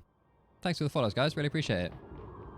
And Shomel is right. If this had happened on my actual channel, the speed run may be dead, but we turn it into a meme run. Oh, come on. I'll throw the vote out to chat for which character we take with us for the remainder of the run. Last time it was Mass, the blacksmith. Hence the emote that Shomel has demonstrated. Just up there. And he was the real shining star there. Oh, Buddha, thank you so much, man. Really appreciate that.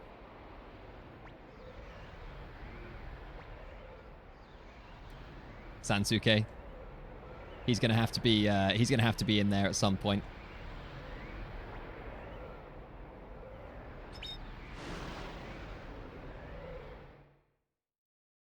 Griffith. Can you actually take Griffith in your party? Is he like a fighter in that way? I'm not sure he is. Warren, you can take Warren.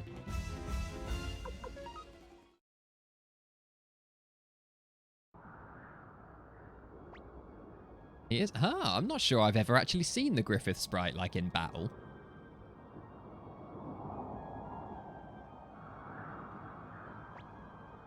Oh, by the way, sorry, I was too busy looking at chat, but yeah, just bribed the boss of the game there. Just threw precisely 30,528 bits at him. And he just fell defeated. Did sort of gloss over that a little bit.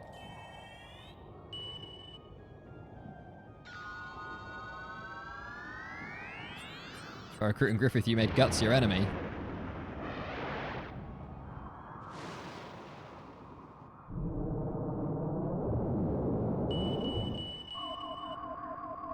The dead Kryn,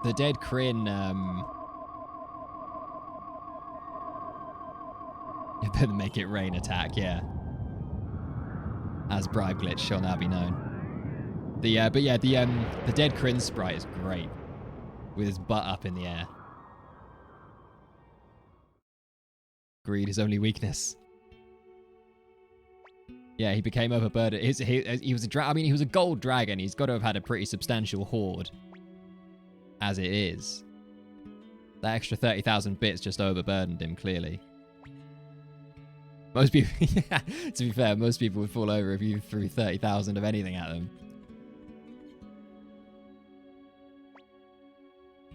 Yeah, so yeah, a dead Kryn emote. So a regular Kryn emote then, yeah?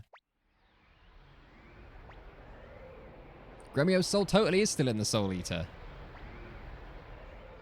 Rip estimate, yep. Even Kimberly's a battle character. Huh.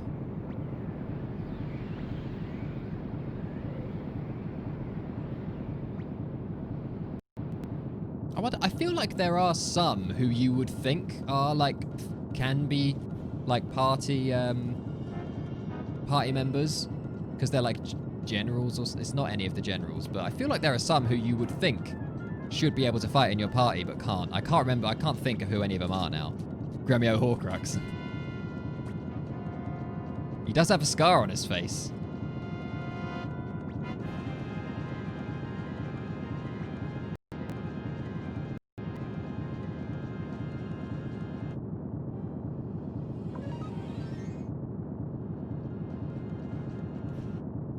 Oh, come on. Are you serious? I didn't even have to take another step.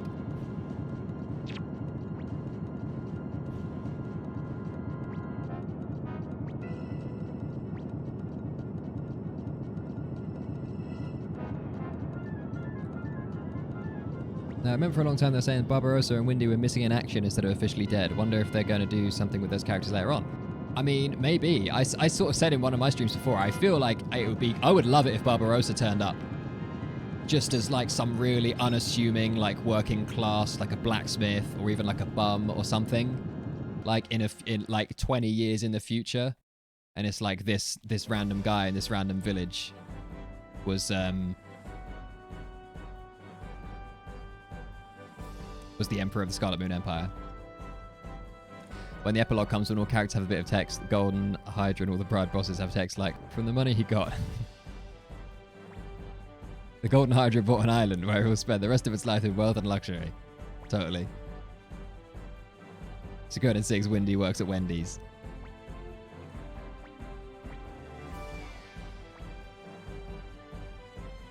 Yep, some RNG Kickstarter hype going on. Do you know what? Joshua might be who I'm thinking of.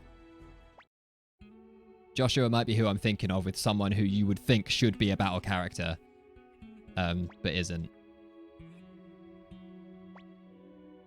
Alright, timer coming up. 4 hours, 3 minutes and 1 second. Wow. I thought the 4-hour estimate was real safe. Because the last time I did a run of this game, I got 3 hours and 19 minutes and 24 seconds and set a new world record. So I was like, 4 hours? I'm going to be way under that. I'm going to have plenty of time to chill, to interact with chat. It's going to be great. It's going to be fine. Nope. Reset Lover's Garden. Random speed thing that's never happened before in Moravia. Neo, RNG was okay until Moravia, and then weird speed stuff happened and ruined everything, and I had to reset, lost like 15 minutes or something. Thanks for the GGs, everyone. Really appreciate that. I'm going to hand over to Zero, like, pretty quickly. Because he was supposed to start 10 minutes ago. So I can't hang around for too long, but Zero is about to run... Suikoden Tactics, which he got bamboozled into rooting for this marathon. So let's all stick around and watch that. And yeah, if you do want to check out some more speed runs of this game, I'm going to be running 108 glitchless Suikoden 1. And then any percent after that, and then moving on to other games in the series. So do stop by my channel, Tom88, Tom with 2 M's 88. Drop me a follow.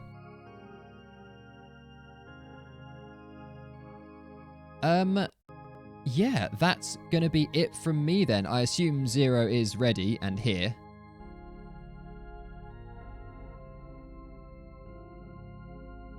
I'm just gonna, I assume. Oh, a couple of new subs on YouTube. I have, I should be. Okay, cool. Yeah, my YouTube channel is called 88 Games. I've got a couple of videos on Eiyuden Chronicle. My record Suikoden speedrun is up there from the other day. So feel free to check that out on YouTube, 88 Games. With that, I will leave you lovely people. Thank you so much for watching, and looking forward to Zero's Tactics run. Cheers, guys. Hitting the stop stream button.